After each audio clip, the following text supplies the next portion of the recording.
Okay. Easy peasy. That is honestly, I can already see a huge difference. Wow, that's much better. Wow, you guys, who knew that using the computer is actually so easy? Who knew?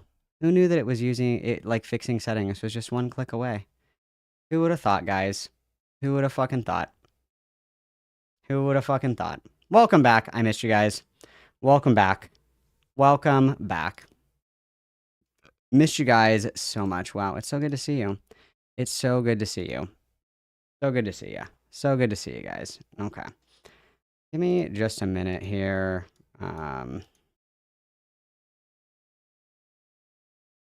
Where am I here? Okay, I'm gonna make Seska come and dance for you guys. That is so much better, dude. That's unironically, like, just what I needed. Thank you guys for allowing me to be a boomer and fix my settings because it was gonna drive me fucking nuts, okay? I'm gonna throw up your key jangling and then I'm gonna get Seska to entertain you because I need a mandatory bathroom break and a cigarette. And I have one thing that I have to do quickly and then I'll be right back. And then it'll be Barbie time. So hang on one second. Hello. Hello, kittens. Oh, And hi, hello. Malcolm. I'm making you dance for me while Um, I run away really quick. I have to do one thing really quickly. Um, would you be able to entertain my kittens for me for a moment, please? Would you kitten sit for me? I would be happy to kitten sit for you. Wow, you're so helpful. Hang on, let me. Did you like the stream, kitten?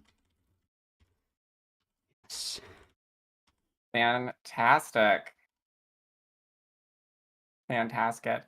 So somebody in chat has said, "Oh, Seska, while you're in here, I did see the video you did on Lily. I wanted to respond to that message you had to me. I did get away. I do have a much better friends now and a better life far away from the ACC. I'm so happy for you, and I'm so glad. I would love to connect with you more. If you want to DM me, we can talk about it. Um, Like the stream, you guys. Donate to the Lion Mask Fund, please, and also to the Me and Malcolm going to New York to cover the Poopy Zoopy trial Oh yeah, we're going to New fund. York. We're doing it. I'm gonna We're be right doing it. back. I have a quick little errand to run. I will be back in just a moment. Everybody behave and no slurs for Seska, okay? No slurs.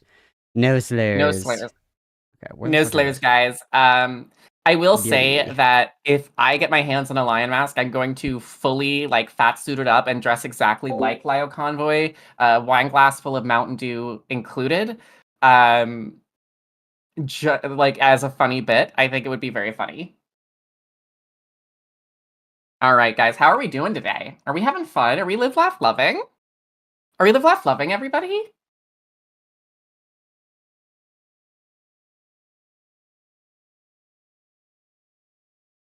I hope that we're live, laugh, loving. Yeah, slurs, slurs, slurs, slurs. Behave, behave. Um,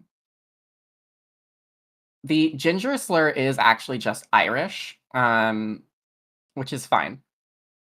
My favorite color is blue. Seska, me, Malcolm, and Barbie live from New York. Yeah, we're gonna be commentating it on we're gonna be commentating on it like sports newscasters. Just and a fantastic play from Snowflake's lawyer here as they release documented proof. Um, Your eat shit dying. Fantastic. I love that for you. We're live, laugh, loving. We're live, laugh, Lio tinting. Yeah, I'm really here for it. I'm so excited, you guys. We've got it. It's just a fantastic day. We've got so much content to go over, you guys, and I'm really hoping we get to the Liogoss soon because I helped break it. Okay. Do you like white cheddar mac and cheese? I like all mac and cheese. I think that all mac and cheese is beautiful. And also, when it comes to cheese, I don't see color. White cheddar, sharp cheddar, it's all cheddar. And it's all delicious. Yeah, I'm actually moving to New York City, which is going to be very exciting. I'm really, really excited for that. Poopy Zoopy Court Malcolm has Fund. all Yeah, the thank you, IQ of Gremlin, a for the baked $10. potato, Shout so out. no, I Everybody don't think witness. so. Everybody witness. Graham Linear I'm donated gonna go ahead $2 through and Super everybody Chat. witness this. Poppy Zoopy Court Fun. Where is it? Where is it? Witness! Yep. Everybody witness. As a reminder, you can also follow me on YouTube over at Seska Plays. I do live streams and I talk about horror cows, Lily Orchard, Lao Convoy, and a lot of other stuff. American cheese is actually the best for American cheese is actually the best for a hamburger because it melts without splitting. And it also is the best for budachigeé. So we love American cheese in this household. I love American cheese. Oh, Cat Indway, we're gonna get into it. Snowflake is actually currently suing Poppy and Zoppy for pointing out that they are for Snowflake is suing Poopy and Zoopy for the fact that Poopy and Zoopy have repeatedly and publicly accused Snowflake of being a rapist and sent thousands of people to try and harass them. So we're gonna be covering the court documents there. We have 4. I've read them. They're really, really funny. Yeah, thank you so much for following me, Victor Burns. You're amazing. And yeah, yesterday we talked all day about Schmorky, who, as we all know, was a Something Awful animator, animated something for Adult Swim, like that famous, like, This Is Fine animation that Adult Swim did. Schmorky did that, but is also a certified diaper furry freak. And I actually have a really big thing coming up where I'm going to be talking about I'm going to be doing an interview with one of the people that Schmorky abused, which is going to be really fun. We have a really, really great coverage of that. If you ever want to see me get stun-locked by some of the most disgusting people on the internet, then come on over. I'm happy to have you, and I'm a brand new channel. I just started streaming last week, so we're having a lot of fun. We're live, laugh, loving. I wonder if the GTA San Andreas rape accusation will be shown in courtroom. I'm really hoping. Yeah, absolutely. Feel free to shoot me a DM there. Yeah, feel free to shoot me a DM. It's gonna be super fun. So we're gonna. It's Schmorky, actually. Thank you. Yeah, I agree. Schmorky is fucking insane, and it's a beautiful time. We're live, laugh, loving. My channel name is Seska Plays. You can also just say hi to me on the Discord. I'm in Malcolm's Discord. I'm one of the moderators here, and I'm happy to chat with you. That's in there as a joke. I make fun of Pokemon people because there was a time when people kept talking about Pokemon, and in my Discord server, I have a rule that people can't talk about games I don't like as a joke. So the current list of games, let me take a look here, that people in my server are not allowed to talk about is Genshin Impact and Honky Star Rail, League of Legends, War Thunder, Hearts of Iron, CK3, Valorant, Counter-Strike, and any Pokemon game. Hey BRB, welcome in. Hey Bear Thing. So yeah, I'm kitten sitting for everybody right now, while Malcolm goes off and frolics outside, and enjoys the last little bit of hope that he has left. Yeah, shoot me a DM. I see the DM coming in right now. Fantastic. Yes, subscribe to me. I go live sometimes. Oh, hey, Keldoge.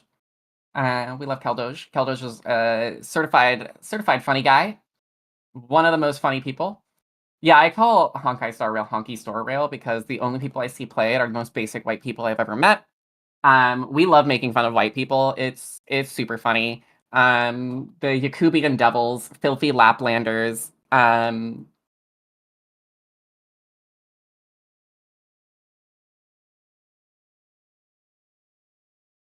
just a humble slop farmer tending my crop, and I really, really love farming my slop. I also every now and then will do a chill gaming stream, or I'll hang out with people in VC and we'll play Final Fantasy. It's been very fun. Oh yeah, Danganronpa fans are actually fucking insane, and I love crazy people, so talk about Danganronpa all you like. I saw the Discord crash out in response to a question that Dusk mentioned. There was a Discord crash out? Did I miss a Discord crash out? I'm so sad. I'm so sad. No, I would never bully someone for being autistic. I would just bully them for having all of the symptoms of autism. Yeah, we've been playing through Final Fantasy X. We renamed Titus as Squirt, and it's so fun. It's so fun.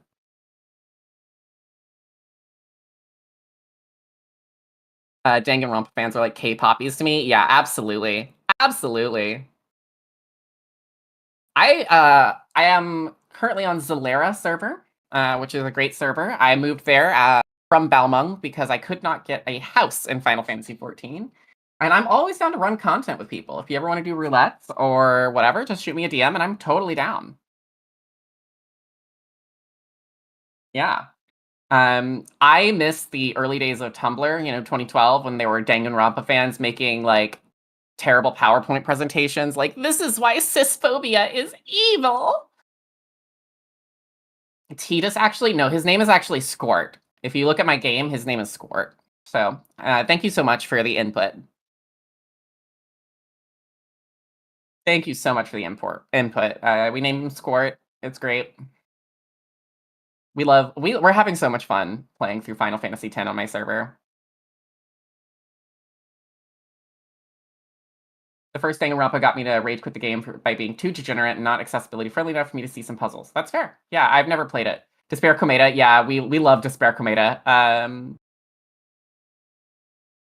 Yeah, that's true. I am shit talking Honky Star Rail, and still playing Final Fantasy XIV. I'm not playing Final Fantasy IV though.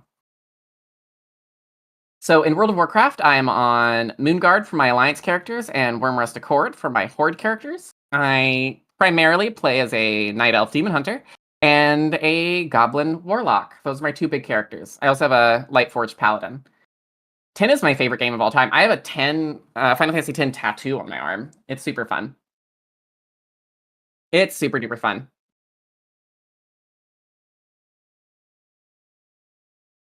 Play Blitzball for 50 hours. I'm gonna be playing Blitzball for 50 hours. So the thing about me is that I love Final Fantasy X.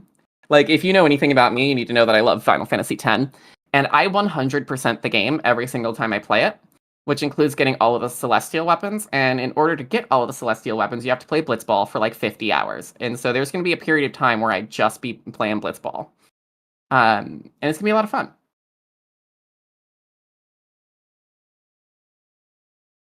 I don't like X. You can follow me on Blue Sky too. I also have a Blue Sky.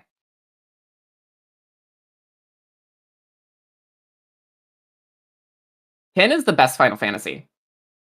10 and you know what? I'm gonna be brave. I'm gonna be so brave. I'm gonna say 10 and 10-2. 10 and 10-2 are both really, really amazing games.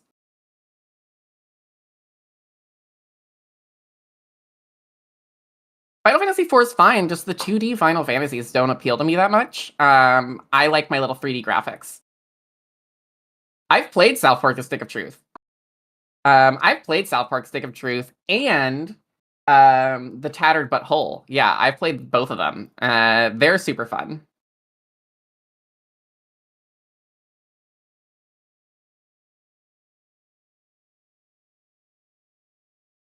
Final Fantasy X-2 is a lesbian road trip that lets you play dress up and have magical girl transformations.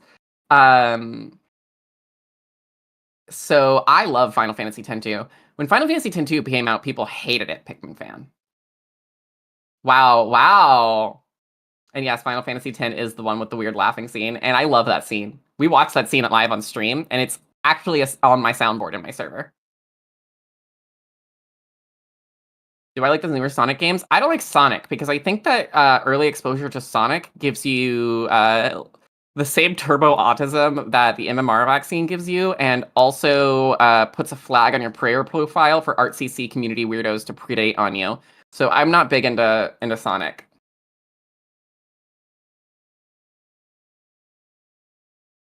Yes, Gina's so based for saying this. The laughing scene is taken out of context. People who complain about that scene don't understand it. Final Fantasy X-2 is literally Let's Go Lesbians game. I'm so ready for it. 14 is the MMO. You're thinking about 15. 15 is guys on a road trip being gay.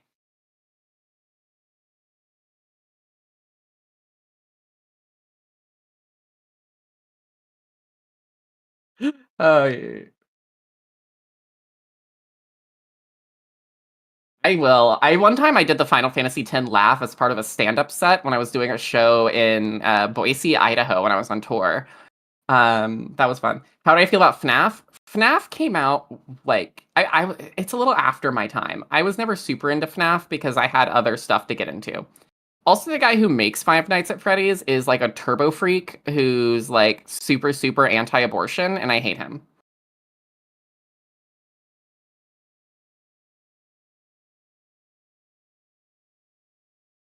We love Final Fantasy X too. The 7 remake's incredible. The 7 remake is one of the best things Square Enix has made in years.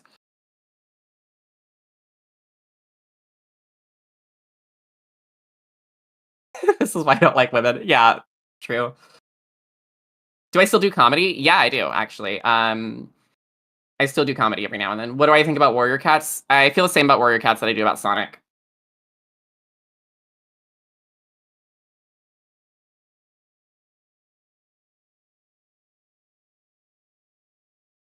Yeah. Do I play Outlast? No, I'm not familiar with Outlast. I'm a big gamer nerd. I'm a big Final Fantasy nerd. I'm super based. Yeah, Supervid's so right. I'm super based. I'm actually superb based. Yeah, like the Nicki Minaj songs. I don't like Magic the Gathering. I was really into Magic the Gathering when I was in college, and then my house flooded and I lost all of my cards, including a full sheet of uncut alpha cards. So I was really upset about that.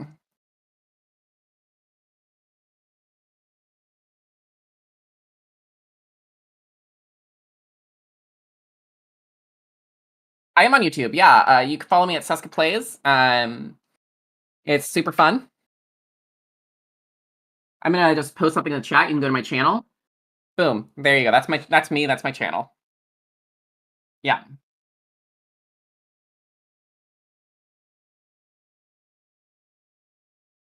Signalis? No, I haven't.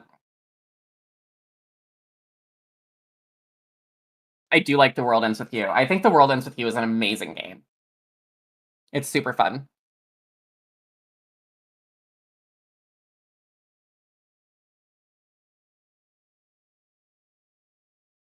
You guys are so fun. I love you guys. You guys are so great. Malcolm, where are you? Malcolm, my king, I need you to return to me.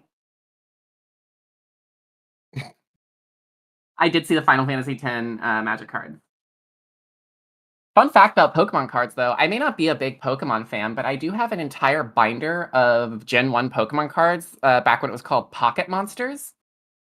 I have a binder of them somewhere in storage. And they're all in Japanese, and they're all from like the original run when it was still called Pocket Monsters. My favorite class in WoW is Demon Hunter. 100%. I love Demon Hunter. It's super, super mobile. It's super fun. It's super responsive. That being said, I don't do a lot of in-game content in WoW. I do a lot of in-game content in Final Fantasy XIV, but don't leave us, Alexis, in bans. I'll have to have Malcolm held accountable for that. I love locking people in bans. That's super fun. He put on the Lio mask and is now terrorizing nearby teenagers. That's so funny. I love in-game content in Final Fantasy XIV. Thank you. I love kitten sitting. I love kitten sitting. That's why I love doing streams. Malcolm got me into streaming.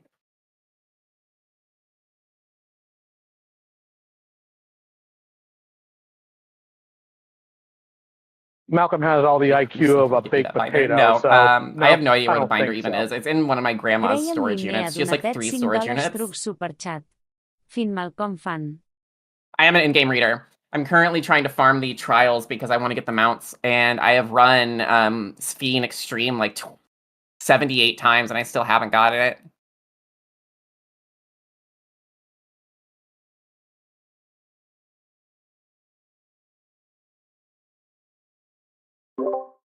Play EVE Online? I do play EVE Online. I play like 3 different MMOs. I play EVE Online, I play Final Fantasy 14, and I play World of Warcraft. Graham Linnea donated $5 through Super Chat. Malcolm Fund. Yes, everybody witness. Everybody witness Graham really quickly here. We're gonna witness. Yeah. Okay. I see Malcolm's back. Welcome back, Malcolm. Oh my goodness. Drama. Oh my god. I'm kitten sitting. I'm doing a great job kitten sitting here. You're doing a fantastic job, kitten sitting. I appreciate it greatly. Oh, good heavens. Yeah, absolutely. Just yapping about Final Fantasy. Yeah, we've been yapping about MMOs, and I'm making Keldodge incredibly jealous because I just told him I have a full binder of Gen 1 Pokemon cards from when they were still called Pocket Monsters, and it's all in Japanese. Oh, sounds like super fucking gay, but very, very cool. Oh Fully yeah, Cash it's Money, super very gay. swag. I also said that early exposure to Sonic the Hedgehog gives you the same turbo autism that the MMR vaccine does and puts a flag on your player profile for ACC weirdos to predate on you. Oh, I believe it. I believe it. Yeah, thank you. I believe it. Oh my god. Don't worry, guys. I'll protect you from the weird guy who showed up. It's okay. They said you lock them in vans? Just sometimes. Just sometimes. Just on occasion. Yeah. Just on Okay, occasion. well, as you long know? as it's only sometimes. As long as you just, like, are going into the store really quickly. Yeah, just really fast, you know, just really fast. Okay. I'm so excited. Do you want to get into the Lyogos? Yeah, we can do that. Let me get rid of this really quick. We'll do that really quick before Barbie gets here. She should be free in just a moment. Where did I put these? I saved them in here. In here. This is where they are. Hang on. Allow me to find these quickly. So, for everybody who's blissfully unaware, Courtney Orchard is the sister of Lily Orchard, and she claims or alleges that, you know, Lily abused her for much of their early life, sexually and otherwise. And for a little bit there, she was kind of embedded in a lot of different people's communities. She was in mine for a little bit, and she was in my community for a little bit, Saya's community. She was kind of bopping around everywhere. And then somebody like really didn't like Courtney named Fennec, and Fennec made like a Google Doc hit piece on Courtney. Terrible one, by the way. Yeah, it was pretty dog shit. And so I read through the first little bit of it, and it turned out that you know, most of it was dog shit. It was like, you know, Courtney's like threatened to beat people up before, and Courtney used to do drugs. It was just like stupid shit that like nobody really cared about, obviously. But later on it's revealed in there that she was like talking inappropriately with minors on her server. So she had her little Discord server or whatever the fuck, and she likes to deflect and say it's because she had like a non-age gated weed chat. But that's not the case. The reason that everybody got mad is because she described in detail how to masturbate to somebody who was like 14.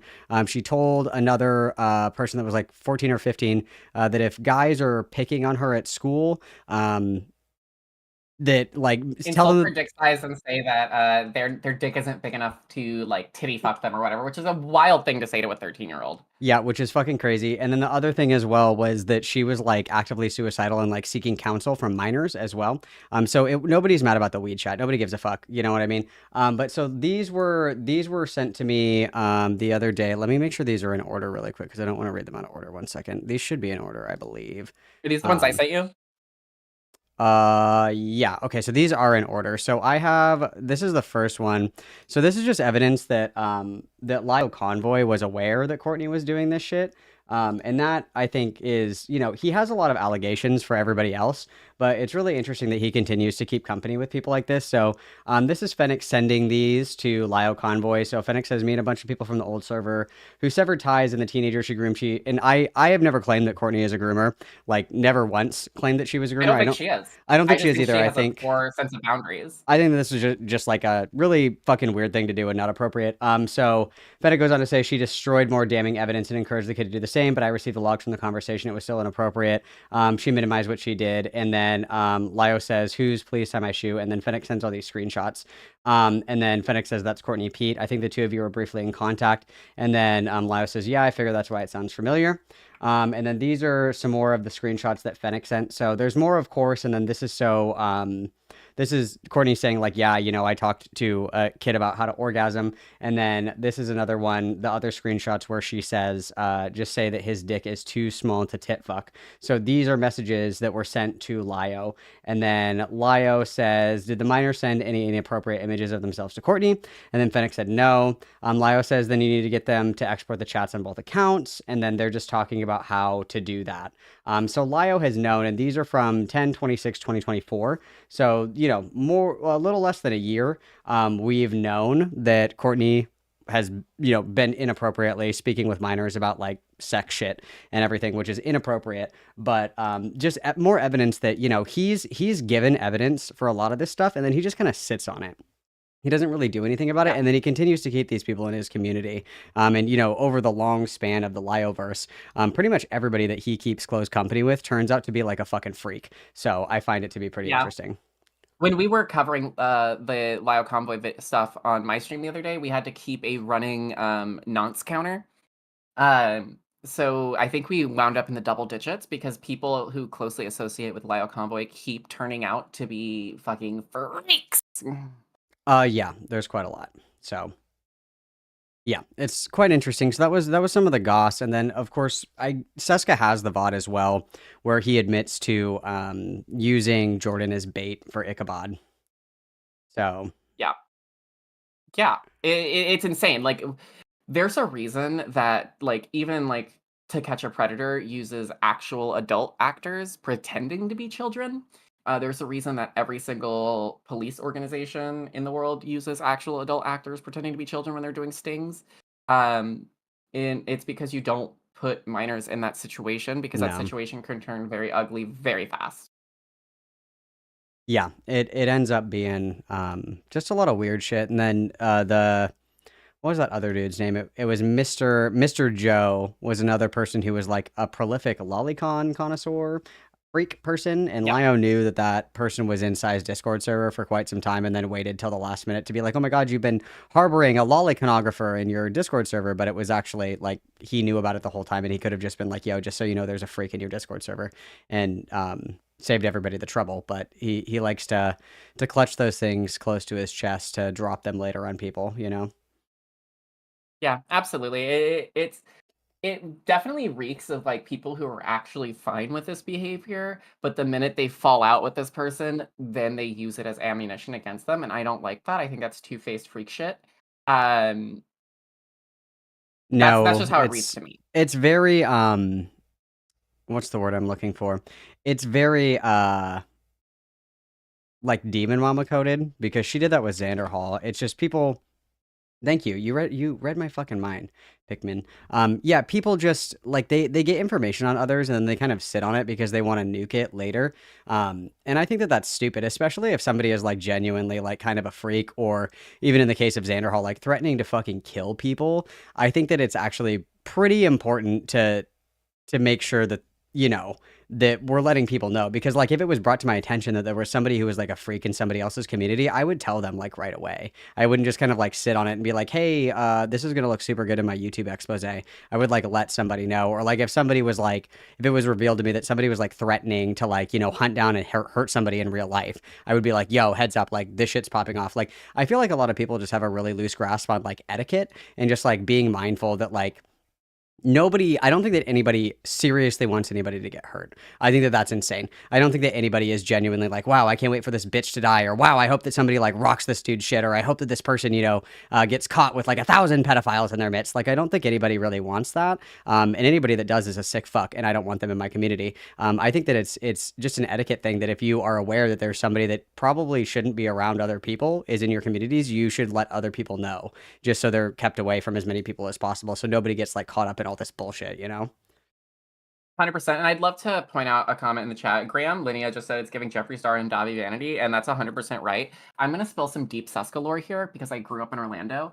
Davi Vanity himself preyed on like half the girls in my fucking high school, and Jeffree Star was there for literally half of it. Like, Jeffree Star was like hanging out in these goddamn green rooms with Davi Vanity and like me and a whole bunch of other 15-year-old girls. And was very well aware that Davi Vanity was creeping on 15-year-olds because he was there and saw it happen. And then suddenly, when Davi Vanity starts getting called out, Jeffree has a big problem with it. No, he was in the room. Yeah, it's really dumb, and it's exceptionally stupid, I think, as well, when people are like saving them for content nukes and stuff like that. I don't think that's appropriate at all. I think that realistically, the priority, in my opinion, and the common etiquette would be like, if somebody is actually like a freak, you can let people know, and then if you want to make content out of it, I don't think there's anything wrong with that. But just making sure that people are like aware. Like if people want to make videos about like Coyote Lovely or whoever the fuck else is involved in this, like, I don't think that anybody really gives a shit. But the kind of sitting on the information, so you get the first, you know, big huzzah with like the content, I think is really fucked up. I don't think that's appropriate at all. I don't think anybody cares retroactively if you go back and you're like, oh yeah, I was the one that told so and so that so and so is like, you know, a fucking freak or whatever, and we made sure that they were kicked out of all these different communities and what have you. But you know, sitting on it to save it for that content, I think is wrong. Oh, this is a nuke. This is a nuke. Hold on. Shiloh just put a comment in your chat that might be a bit of a nuke. Shiloh is saying that Lio had access to the Lily Mega Drive I covered in my stream since she made it 6 years ago. Well, I'm sorry, I don't know your pronouns. That's not good at all. That's bad. That's definitely not a certified DJ Jazzy Jeff moment. No, that's not very DJ Khaled. I don't like that at all. But like, and it's the same thing with the FCK shit. He had access to the FCK logs like way before anybody else, and then he chose not to do anything about it, and then later used that to like nuke Peaches. And it's like you had it the whole time, and you didn't let anybody know. And I think that that's fucked. It's turbo fucked. It's super creepy. Where is Barbie? I need Barbie in here immediately. I don't know where this Barbie, bitch my is. queen. Okay, okay, I apologize. So yeah, so Shiloh's saying that he had that Lio had complete access to the documents that he created that I covered on my stream like 6 years ago, which is crazy. It's very crazy. It's crazy, girl. It's absolutely crazy, girl. Oh. We don't like that. We really don't like that. No bueno. No bueno at all. No bueno at all, I say. No bueno at all. I don't like it. I don't like it. Oh, did I tell you I have a very fun thing coming out? I'm gonna have an interview with one of the people Schmorky abused. Ooh, that's fun. All right, Barbie's ready. Let's get a fucking air horn going. Let's go. Let's go. Barbie, where are you, my queen? I need you in here. There's Barbie! our queen. Barbie wouldn't accept my friend request on Discord, and I think it's because she hates me. Yeah, Hello? she's really evil. It's true. Yeah, Dark Triad.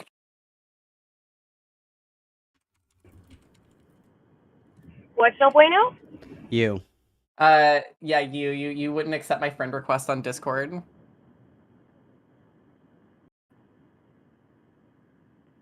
I can't believe this. She doesn't want to talk to us. Hell yeah. Dude, Hell Let's yeah. go, girl. you sound like you're in a fucking box. Where are you right now? Oh, I've been driving. Oh, I'm okay. rushing for. Do you want to come back when you're not driving so you don't like kill a small family? No, I only want to do this when I'm driving. Oh, that's okay. Very Lio coded. I love your cosplay. It's great. Yeah. Okay. Are you ready to begin with the court proceedings, my lord? Oh, yes. And your friend, and we are friends right now. Oh, you accepted it. Okay, never mind. I take it back. Yeah, Barbie is finally. no longer Dark Triad abuser. Okay, perfect. Okay, so I believe that this is the correct order. Barbie, when you get home, are you gonna jump on your computer? Because I love you so much, but you do sound like shit. And, you know, it's just very, very grovelly. You sound like you're singing Limp Bizkit. Rolling. That's what it sounds like. I'm literally driving to you right now. We're doing an East Coast, West Coast trip. Oh my Imagine. God, Can you bitch. imagine coming to see this court case? Oh, if we could watch this court case, I would be so happy. Dude, we can. Did you know? So the predicted or the tentative court date is September 12th, and that's right in the middle of Broadway week. So it could be like a massive girls trip. I'm so down. I'll be living in New York City at that time too. We can all hang out. Yeah, in New York too? Hell yes. Absolutely, we've gotta. And during I'm Broadway so week. excited. So it's just going to depend, obviously, if it does go. If they're going to do it, it looks like they are going to do a trial, I think, because Poppy's representing herself. But we'll get to that. Poppy and Nick also love openly listen, both there's a request. saying Go that ahead. says, he who represents himself represents a fool. She who represents herself represents a dumb bitch. And Poppy's Yes. fitting into both of those categories right now. Both Hell Poppy yeah. and Snowflake are requesting jury trials as well, so that's going to be really fun.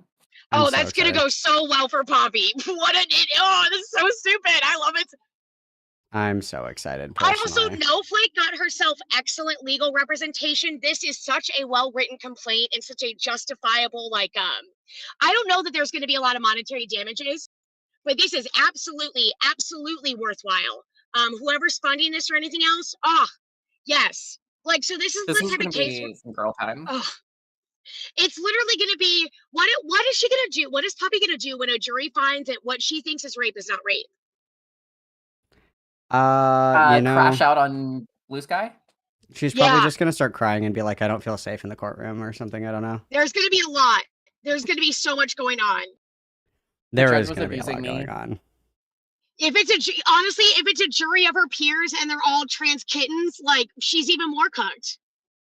I have a genuine question for the chat though. What are the over/under odds that Poppy's gonna wear that heinous has-been hotel coat to court? I really hope that happens. What's the over/under on that? I'm taking Well, bets. that's the most formal thing she owns, right? I would believe so. Yeah, she's gonna think I need to wear the most expensive thing I own to court. So it's gonna be the has-been hotel coat. Hopefully she at least washes her hair for trial. I think that would be really helpful. I think that would really She'll help as switch to well. Penny. She'll do Her, this. like, honestly, yeah, she needs to clean up. She needs to be on her bestest, but no judge gives a shit about Sykes or Shrinks or whatever she thinks that she has done that has given her any gravitas. Her going around and trying to claim these things and then trying to describe why that was quote unquote sexual assault to a judge, and when the judge goes, that's not sexual assault, it sounds like you were like falsely imprisoning this person. You can't call them a raper when they're not. That's not the way in which that works. And if No Flake can prove that there were damages, that goose is cooked. Yeah, it's gonna be really fun. I'm hoping that it's like a full Daryl Brooks moment. I really, really hope it's a full Daryl Brooks moment. I think that'll be amazing. Personally, I can't wait. Barbie, I'm gonna keep an ear on you because you are going in and out, but I will keep an ear on you to let you know if you need to readjust. I have set the TTS to $10 and up because I don't want you bitches interrupting me. But if you have something really pressing and you need to interrupt me, you certainly can. Is everybody ready to begin? Can you screen share on Discord the court docs so we can read them together? Yes, I can. All right, thank you, King. yes, Mhm. yes. Okay. Are we gonna popcorn read this like we're in middle school? No, because when Lio Convoy does that, it's like I want to pull my teeth out because I'm like, can just one person fucking read? You guys are giving me cancer. That's fair. Well, if there's anything that you want to read, like just let me. I mean, if anything, we should go like paragraph by paragraph. I don't know if we should do like silly voices and shit. I think that we should just like fucking read it. You know what I mean? Oh, I will not be doing a silly voice. This is way too funny for me to do a silly voice. It doesn't need it. The content itself is funny enough. Okay, so these are redacted. Shout out to Lulu for redacting these. Everybody witness, please. Yes, thank you very much for redacting any and all information. So To be clear, anything private or public, not even public, about Poppy has also been redacted to the best of our abilities because Poppy is that bitch that will complain even if what you reveal is that her name is in fact Poppy. So thank you very much once again for doing that. Like, I know that is exhaustive. The Lord's work, truly. yeah, appreciate it Yeah, greatly. big dubs in the chat. Big dubs in the chat for Lulu for doing this for us. You are truly our strongest soldier. Truly our strongest soldier. Give me 1 second to update the title of the stream.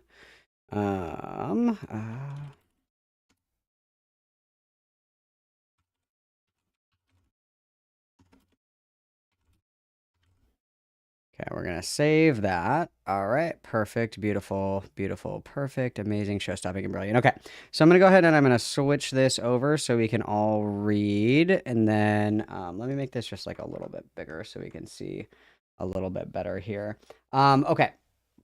So these are all redacted, and then it has come to my attention that I've been pronouncing a lot of this stuff wrong. So it's not Karellen, it's Malcolm has all Karellen. the IQ My of bad. a baked potato, so no, I don't think so. And then 1 moment, please. Hey, Thank let's please you, escort Malcolm out of the Kaiji, courtroom. for He's feeling the too much. 5 buckaroonies. I appreciate it greatly. Everybody witness, please. Okay, Right. and then, so I've been pronouncing these wrong. It's Karellen, not Karellen. My bad, Monarch. I'm so sorry. Please forgive. And then apparently it's not Neko, it's Nico, like like the name, like Nico, not Neko. That's my bad. I am dyslexic, so please leave me alone. So, this is Snowflake versus Poppy.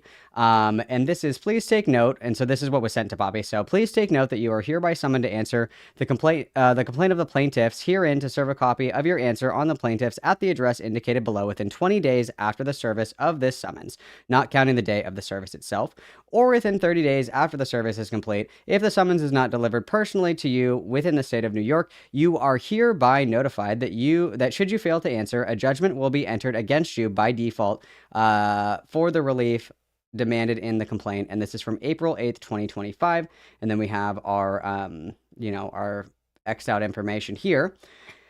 And then so we come down here, plaintiff, Snowflake, heretofore, I hate court documents. Heretofore, the quote plaintiff brings the complaint against the defendant, Poppy, and hereby alleges the following.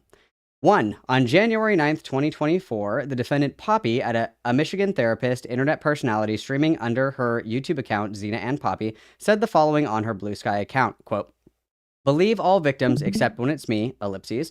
I was sexually assaulted by @noflake.bsky.social, the plaintiff, full stop. 2. The same day, the defendant said the following about the plaintiff, quote, please copy-paste plaintiff assaulted defendant on 12/23/23 via deception after tricking her into coming to New York, a 500-mile trip, to fix the relationship she already knew was dead after she lied about breaking up with her partner who abused Poppy, end quote. 3. On January 12th, 2024, the defendant identified the plaintiff by her chosen name for the first time when she stated, Snowflake assaulted me. 4. On January 24th, 2024, the defendant escalated matters by making a claim that the plaintiff raped her outright. Quote, reminder that Snowflake, @Snowflake, raped me, and then tried to defend herself by making up a false counterclaim and claiming that she was asexual, and if that would somehow defend her. She abused me throughout our relationship. I will not back down from this, end quote. And then I like this little footnote here that says the defendant streams under her pseudonym Poppy. Her partner used the pseudonym Xena. And just a reminder that you can exclamation point in the chat to remember to remind everybody that Xena exists. That bot should be working. Before we move to the next page, questions, comments, thoughts, or actually let's get through these the complaints first, and then we'll pause. Okay, through the preliminary statement. Okay. And then so we have a screenshot from Poppy's Blue Sky. This is from January 21st, 2024. And the screenshot says, reminder that Snowflake raped me. So we just read that. And then so we have number 5, Snowflake did not, in fact, sexually assault or rape Poppy. These assertions are not only disgusting, but unequivocally false.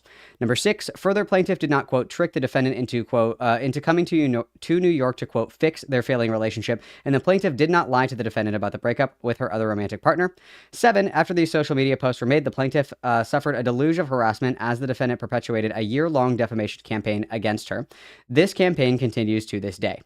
8, defendant either thought that her direct actions or through her inner circle made multiple social media posts, YouTube videos, and blog posts defaming the plaintiff by calling her a rapist and accusing her of sexual assault. 9, the defendant's stated goal in pursuing her harassment campaign was to, quote, take down Snowflake as much as I can, end quote. In other words, the defendant wants to destroy the plaintiff's life and reputation because of a bad breakup. And that's the end of that section. Any questions, comments, thoughts, feelings on that, guys? No, we can jump right down to the factual allegations. This is where it gets so good. This is where it gets Are good. we going to want to cover the jurisdiction and venue stuff? No, the jurisdiction and venue stuff can just be stated that jurisdiction and venue are proper when the plaintiff is located in a certain state. So it's appropriate for the state to exert jurisdiction over this. And if the plaintiff can allege that since it's Twitter, that harm is unambiguous and kind of everywhere because it's universal, and because Snowflake has been harmed the most in New York, since that is where this has been attempted to happen, that is where the most appropriate jurisdiction is, especially because the incident in which Poppy is alleging the sexual assault occurred in New York, to my recollection. That is also why it is an appropriate place for the venue. So Poppy's got to gear up and get all the way over to New York, babe. That's going to be so fun. I'm so excited for this. And then, I would love to read the factual allegations, if I may. Absolutely. I'm just gonna just perusing this really quick. It just says here, I want to highlight this one where it says the YouTube channel, Discourse, Xena and Poppy, previously known as Trans Girl Therapists and Xena and Poppy Wholesome Degenerates, boasted approximately 10K subs at its peak. I could have swore that they had more. I thought it was like 12K, but I could be misremembering that. And then their video is receiving on average 1.5K views, and then has multiple Twitter accounts: Xena and Poppy, Real Poppy D, Poppy Diabolique, and Lady Diabolic Q, as Ethel would say, and then Blue Sky accounts as well, just kind of listing. I am disappointed to see that we don't have all the alter Twitter accounts here, but that's, neither here nor there. So please, Seska, take us away with the factual allegation claims. Yeah, of course.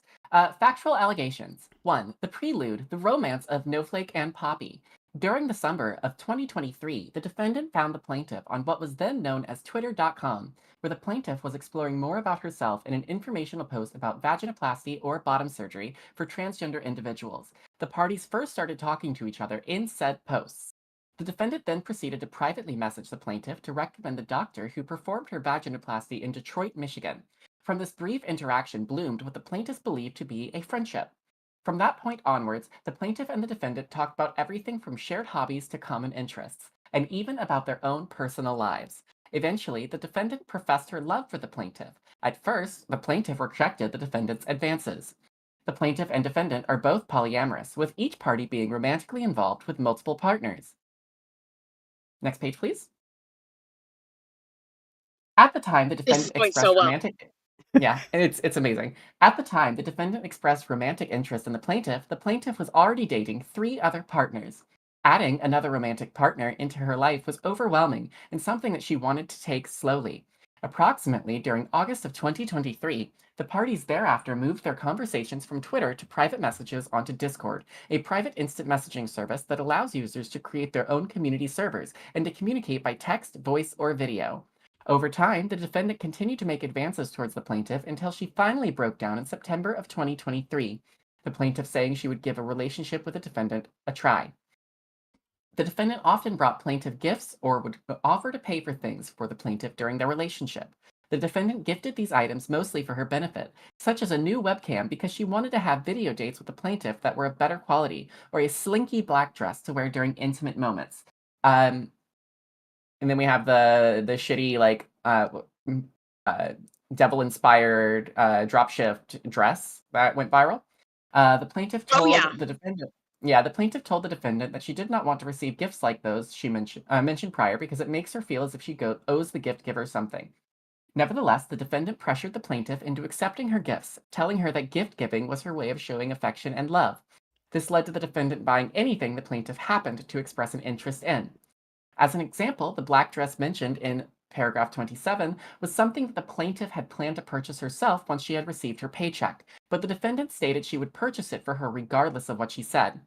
Other examples of this were when the plaintiff expressed that they would like a pair of blankets to use as a privacy curtain, a pair of headphones, and a new webcam referred in paragraph 27. Those were all items that the plaintiff stated she would like, but she never explicitly asked the defendant for those items as gifts.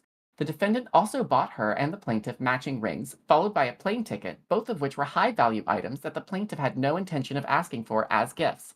The behaviors described in paragraphs 27 through 31 are a prime example of love bombing, which is a form of emotional manipulation that involves a person giving excessive compliments, attention, or affection to another. This lowers a targeted person's defenses and allows the manipulative partner to find ways to control them. Unfortunately, the defendant's controlling and manipulative nature only continued to worsen over time. As previously mentioned in paragraph 23, both partners are polyamorous and have multiple romantic partners. The plaintiff had begun to discuss her other partners to the defendant as a way to share important parts of her life and grow their budding relationship. Counter to plaintiff's good intentions, the defendant outright told her that she did not ever want to hear about her metamors or interact with them in any way. And then we have a subnote here, which is when reference is made to a partner, this signifies the plaintiff or defendant's own romantic partners. When reference is made to a metamor, this signifies when the parties are dealing with each other's romantic partners. Metaphors are defined as the lover of one's lover or partner of one's partner, whom one is not directly romantically involved with. See wikipedia.org, metamor, blah, blah, blah. The term metamor is commonly used in the polyamorous community, and an example may be a husband who is married to his wife who also has a girlfriend. The girlfriend would be the husband's partner and the wife's metamor. Polyamorous relationships commonly involve multiple romantic partners, and they are something that all parties in the relationship consent to. So then we have, the plaintiff believes the key to a healthy relationship is to be able to communicate openly with all partners. This hard line drawn by the defendant caused much strife between the two. And we have more. Oh fuck! Did I not scroll down Uh, enough? no, you didn't. Well, I like that. I wish that this is just a choice of wording. I wish that they had gone into further, like how Poppy really began tightening both like the financial and the personal and emotional ties and controls. Again, like further evidence or evidentiary support in these things of because Poppy, I am certain, not just love bombed, but like forced Snowflake into liking her. And as somebody who also has a gift giving thing as like a love language, you can't be doing this, Poppy. Like, also, you can't be saying that you're starved for money, but then also have enough money to like go out and like flush things for other people, especially if they don't think that it's given freely. Like, it's very different if you're not Paris Hilton. God bless. Yeah, 100%. I feel like, and you can correct me if I'm wrong here, the Snowflake's lawyer might be saving all that for a potential trial. I feel like this is probably just laying the outline. I think I would have liked to have seen them lay a little bit more groundwork for establishing that this was in fact an abusive relationship. But I imagine we'll probably get into that in the trial if it actually No, but gets the explanation of a husband having a girlfriend and like having little to no contact with a wife does make sense. Where it is technically mistress and mistresses all being like complicit in one another and just don't ask, don't telling almost. Yeah, absolutely. Really quickly, thank you, Hella. I would like to witness. Thank you for the $5 buckaroonies witness, please. And then Hella asks, if Poppy claims OSDD, would she have to prove that in court, like produce documents that, or like at least a diagnosis? If she claims that, so how would she be claiming it? Okay, so there are a few ways in which that could work. Like if she said that, like, I didn't do this, it was my alter. Oh, yes. No, that's an affirmative defense. So this is a civil suit. So if she's truly going to claim that it wasn't her, it was an alter, the thing is they are all contained within her physical body. And she utilized the physical public accounts associated with her that have followings in order to cause this person harm. So to my knowledge, I would have to do some research in LexisNexis or Westlaw. There has not been a successful way with which somebody who has, what did they call it? OSDD, which is not, which I don't know that is recognized by the courts, much less medically. OSDD it's a diagnosis, but it's like different than DID. It's like people with OSDD, it's other specified dissociative disorder. And so it's like you can experience dissociative states, and you can like kind of have quote unquote alters, but it's a little bit different. They don't experience like the same kind of like amnesia that you would get with DID. It's basically like diet DID if you really wanted to like water it down to its purest form. Well, yeah, and the way in which Poppy makes it sound like is she got very Tibetan and very Topa-ish and just being a Topa, and that is not like the unwilling lack of impulse, not lack of impulse, but lack of control that happens when one has true DID, which the courts do recognize. I think that's going to be a massive burden if she's going to try and prove it. And I don't know how she's going to bring in experts that can testify to that. She can't be her own expert to testify to her own OSDD. The other thing that I was going to say too, really quick, piggybacking after that, earlier, like when you guys were talking about like the gift giving thing, I think that this is like actually the ultimate test if somebody is a good or bad person, if they do nice things and they want validation for it. Like if I offer to like pay for somebody's, like dinner or like, oh, I got your drink, like don't worry about it, I'll pay for it or whatever the fuck. I'm not like looking for validation. I'm just doing it to be nice. I think that's like the ultimate test. Like it's not the shopping cart hypothetical to tell if somebody's a good person. It's like if they do something nice, if they're kind of like side-eyeing you, like waiting for you to say like thank you or like make a big deal about it. Yeah, absolutely. Exactly. And yes, correct me if I'm wrong, Barbie. But isn't the fact that Poppy claims her tulpas as a cultural or religious practice, which tulpas, I believe, are? I've never seen them practice in any Buddhist circles I interact with, but apparently they are. Isn't the fact that she claims it as a cultural practice kind of invalidating it as a defense? Well, yeah, that would exclude her from the diagnostic criteria, so she wouldn't be able to get a legitimate diagnosis if that was the case. And there are screenshots that demonstrate that we've pulled up before where she says, like, this is a religious practice for me. That should exclude her entirely from the diagnostic criteria. Because it makes her intentional and willingly switching between different hosts, so to speak. Because whenever DID is spoken of, alters are used, but they're also used as hosts. It's sometimes like a better way with which to discuss that B is not in control when Baxter comes to control, because the way in which I've seen judges try to understand it is like it is being in sleepwalking effectively. So because again, sleepwalking you don't know that you're eating or you don't know that you're doing these things, but they still happen, is the best way with which to describe it.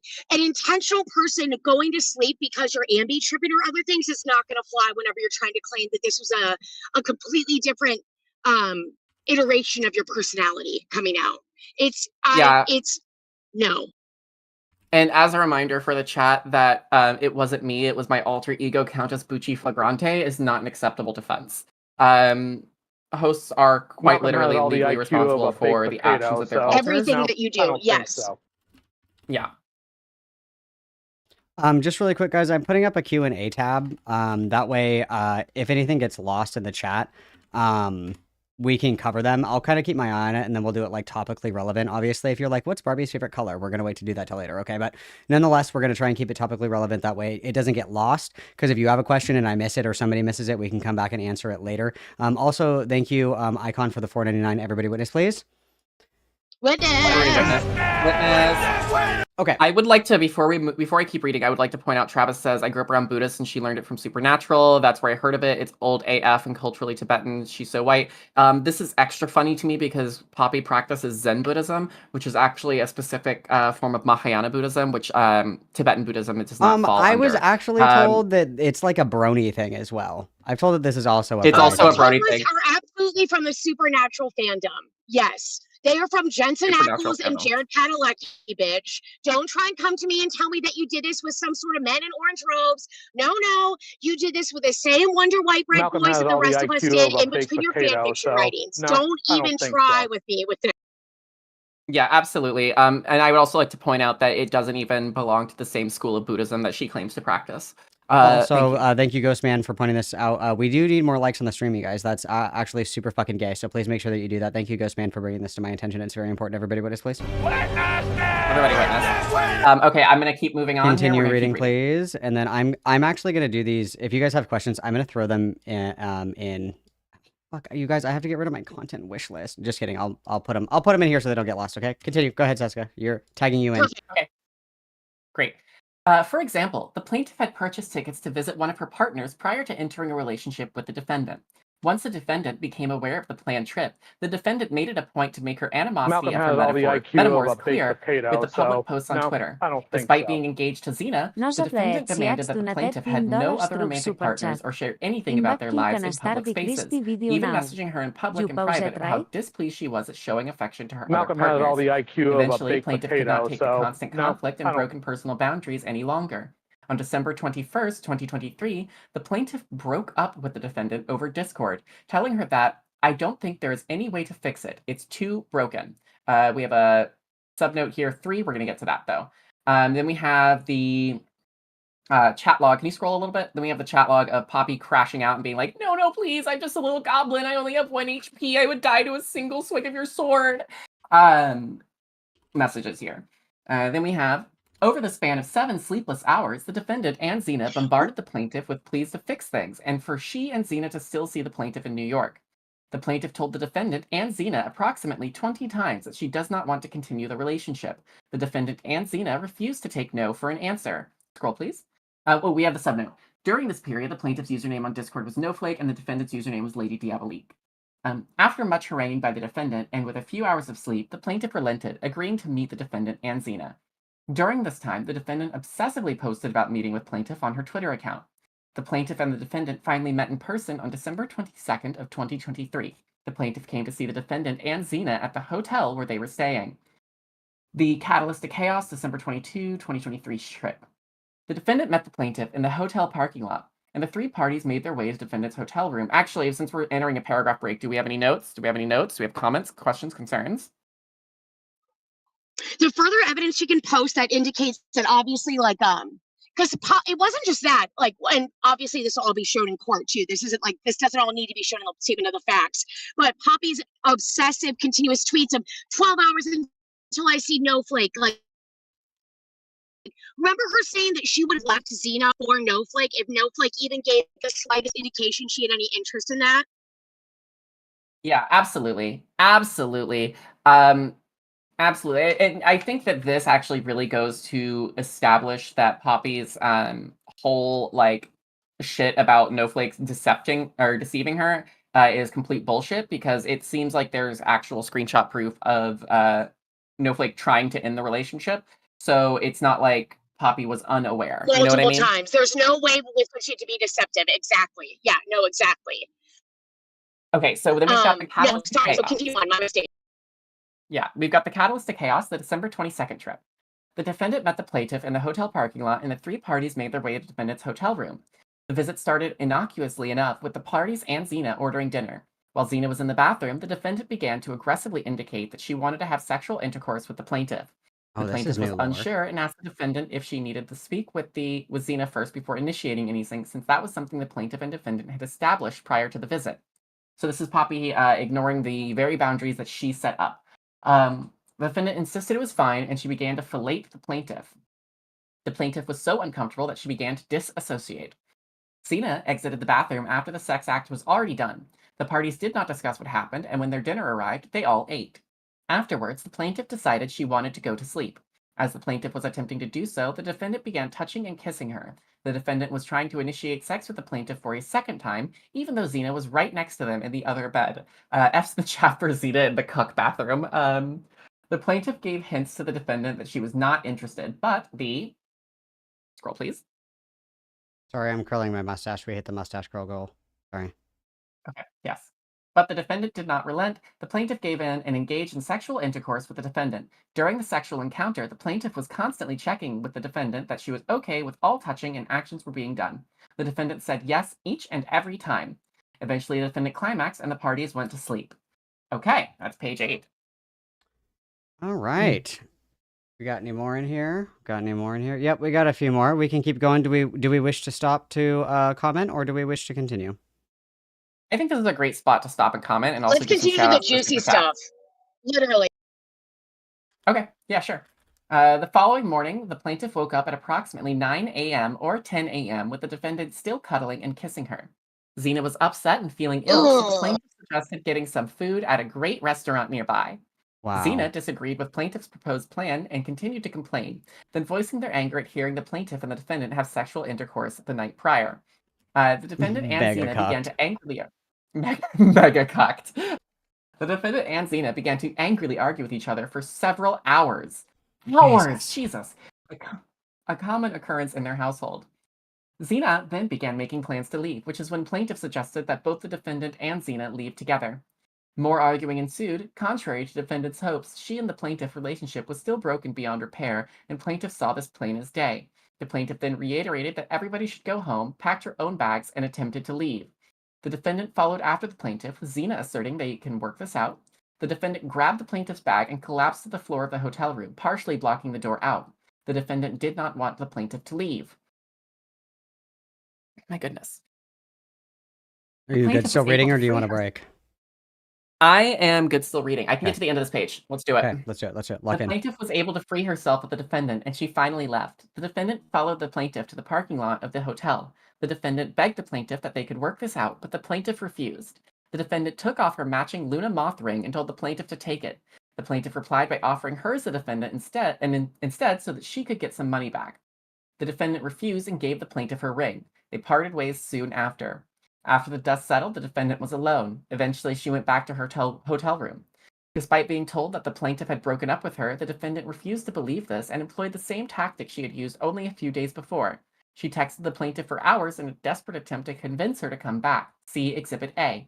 A chain of text messages between the parties, including text messages where the defendant for the first time accuses the plaintiff of using her for sex as a litmus to see if she still had feelings for her.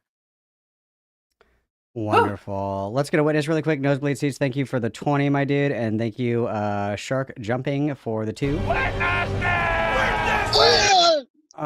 Okay. Yeah. Okay. Wow. There's a lot going on here. There's a lot of additional Grabbing someone's lore. bag and refusing to leave. Listen, Homelander would never get me to it. No. You could not waterboard me into acting like this. You really couldn't. No, it's quite literally insane. I have a few questions here. One from Scones and Jam for Barbie. Do you think the financial abuse and coercion might be the angle with the most evidence behind it? What a good question. So it really depends. In court, we never really know what's going to be persuasive to a jury or to a judge. So it people nowadays are very wise to what are patterns of unhealthy and toxic behaviors. So immediately indicating that Poppy harangued Noah into dating her online and immediately started buying things without Noah's permission or asking or any like without even any buildup, right? Like for example, like with a guy that I've just seen and we're in like different places. I said, "Oh, do you mind if I send you a card?" I just thought it would be sweet, so we started sending each other letters. But that's very minimal and minor compared to me buying his whole favorite outfit on his Amazon wish list for whatever reason. So it would be very persuasive though of somebody attempting to tighten a noose around the other and then just having, I don't know, this albatross constantly hanging around her neck that just refuses to go anywhere. What would have happened if Xena had stayed home is another question I have. Sure. That's a really good point. I would be really, really curious to see Xena get called to the stand here as a witness. I want to see how that goes. I want to see Xena's cross-examination. Hopefully she's not on the rag though, because if she's got that PMDD going, she will not be able to handle what the bailiff has to say to her. Your Honor, Xena can't testify because she might have a migraine later. She's Very free true. bleeding right now. Thank you. I fucking hate you guys. Yeah. Kai asks how complicated is this case going to be for the judge and the jury? Like this is obscure knowledge, and like 60% of the time it's going to be used to explain the terminology. So it's going to be a battle of who can give the most concise story to the judge that makes them, or the jury that makes the most sense. So you're right, but juries have gone through, if this is even allowed a jury trial, mind you, judges and juries have gone through far more complicated things. This so far, the good thing about this complaint is that it's very linear and it makes a lot of sense. Poppy has got to do some backwards and forwards and dip, dive, dodge, duck, dips to try and alleviate herself of all this responsibility, and she is not that limber.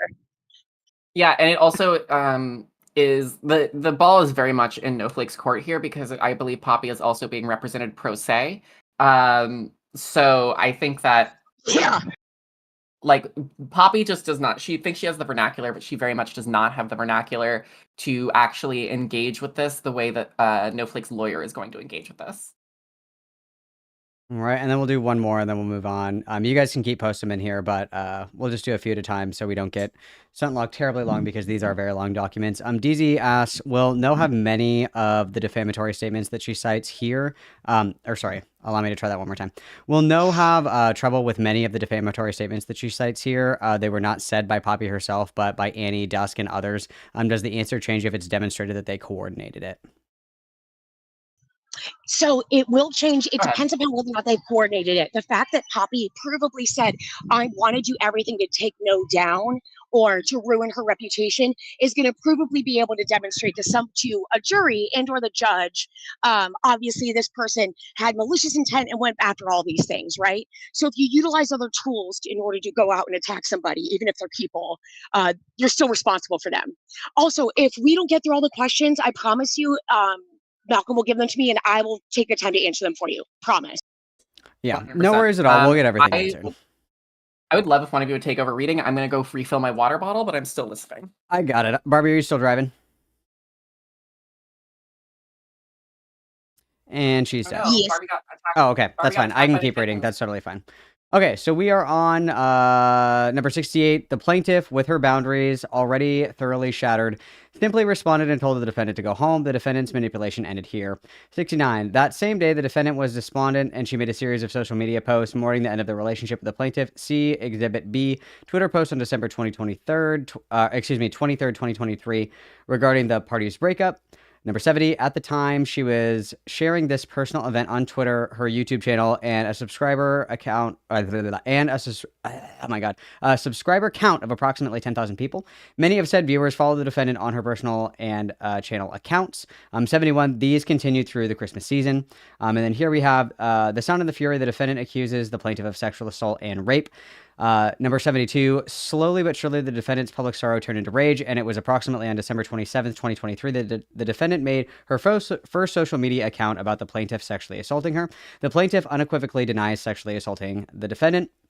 And then we have a screenshot here from December 27th, 2023 that Poppy is posting. And this is Poppy posting in Discord saying, I wish I could too. Do you really think what she did to me was somewhere in the ballpark similar to rape? And then this person responds, we know who it is, but that's fine.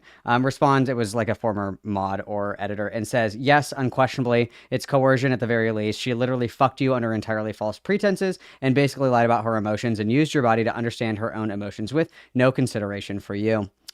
Number 73, starting January 2024, the defendant began characterizing her interaction with the plaintiff as, quote, rape by deception, see Exhibit C. The plaintiff did not rape the defendant by deception or by any other means. These statements are unequivocally false. Number 74, further, when the defendant was asked why she chose to call the plaintiff a rapist, the defendant admitted that, quote, one of the reasons I changed the term from sexual assault to rape, there's not really a way to say sexual assaultist. 75, the defendant, by her own admission, knows that the plaintiff did not rape her. 76, when the plaintiff discovered these social media posts, she was horrified, confused, and panicked. The plaintiff outright denied these defamatory statements as they appeared, but the defendant, with her status as a content creator on YouTube and as a licensed professional counselor, continued to accuse the plaintiff of lying about their December 2023 visit and about the alleged sexual assault or rape. Number 78, on March 20, 2024, the defendant published the first of many defamatory videos against the plaintiff, publicly available and hosted on her Discourse Xena and Poppy YouTube channel, titled, quote, when the online left has a problem with SA culture, comes home, Discourse. Herefore identified as video 1. 79, in video 1, the defendant attempts to recharacterize her and Xena's visits with the plaintiff, falsely painting her as the victim of the plaintiff's sexual advances. Quote, during that sexual act, this person was very clear to say that they loved me, that they wanted me, etc. I was under the impression that we were doing this as an act to be together and proceeded with it because I thought I had to for the relationship. The next day, this person then decided to tell me that she didn't love me, that her whole reason for coming to the hotel we had gotten in her hometown town was because she decided that she wanted to use the weekend as a litmus test to see if she still had feelings for me. Because we had a fight the day before we were supposed to leave for the trip. I wanted to be really clear. I want to put out a personal statement about two issues, but the other part that talked to, oh my God, who transcribed this? But the other part of that talked about what happened with my significant other, or now ex-significant other, no flake, the plaintiff, end quote. Wow, whoever transcribed these, I could do your job better. Is anybody at this law firm hiring? Thank you. Number 80, as stated, the plaintiff did not treat the defendant's visit as a, quote, litmus test. The defendant and Xena ground the plaintiff into submission with constant pleas for, quote, another chance at fixing their failed relationship until the plaintiff relented and agreed to see the defendant. Number 81, however, the defendant asserts the following, quote, like, I really want to be clear, my action was to come out and accuse the plaintiff of sexual assault, end quote. And then our footnote here is the defendant had previously published a video called Let's Begin on March 13th, 2024, which spoke about the plaintiff at length, but this was a members only video and not open to the public. To my recollection, that was public for like a week. I think that she paywalled all of her shit after like a week, but yeah, she did. I'm sure that somebody has a rip of that. Something that would be really interesting to me. I don't know if Carolyn or Nico are still here. Obviously, if you do not want to post in my YouTube chat under your terroristic pseudonym, as they call it these days, I would be really curious because I know in other slap suits, there have been subpoenas to Kiwi Farms for archives of certain information. I'm curious because I could be wrong, but I feel like this was archived on the farms. Obviously, disavow the dark arts, whatever. But like, you know what I mean? I'm curious if there's going to be any kind of digging into the archival of any of that shit that exists on the farms. Because if there are archives of these videos that were public and then paywalled later, the archives would probably exist there. So I'm kind of curious about that. If anybody from the dark side of the moon knows anything about that. Shall we continue, or would you like to pause for a few more questions? I'd love to pause for a few more questions. Okay. Noval, aka Mole now, very slay, asks, as far as I understand, does Snowflake actually have a good chance of winning the defamation case? I understand that those defamation cases are very difficult in the US. Great question. Yeah. So in terms of damages, we don't even think about damages. In terms of a finding of, hey, you lied about this person and about this encounter, she has a better chance than most. She does have a claim upon which relief can be granted. She has facts that causally tie her cause of action together. And she does have like a very distinct linear line between Poppy, Poppy making an image of her with the word rapists across it. And I hope she indicates like how dangerous this is, even in a particularly liberal state like New York, to label any trans individual a rapist in such a public manner. That still puts them at great risk of harm. So her doing this is not only like a defamatory act, but also an incredibly dangerous one. Poppy should know better.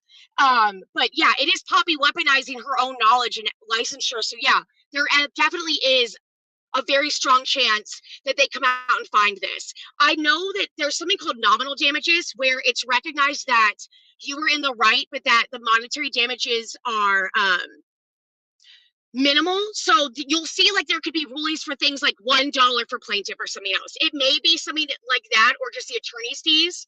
But I definitely think that there is, especially once Poppy gets walloped during any of these court hearings or proceedings, or even in her answer, if she doesn't answer, which she has got to. Oh my God, dear God, please allow that answer. Oh, well, let me see how Poppy writes that fucking answer. Please, God, please let her use ChatGPT.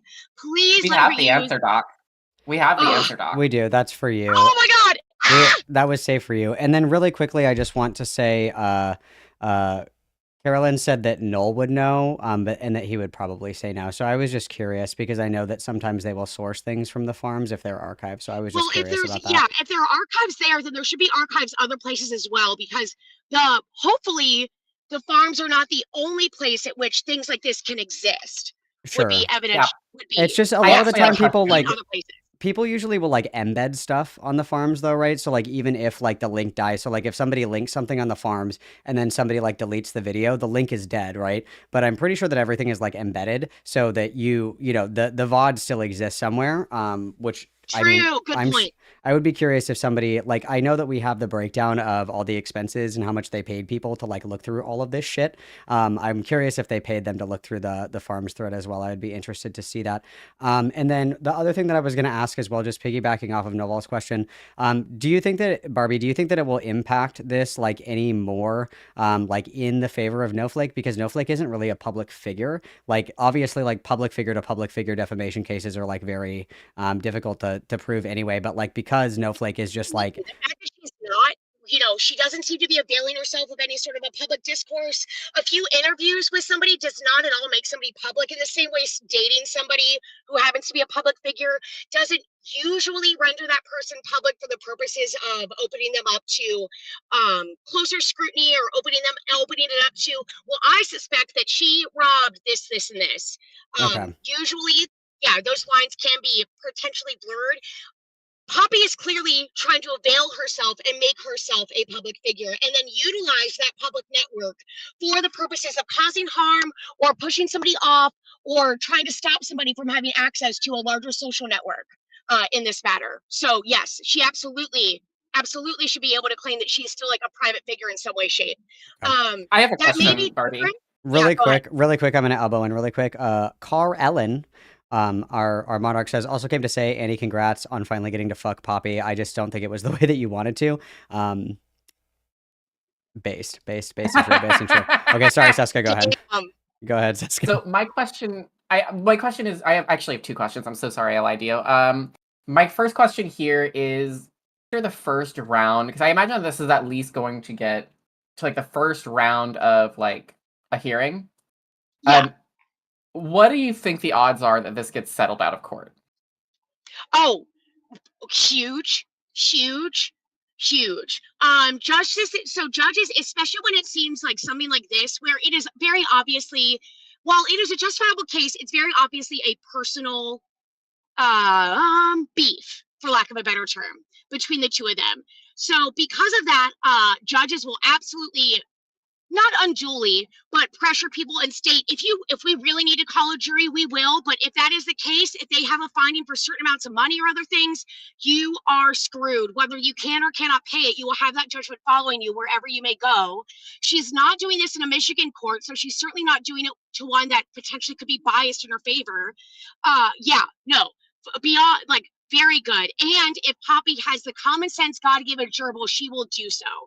But that would involve a massive public retraction of all these things, and hopefully her coming out and saying, not only was I wrong that it was like, you can't pull the Kobe thing of, I thought it was consensual, but it in fact was not. You need to come out and say, I did maliciously lie about this and do like a full retraction if that is what No deems would actually set her back to rights. Totally fair. My second question here is, how do you think that this could in any way impact Poppy's licensure as a mental health professional? Absolutely. So with any sort of a public action like this, being sued for defamatory efforts, it's going to be logged. I want to be clear, unless so here's the thing, she intermixes what she does online with her licensed job a lot. So it's not as though they are two different things at all. The way in which she talks to and weaponizes her therapeutic language and or understanding in her relationships could mix those lines such that there could be, I don't want to say an audit or a board, but I have to believe that for licensures, when it comes to therapy or therapists or mental health experts, that there has to be some preclusion that stops you from weaponizing that skill against other lay people in terms of like, in the same way that if you know how to beat somebody up, we have a much higher expectation of you to not go out and beat the brakes off of somebody, you know, with like Mike Tyson, he has a higher standard because we do expect that, right? Versus me like flailing around and accidentally hurting someone. It's much less accidental whenever it is a therapist. So I would be curious if this would trigger some sort of an inquiry or questioning or cause her to come before a board. Yes. Okay, and then I Thank have you. one more, and then we can continue on. One for right now, and then obviously, if you guys have more questions, you can always ask. Dusk asks, theoretically, what would happen if the judge or the jury decided within this that No was the one that was assaulted? Would that be like an instant win? What a good question. So if they decided No was, so when a jury renders findings like this, I think the closest thing will have to be something along the lines of the Jean Albright, I think is what her name was, the woman who sued President Trump for defamation and won. So it would have to be something where they would have to find that there was not enough evidence to prove or to make a statement that there was sexual assault that happened. So therefore she was so in the wrong as to say something like that, as to make it, this is obviously done with like malicious intent, but they won't necessarily be compelled to do a finding of whether rape actually occurred or whether it happened to either party. That could be something that they may try to come to a conclusion. Like juries will sometimes do that where they go beyond the call to question if it helps them factually lay things out. But that may not be a legal conclusion or a factual conclusion that the case could be, that could come out as an answer or a jury verdict, potentially. Again, like the first thing they have to do is make it past like the first hearing, and that's going to be so curious. Beautiful. All right. Would you like to read, Seska, or would you like me to continue reading? Please continue. Please continue. I would love to continue. Okay. Number 82, the defendant has stated false information regarding the inter alia. I don't know what all these fucking Latin words are. I'm a bad Catholic. The circumstances surrounding her friendship with the plaintiff and the plaintiff sexually assaulted her. 83, soon other content creators began creating content, repeating the defendant's defamatory statements, which the defendant started sharing on her own YouTube channel. So here we have two of the videos by Liana Kersner reinforcing Poppy's original statement. 84, additionally, the defendant shared her defamatory statements about the plaintiff with many members of her online community, the Foundation, which is a Discord server that she created for the initial purpose of interacting with her fans. 85, however, the defendant soon began using her server as a means of privately coordinating a defamation campaign against her enemies, specifically through using close confidants and moderators as avenues of sharing her accusations while creating a veil of plausible deniability. Although many of these confidants have had since left the Foundation after their own fallouts with the defendant and her remaining cohort continue to coordinate sustained defamatory campaigns against the plaintiff. This includes the defendant providing defamatory statements and private information about the plaintiff to Annie Gallagher, herefore referred to as Gallagher, one of the followers who authored two separate documents, one being published on February 29th, 2024, called Lefty Twitter Dog Piles Poppy Dableek for being a rape victim, end quote, and the other being published on June 5th, 2024, called, quote, The Poppy Drama Has Reached a Disgusting Peak, Not Safe for Life, end quote. Both of these articles feature an image of the plaintiff emblazoned with the word rapist directly underneath said image. They didn't include in the Grand Theft Auto font, which is important, I think. Unfortunate. It is important to call that out that it was in the Grand Theft Auto font. The defendant Well, provided. this is why she's a Gen Xer and not a millennial, all right? Like, she's just barely trying to keep up with the kids. I know, she's trying hard. The defendant provided further defamatory statements and private information, such as the plaintiff's previous legal name, to an unidentified third party who authored these documents, called, quote, Melina Great Value Sarah. I don't know how to say this word, Sarah, whatever the fuck. End quote. Sephiroth, whatever. End quote. Said article primarily focuses on another of the defendant's perceived enemies, but also includes the false accusations of rape and sexual assault against the plaintiff. The defendant shared these articles on Twitter, on the Twitter account for her YouTube channel on March 1st, 2024, May 4th, 2024, and June 14th, 2024, respectively. Although the defendant publicly disclaimed any involvement in preparing these documents, in truth she showed screenshots and private information about the plaintiff and other individuals to authors of said articles, coordinated details and facts that should be included through voice calls in the foundation, and actively edited said articles to ensure that she hurts the plaintiff in the most impactful way possible. See Exhibit D, the defendant's public Twitter post actively promoting the, quote, lefty Twitter dog piles Poppy W for being a rape victim, end quote, and, quote, Melina Great Value Sarah, whatever the fuck it is, end quote, to approximately... That's what I said, yes. To approximately 1,721 people at the time of publication, as well as other social media posts by the defendant and the authors. So here you have a screenshot from May 4th. The joke is that I didn't know you were doing this much. I just gave you the screenshots. Holy fuck, my friend. This is breathtaking. On May 29th... I can read these sub notes, by the way, when we get there. Okay, no problem. On May 29th, 2024, after months of attempting to talk sense into the defendant, a cease and desist letter, herefore the C&D, was sent to the defendant and her multiple partners involved in the harassment campaign. Okay, here we go. FKA, Andrew Gallagher, the Poppy Diabolique drama has reached disgusting peaks. This is a link. Plaintiff's previous legal name was Cody Lawrence. Also, disavow, guys. Bad Lulu. This was supposed to be censored. Bad. Sad air horn for Lulu. Yeah. Bad kitten. Sad air horn. The original article was removed by its original author, but has since been re-uploaded by the defendant multiple sites, with the latest attempt to share the article being on March 6, 2025 through her Fur Affinity art account. If you are an artist or furry and you contact people trying to tell you not to work with me, or have heard nasty things about my reputation, please read this. Let me know if any of the links are broken. And it's a link to furaffinity.net journal, which I think we should read because I think Fur Affinity drama is hilarious.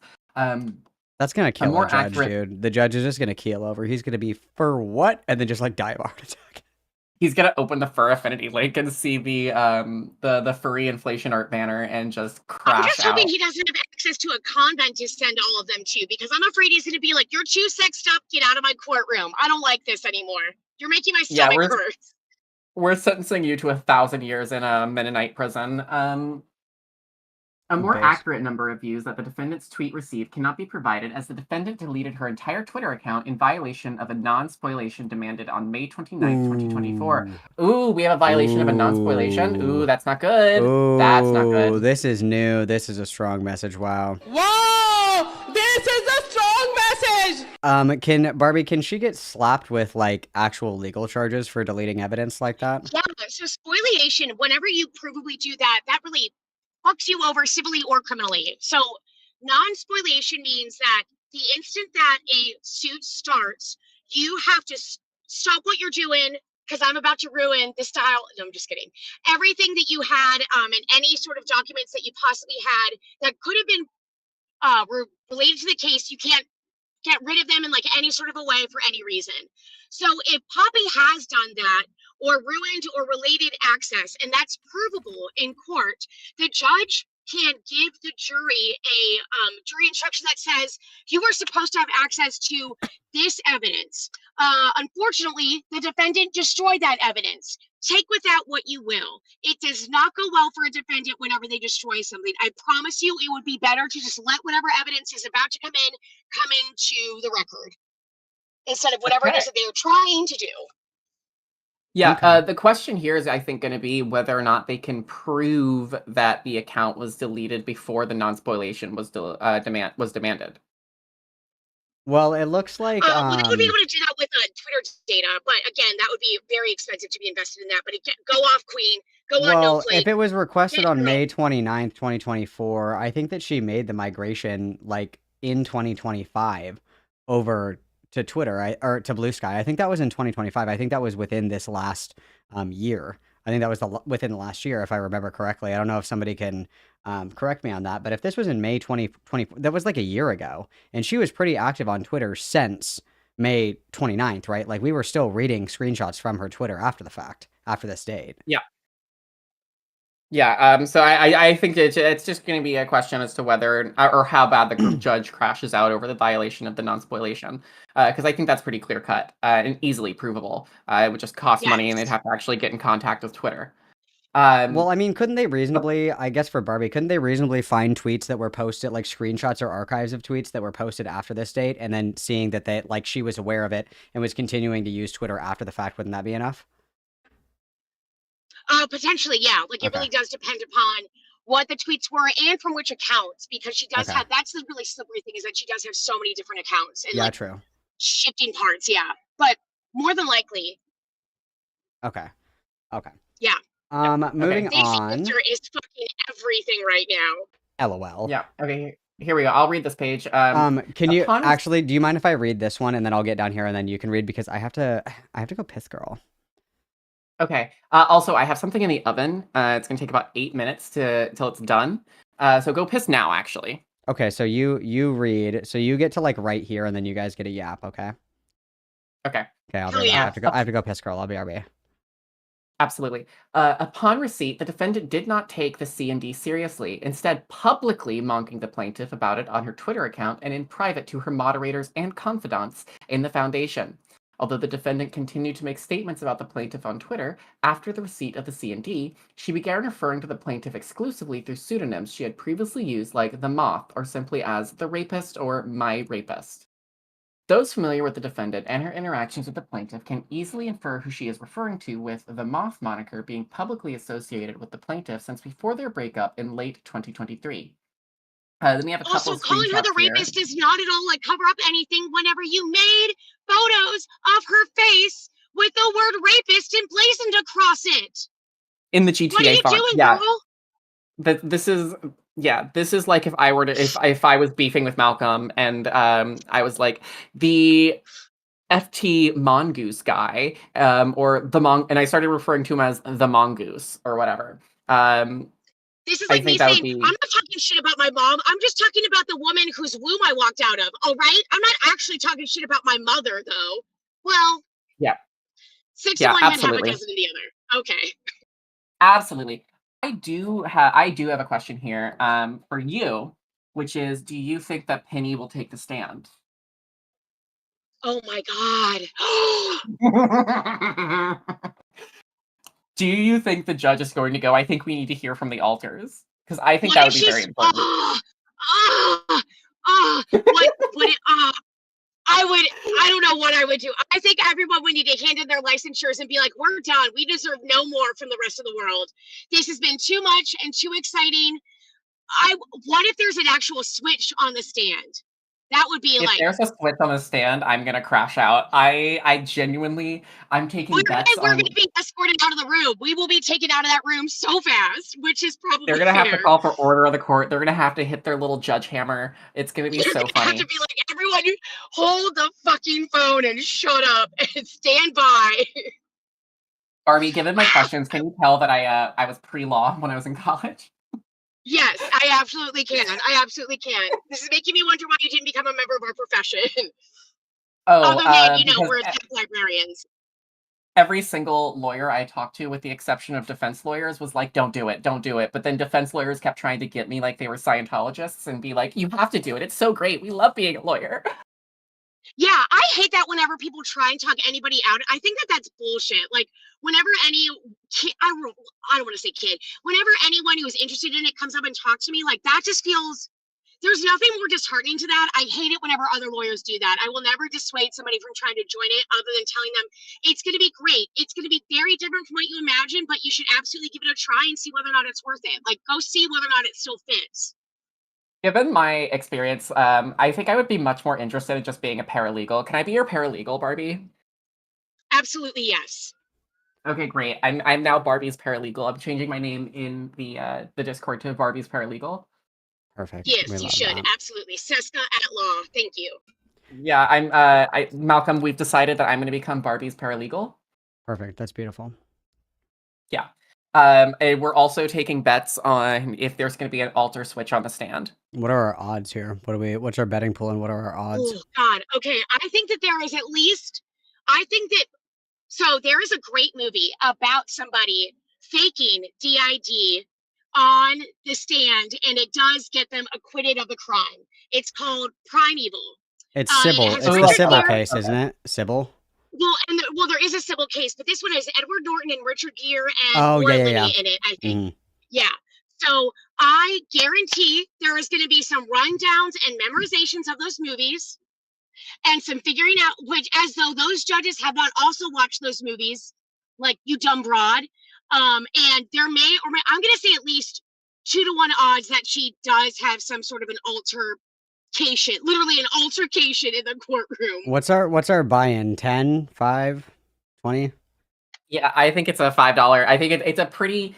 It's what Absolutely. my bet, my parlay here on the sports betting app is going to be that very specifically, Poppy's going to get backed into a corner, and to try and get out of it, Poppy's going to fake an alter switch. That is my specific idea. That's what's going to happen. Dude, To prove that hell it yeah. wasn't her, she was underneath control of, Pumpernickel or like Or Thumbelina. her or alter something the whole time. ego, her alter ego Countess Bucci Flagrante.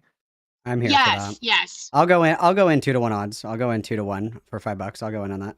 I think it's worth it. Yeah. Okay, I'm in. Absolutely. All right, you got me. Icon one has more- another bet for us. Icon has another bet for us really quickly, which is that they bet Poppy will accidentally admit to this plan live on stream.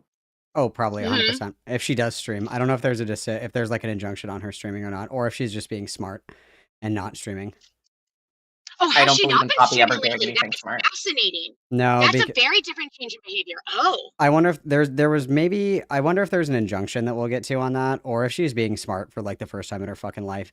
But really quick, Noval asked, wait, couldn't Barbie ask to be Poppy's lawyer? And then she could get paid to witness the whole thing. Very true. Very true. Oh my. No. I don't know if Barbie has it emotionally in her to actually try and put forth a defense for Poppy. Listen, even as a public defender, I'm categorically against lost causes. Fair. Oh my god. Did you guys get through this part right here to the screenshots? We got to the screenshots. I didn't read the screenshots because I think we've already all seen them before. Yep. Okay. So Yeah, this we'll is read just the the 2 days, 5 hours, 11 minutes till I come and see you, and then the ring screenshot about like buying the ring for No Flake. And then Yeah. so the He next, also has ugly hands. Sidebar. yeah, we can moisturize a little more. We're afraid of moisture, I suppose. Yeah, please. What is please going on with her? moisturize. Nothing delicate about those fingers. I don't like it. Sure, I'm bro. really annoyed that it looks like her circulation is being cut off by those rings. Yeah, it's very King go to a Charles jeweler. coded right now. It's very Yeah, King Charles.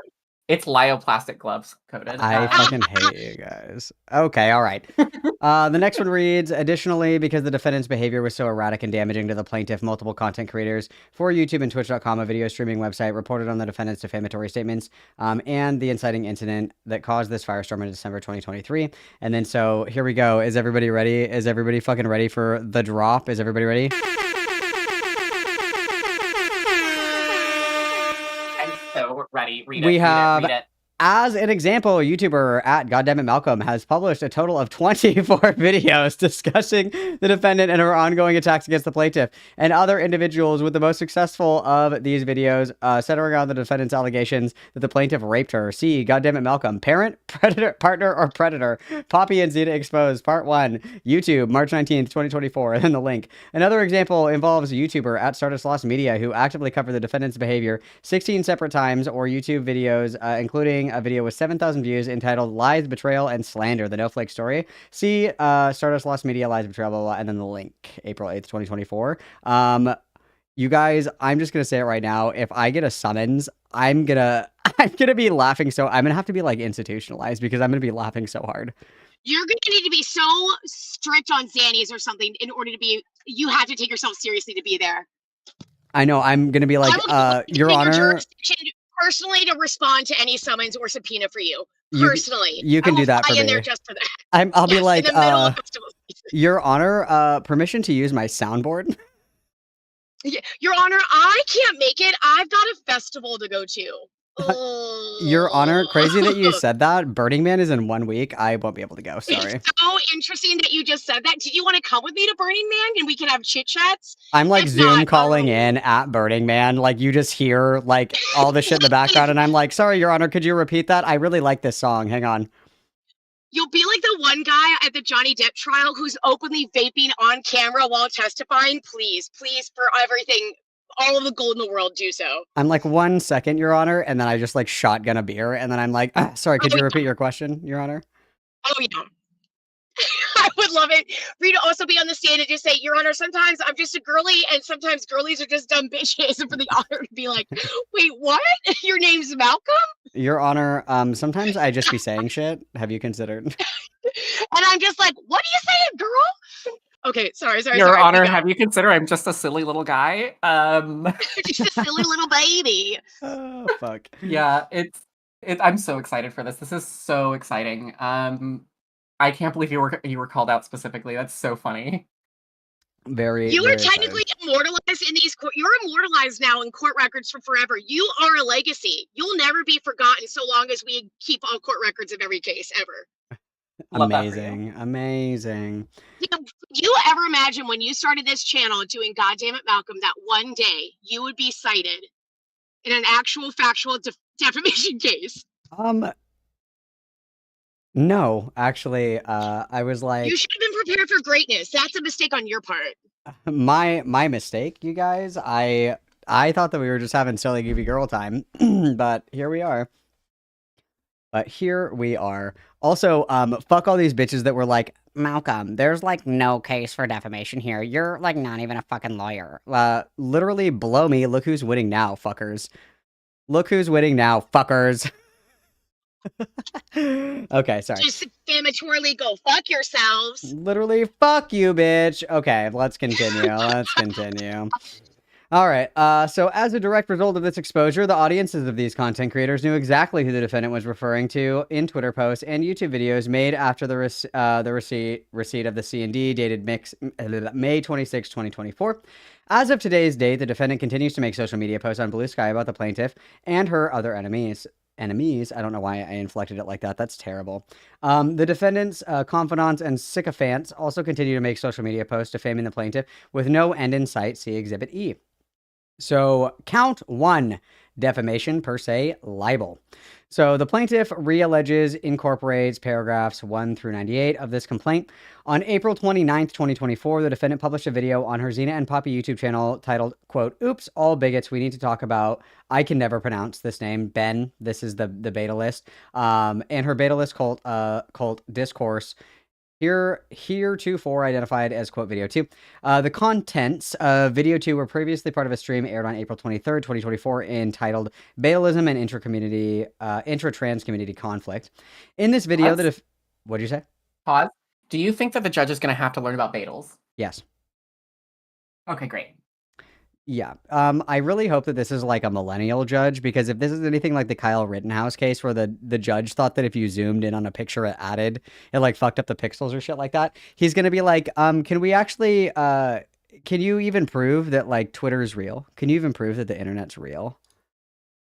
No, I'm hoping for like a full-on boomer judge so that the boomer judge is forced to learn about furries. Oh my god. If the boomer judge is like, why can't you just like not, you started dating on a Twitter? Yeah. And then he's going to be like, why are you discussing vaginas or vaginoplasties on Twitter? I'm really hoping for a judge like the one that was in that Lio Convoy court call, where Lio Convoy and the judge both kind of like were bonking their heads against the computer because they couldn't figure out how to screen share. I think that my hope is either it's like a young judge or it's like a geriatric judge that's like, what is Google Chrome? What is that? Yeah, exactly. Both of which are going to be spectacular, because one's going to be more in the know and still deeply annoyed, and the other one's going to be so confused, but even more annoyed, especially annoyed by a Poppy. It's going to be pretty. Oh yeah, that's going to be great. Okay, so it goes on to say, in this video, the defendant and Xena discussed what they believe are beta lists what beta lists are and who they feel in the online streaming and or video community fall into this category. At the 52-minute and 30-second mark in the video, the defendant states, quote, but again, I want to be clear, the things that these people were wanting to do, the defendant's referencing an article that she is reading during video 2, was the thing they were claiming to be done, and Snowflake, the person I have accused of basically sexually assaulting me, well, not basically, did, tried to endgame this to go after our channel. I've seen the screenshots, end quote. These statements are untrue and defamatory, and that they falsely allege that the plaintiff sexually assaulted the defendant. The defendant knew or should have known that such defamatory statements were false. The defendant made such defamatory statements with knowledge of their falsity and or with reckless disregard for the truth of the falsity, choosing to smear the plaintiff's name with no factual basis in doing so. Defendant statements constitute defamation per se because they impugn the plaintiff's character, accusing her of the heinous crime of sexual assault. As directed and proximate to the defendant's defamation, the plaintiff has suffered and continues to suffer from the humiliating loss, standing in the community, loss of self-esteem and public esteem, public disgrace, and emotional distress, particularly in online spaces where her name is forever tied to allegations that she sexually assaulted the defendant. As a direct and proximate result of the defendant's conduct, plaintiff has suffered and continues to suffer harm for which she is entitled to an award of monetary damages in the amount of $1,000. And other relief. The defendant's defamatory statements were malicious, willful, wanton, and done with reckless disregard for the plaintiff's rights, continuing to smear plaintiff's name even to this day. As such, the plaintiff is entitled to an award of the punitive damages in the amount of $1,500. Count 2. The plaintiff alleges and incorporates paragraph 1 through 108. This complaint in the video 2 at 1 hour, 12 minute, and 57-second mark, the defendant states, quote, it is ironically funny to me that there are people out there who genuinely believe Snowflake is a reliable reporter, that she is, despite being proven that she lied about the abuse, assault allegations against me, like that was proven by Twisty, just proven. We covered that on the stream. Now, did we do a segment just to take a swing at an abuser? Well, no. The reason that I wanted to talk about it is the reason that I brought it to ZZ's attention was that I really dislike supremacist ideologies. They bother me, end quote. Then so we're going on to say pretty much the same thing as above. I will just reference what was above, that these are defamatory in nature, knowably false, and then that, you know, Snowflake continues to suffer from humiliation, loss of standing, blah, blah, blah. And so this, they're seeking damages of $1,000 for this, and another $1,500 for that. The third count is... that's very reasonable, actually. Yeah, I agree. I mean, I'm sure that I know for a fact that it jumps up quite a bit here later, but for right now, this doesn't seem too terrible. So, count 3. Count 3 is also libel. Same thing as above. We have 1 hour, 18 minutes, and 45 seconds. The defendant says, quote, no one was pressured into anything. What I asked was, can we be as though we were in a relationship again and try to fix things, which was what we were discussing between Xena and No. And I followed up with that. There was no pressuring into a sexual relationship. And again, all of her interactions with me, at least the first sexual interaction, were consensual. The second one, mine weren't. They were contextual. And unfortunately, I didn't really have the ability to say no when they escalated. And then again, we have... this is untrue, defamatory in nature, there's damages, etc., for $1,000 with an additional $1,500. Do you guys just want to power through these, or do you want to stop really quick? Oh, I say we power through them. Okay. Yeah, let's power through. I'll go ahead with the next one. Okay. And then I've just been skipping the, like, obviously we are aware of the damages or whatever, but just like what the allegations are or whatever the fuck. So continue. Yeah, absolutely. So the plaintiff realleges and incorporates paragraph 1 through 126 of this complaint. On May 24th, 2024, defendant published a video for her and Xena Poppy YouTube channel titled Red Leonic to deconstruct the Poppy Amory doc by Ms. Melina and Snowflake, proving false discourse, here to identified as video 3. So we go through the complaint and let's see what the... Oh, right here, sorry. Right here. Is this what you need? Oh, okay. Yeah. Yeah, this in part video right here. 3, there you go. In video 3, the defendant and Xena review and comment on a video posted by YouTube to a friend of theirs, who goes by the username Red Leona K. That's Leona Kersner. At the 16-minute and 6-second mark in the video, defendant states, so one thing I think Leona is doing a really good job of elucidating here is the fact that, like, one of the reasons I changed the term from sexual assault to rapist, because saying there's not really a way to say sexual assaultist, but blah, blah, we know about this. We know this. Okay, let's keep going. I want to see the requested amount. $1,000 and other relief. So what is this? We're on count 5. So what is that? We're on count 4 now, right? This is count 4. This is count 4. So this is 1,000. So... Yeah. Hang on. Okay, let me do the math really quick. So we have 4 1,000s. And then we have 4 1500s, right? Yeah. Sorry, I'm dyslexic. So we have that's $10,000 thus far. That's where we're at right now. And then I'm gonna drag in Don't Smoke in Bed as well. Welcome. Hey, bestie. Welcome, bestie. Hi, lovelies. Let me do the math. So glad you're here. 4 1000. Oh, you little bitch! Mute me. I can hear myself. I did. Oops. Oops. Okay. Give me 1 second. I'm gonna switch this over really quick. I'm gonna put up a tally for what we have right now. Hang on. Let me do this really quick, and then I'm gonna get my calculator up. If this will fucking work. Hang on. I might just have to do like a note. Hang on. Okay. Hang on. I'm gonna do this. I'm gonna put this like right here, and then this is just gonna be our running tally of how much we have. Don't Smoke in Bed. Any statements, concerns, anything that you would like to add before we continue? Oh, my concerns are numerous. Yeah, honestly, I don't even know where to begin with my concerns. My main concern, and we'll get there, is how viable Poppy can be held for the articles written by Annie and the artist formerly known as Nightwild. But yeah, that's my main question. But otherwise, It's going to be interesting. You I know mean, she would have content. to bring separate suits against both of those people for being reliant on information that, if they had checked, could have either been seen as like, maybe you just don't talk about it, or is provably not factual, right? Mhm. Again, there were only 3 people there that night, so we don't really know. However, from the facts that have been presented, one story obviously is far more credible than the other, being Mhm. Noah's versus Poppy's.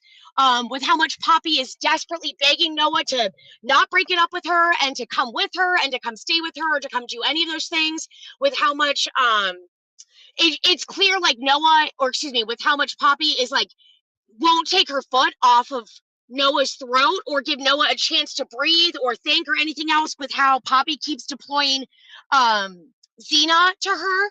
I think all of those things are very persuasive to me, at least. Mhm. Absolutely Mhm. persuasive. And then just really quick, Um, I was sent last night or the other night when we talked to Dusk. I was sent screenshots specifically. I don't know. I'm assuming that they have these if they've been sent to me. They must be floating around somewhere. But I have screenshots of Poppy giving Dusk both Melina and No's docs for that document. Yeah. And then giving like, information to make it look like, oh, well, this is where you reasonably could have found, so-and-so's legal name and like their information and shit like that. But that information was given to Dusk by Poppy, and there is evidence of that. Yeah. That was what I presumed the argument would be, that there was no way those people could have gotten that information without it coming from Poppy. But yeah, that was my only thought. And if Poppy is not a good attorney, but if she has an ounce of critical thinking, that is probably going to be an argument she makes. Very based and true. How many times? Okay, what's the over/under on the judge having a heart attack over this? Pretty high, I think. Honestly, Yeah, that's pretty really going to depend upon how good his executive staff is at keeping him calm, and or whether or not he has a law clerk who can sit him down and start explaining Bussy and other things to him. Or her. Yeah. Or her. That was my internalized misogyny, I'm sorry. Or her. That, honestly, that is the kind of thing that a judge would pull me aside in like the vestibule and be like, what does this mean? And I'd be like, I don't think I can. I need you in my chambers for a little bit. And then they're going to look at you. Yeah. They're going to pull out a bottle of something from their private stores and say, what the fuck is going on? What is this? They're going to be incredibly hostile because they don't understand it, and they're going to need to be walked through it with a handheld. Oh yeah. It has happened to me before, where a judge has brought me to chambers and been like, can you please explain something? Because I don't understand. And I'm always happy to do it, but it is very funny when it happens. And I anticipate that especially whoever the fucking evidence clerk is, they are going to have a rough time. They are not going to be having a good time. I would pay genuine money to be the stenographer for this. I think we all Yeah. would, truthfully. I would teach myself Oh my how god, to use it. the court reporter having to differentiate between Poppy and Alters. Shut up. Shut the front door. It honestly might Do give me you hard think I was conversation. saying in the chat. I was saying in the chat earlier, I don't think you saw it, Barbie, but I was like, if she switches on the stand, is she still under oath? Or can she start lying? because Oh my Poppy God, was sworn in. Pepper wasn't sworn in, but Poppy was sworn in. So I if fucking she's if hate she you guys. rapid switches to Pepper, is she still under oath or can she legally I'm tell sorry, lies? Judge. One of my alters just be a dumb bitch. She just be saying shit. One of my Actually, I'm alter so sorry, that was my Judge. One of my- liar altar. I'm so sorry, Judge. I actually can't testify because one of my alters is a child and therefore cannot testify without a parent or legal guardian present. Dude, I actually my child alter needs to testify from the vulnerable witness room. Can we get that accessible, please? This is an accessibility concern. I need to be in I'm the also vulnerable taking witness. bets. If she Yeah, finds I'm out that also a taking vulnerable bets witness on, room exists, you know she's gonna exploit that shit so much. Oh, 100%. 100%. I'm also taking bets on how long it's going to take before Poppy goes full Daryl Brooks. I think that's going to be a She really, will build really... herself a fortress of solitude out of boxes. She absolutely will. Yeah, I'm absolutely here for that. I cannot wait until for the Poppy Fortress out of evidence boxes. I'm hoping she gets ejected from the courtroom at some point. I think that'll be really fun. held in contempt. One time I It- did find a whoopee cushion under the judge's bench, and I still think about that because, like, who put that there, and what was the objective? But I'm anyway, so mad that the one time I got jury duty, they removed me. no. I was so mad. I was so excited. They pulled me in for jury duty, and they were suing a corporation, and they were like, "Okay, now, do any of you have any problems with treating corporations as people? Because they're guaranteed the same rights as people under the Constitution." And I was like, "Yeah, I think that they should all be put against the wall." But weirdly, they didn't pick me. All right, really quick, I'm going to hit up a few of these questions and then we'll keep going. Icon Cindy says, would a jury of Poppy and Xena's peers even be able to go outside? Good one. And then how would they even pick a jury for that? Sounds hard. I would imagine that most people don't know who Poppy and Xena are, so probably relatively easy. And then Brian asks, very easy. If she only has like 10,000 people, like we're saying public because she avails herself on the public, but not that she's like. Yeah. We're not talking about somebody that. I desperately need to see the I need to be there for the voir dire of this. I desperately need to see like the jury selection. I need to see the jury selection. It'll be fire. And then Poppy's lastly, gonna just start hitting on jury members. Like this is oh my God. especially if she's her own counsel. Don't put that evil into the universe. Shut up. Allegedly. I won't wish that on you, Ricky Bobby. I'm sorry. And then Brian says, will Poppy wear her cosplay red contacts to court? Yes. Good question. Good I would question. say Are yes they as well. prescription? No. Are they See- prescription? No, because she wears them under her Poppy- glasses. Poppy doesn't have a lawyer to tell her to make herself look as dowdy as possible, the way that they do when there's like an attractive young woman be on trial. They make her look like a grandma. And Poppy is not smart enough to do that. She doesn't have anyone to tell her that. So she's gonna show up in her naughty girl shirt. I would crush the Yeah, fuck out, absolutely. That's gonna be great. I really wish I could see that jury selection. I want to see the questions she asked the jury. I want to see who she disqualifies. My guess is she's going to start by trying to disqualify all the straight people, even though you can't do that. And And all she's the going men. to burn through her. She's going to burn through her jury selections, trying to eliminate people for like really stupid bullshit reasons, like they've never heard of plural people or they're straight or whatever. Which is going to be super fucking base, bro. It's going to be awesome. All right, let's move on to count 5. Seska, do you want to keep reading or do you want me to read? Or does I somebody else do want to read? keep reading. Thank you. Okay, go ahead. Go crazy. Count 5. Defamation, per se, libel. The plaintiff realleges and incorporates paragraphs 1 through 136 of this complaint. In video 3, at the 16-minute and 33-second mark, the defendant states, "What did blank Nightwild say? No is a rapist and objectively."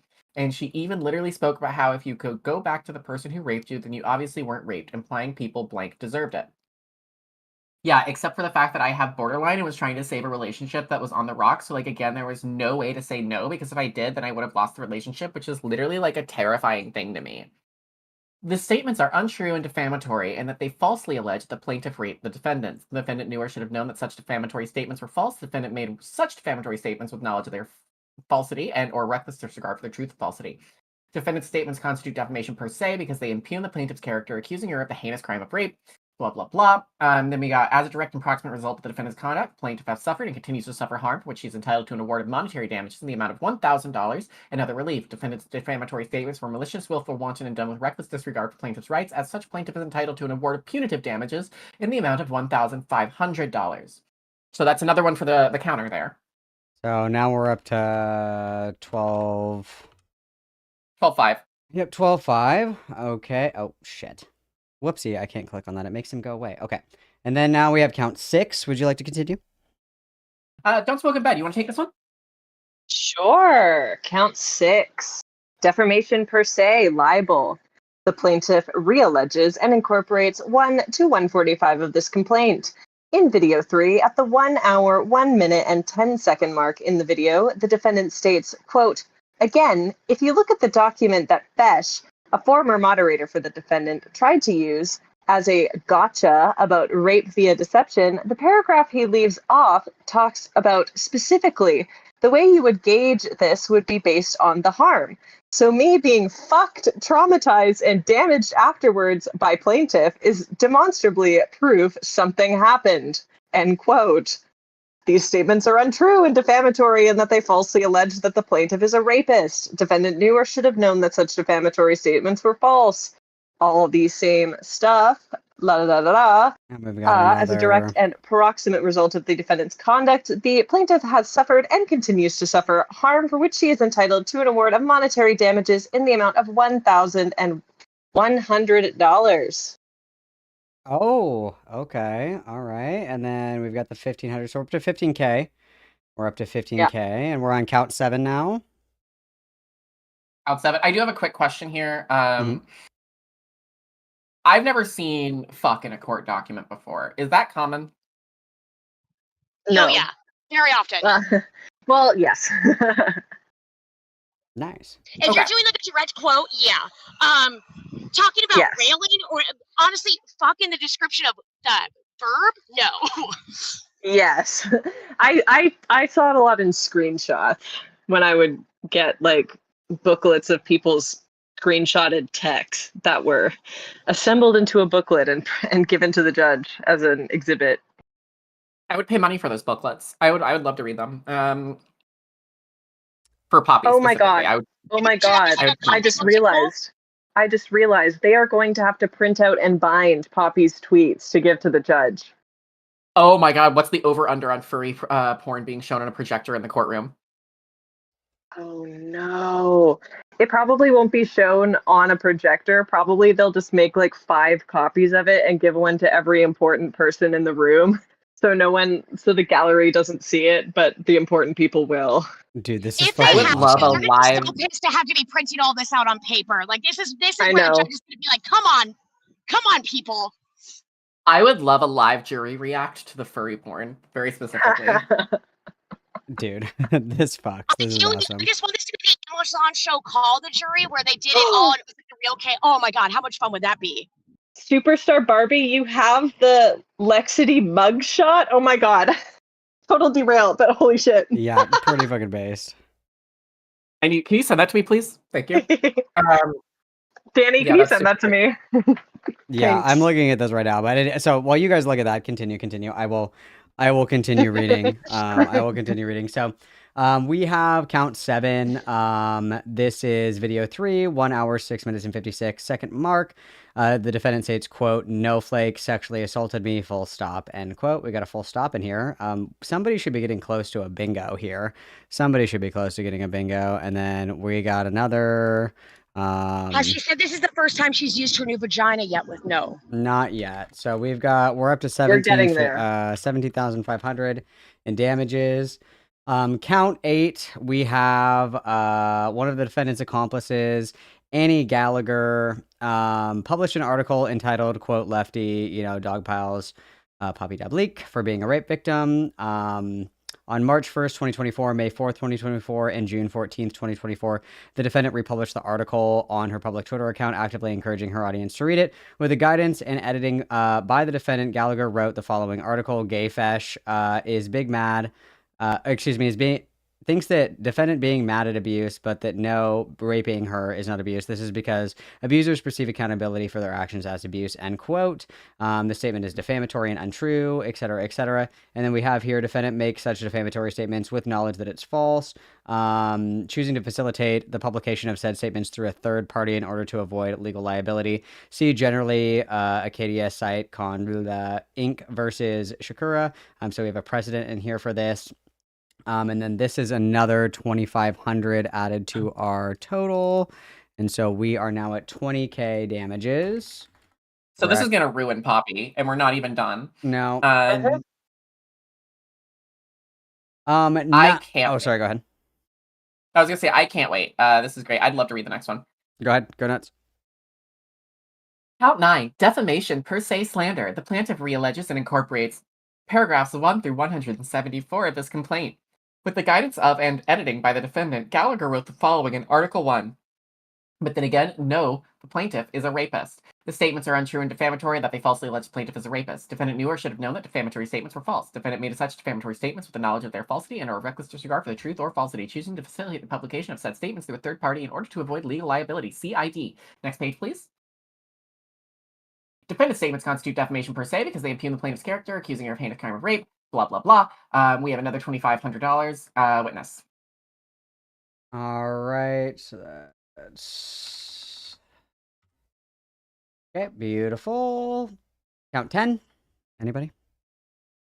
The plaintiff realleges and incorporates paragraphs 1 through 183 of this complaint. With the guidance of and by editing by the defendants, Gallagher wrote the following in Article 1. And yes, I am choosing to refer to No's action as rape rather than sexual assault. I know that Poppy has previously made a distinction between the two, but she has since stated that the level of pain caused to her by this is now indistinguishable from that of rape. These statements are untrue and defamatory in that they falsely allege that the plaintiff is a rapist. Rape is also not a cause of action. That's not even a legal term of art. There's no difference. Dumb bitches. And then really quick pause. Lexity was arrested. This is true. She was arrested for domestic abuse to a pregnant person. Wow, she and Courtney would get along so well. What? Yeah, that's what she got arrested for. We're so back. This is such a big month for gay people. This is crazy. Nuts. Listen, it's my birthday month, and as the resident cancer here, I do just want to say you're welcome. You're welcome. Gay Pride Month is back on the menu. Yes. That's why, by the way, Barbie, that's why we vibe so much. I'm an Aquarius, Pisces, Gemini. Yeah, this I'm makes a way Capricorn. Oh We're my god, we're all sister water signs. here. Malcolm is just a full bitch rising and hormone. That's what Malcolm is. Malcolm gives me True. Leo vibes. I know he's not, but he gives me Leo vibes. I'm an Aries, obviously. Yeah. Fire signs, you know? Oh, and All right, a charge so- for resisting arrest. Sorry, continue. Yes, queen. Can we get a W in the chat, please? Thank you. I think that gets 5 big slays. That Like gets it's 5 5 big big slaves. booms. If anybody has the actual court documents for that, that would be fucking hilarious. But anyway, continuing. Whose turn is it? Who's going? I got it. Okay. Count No, 10. go ahead, please. Count 10. Count 10. Defamation per se, slander. The plaintiff realleges and incorporates 1 to 183 of this complaint. With the guidance of and editing by the defendant, Gallagher wrote the following in Article 1. And yes, I am choosing to refer to No's actions as rape rather than sexual assault. I know that Poppy has previously made a distinction between the two, but she has since stated that the level of pain caused to her by this is now indistinguishable from that of rape. These statements are untrue and defamatory in that they falsely allege that the plaintiff is a rapist. So yada yada yada. Oh, I remember this making And- me see red. Oh yeah, another $2,500. I don't do math. I don't do calculus. Hang on, I'm gone. It's 25,000. Okay. They're really 25. cutting into the furry porn savings accounts right now. Yeah, this is actually really sad. She's never going to be able to goon again, guys. How tragic is this? How tragic. Is Gooning I is guarantee you, illegal now. I guarantee you, once this is all over and Poppy gets clapped, she's gonna go on live stream and be like, "Yeah, well, the court's biased against rape victims, anyways, and so this is why I lost." But I really, obviously, I can't now say that that Snowflake did this to me. I have to apologize for it, but obviously the court's biased against rape victims, so I don't really mean it. Also, wouldn't it be included in here as well if she did file a police report right after the fact? Because she always said like, oh well, I filed a police report that said that I was raped. Would that be included in this as well? Like, I imagine that will. I imagine that would be It could be in included her in the. factual claims, but she doesn't. Her answer is lacking. It's not good. I would really think if it was going to be included anywhere, it would be included in the answer. But I don't think Poppy actually did file a police report. Okay. Well, let's keep going because we still have the answer documents as well to go over. So, let's power on, lesbians. Okay, I got this one. Oh, go ahead. Go ahead. Go ahead. No, you, Okay, please. Please. Okay. Okay. So with the guidance and editing by the defendant, Gallagher wrote the following article: 1, no sexual abuse of Poppy. Meanwhile, it is more complicated because less people understand consent beyond, quote, just say no to rape. These statements are untrue and defamatory ad infinitum. And then we add another 2,500. And that is going to be 2,750. Wow. We're getting up there quick. Okay. 12 is going to be with guidance and editing by the defendant, Gallagher wrote the following article: Snowflake is a rapist. Jesus Christ. Okay, just say it. These statements are untrue and defamatory, blah, blah, blah. And then we've got another fat 1,500 and 1,000 on there, cranking us up to 30K. Rip to the Goon Fund, guys. Count 13. With the guidance of editing by the defendant, Gallagher wrote the following article, quote, had Poppy known No's true intentions, she would have never consented, thus making it sexual assault by means of deception.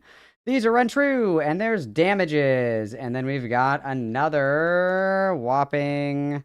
Oh, here we go. All Is right. this the first time we're seeing it? Have we seen this? Yeah. This is the first time, and we're only halfway through the document, you guys. We're being really brave right now.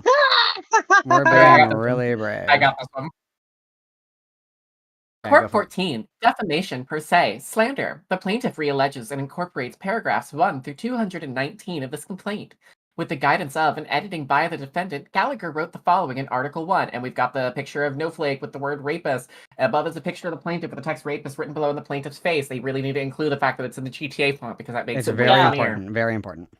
That's a These important detail. Yeah, these statements are untrue and defamatory, and that they falsely allege the plaintiff is a rapist, blah, blah, blah, defendant knew, blah, they knew they were false, etc., etc., and let's see what the damages are. Another $2,500, which brings us up to $35,000. Ooh, things are not looking good. All right. I would also like to clarify that even if No is awarded all of this, Poopy Zoopy are completely fucking broke, but the good news is that even though No may not be able to actually collect on this right away, this judgment will follow Poopy Zoopy around for basically the rest of their lives until it is paid. Well, and the other thing too is that they own property, so they would have to liquidate their assets to pay it back. True. Okay, so count 15, defamation per se, slander. The plaintiff realleges and incorporates paragraphs 1 through 228 of this complaint. With the guidance of and editing by the defendant, Gallagher wrote the following in Article 1. There have been a number of people who have left the defense of the plaintiff, Poppy's defendant's rapist. We have gone out of their way to discredit Poppy by any means necessary. The statements are untrue, blah, blah, blah. Poppy knew they were false. This is another $2,500, which brings us to $37,500. All right, and then we got 15. I'm going to burn through these. Count 16, defamation per se, slander. The plaintiff realleges and incorporates paragraphs 1 through 237 of this complaint. On May 4th, 2024, one of the defendant's former accomplices published an article entitled Milena, the Great Value Sephiroth, heretofore referred to as Article 2. On March 1st, 2024, May 4th, 2024, and June 14th, 2024, the defendant republished Article 2 on her public Twitter account, actively encouraging her audience to read it. With the guidance of and editing by the defendant, Article 2's author wrote the following. Essentially, Milena is claiming Poppy flirting with adults who are at a younger age is bad, in stark contrast to her aggressive defense of No, Poppy's sexual abuser dating a 19-year-old. The statements are untrue and defamatory, blah, blah, blah. Another $2,500, which brings us to 40, right? Yeah. I think that brings us to 40K. Yep. Count 7, defamation per se slander. The plaintiff realleges and incorporates paragraphs 1 through 248 of this complaint. With the guidance of and editing by the defendant, Article 2's author wrote the following. It then progresses to the point in time where no rape Poppy. Rape here in the colloquial sense is sadly the laws have not fully caught up to cover coercion and rape by deception in all cases. Important to point out that this is them admitting that they know this would not stand up in court. Yes. So this is them admitting that they know these statements are defamatory and false. The statements are untrue and defamatory. They falsely allege blah blah blah. Let's see the requested amount. Another one. Surprise! It's another 2,500. That's 42.5. Count 18, defamation per se slander. Plaintiff realleges and incorporates paragraphs 1 through 257 of this complaint. With the guidance and editing by the defendant, Article 2's author wrote the following. This leads into Poppy's meltdown on Twitter regarding what she did not realize at the time, the fallout of a rape, as well as being used for sex by someone who pretended to love her. In the context of Article 2, this statement is about plaintiff. These statements are untrue and defamatory, blah, blah, blah. Another $2,500. That brings us to 45. I'm burning through these guys so we can get to the juicy bits. Let's do it. Mhm.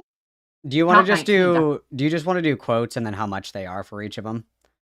Yeah, that's what I want to do. Okay. Okay. Because the whole defendant stuff, that seems to be copy-paste between the entire time. Yeah. So the plaintiff realleges and incorporates paragraphs 1 through 266 of this complaint with the guidance of and editing by the defendant. Article 2's author wrote the following. In fact, the document provides an arsenal of evidence of no brutally and horrifically abusing my friend Poppy. The statements are untrue and defamatory, blah, blah, blah. That's another 2,500, so that brings us to 47.5. Rack them up, babes. Count 20, defamation per se. Plaintiff realleges and incorporates paragraphs 1 through 275 of this complaint. With the guidance of and editing by the defendant, Article 2's author wrote the following. One of the many other people that Milena has used in all of this has been No, aka Poppy's rapist. The statements are untrue and defamatory. This is another $2,500. That brings us to 50. Yep, we're up to 50. Count 21, defamation per se slander. The plaintiff realleges and incorporates paragraphs 1 through 284 of this complaint. With the guidance of and editing by the defendant, Article 2's author wrote the following. This was a conversation that convinced Poppy that No had raped her. The statements are untrue and defamatory. Let's see the requested amount. It's another 2,500. That's 52.5. Yeah, do you want me to give you a second to catch up? I'm good.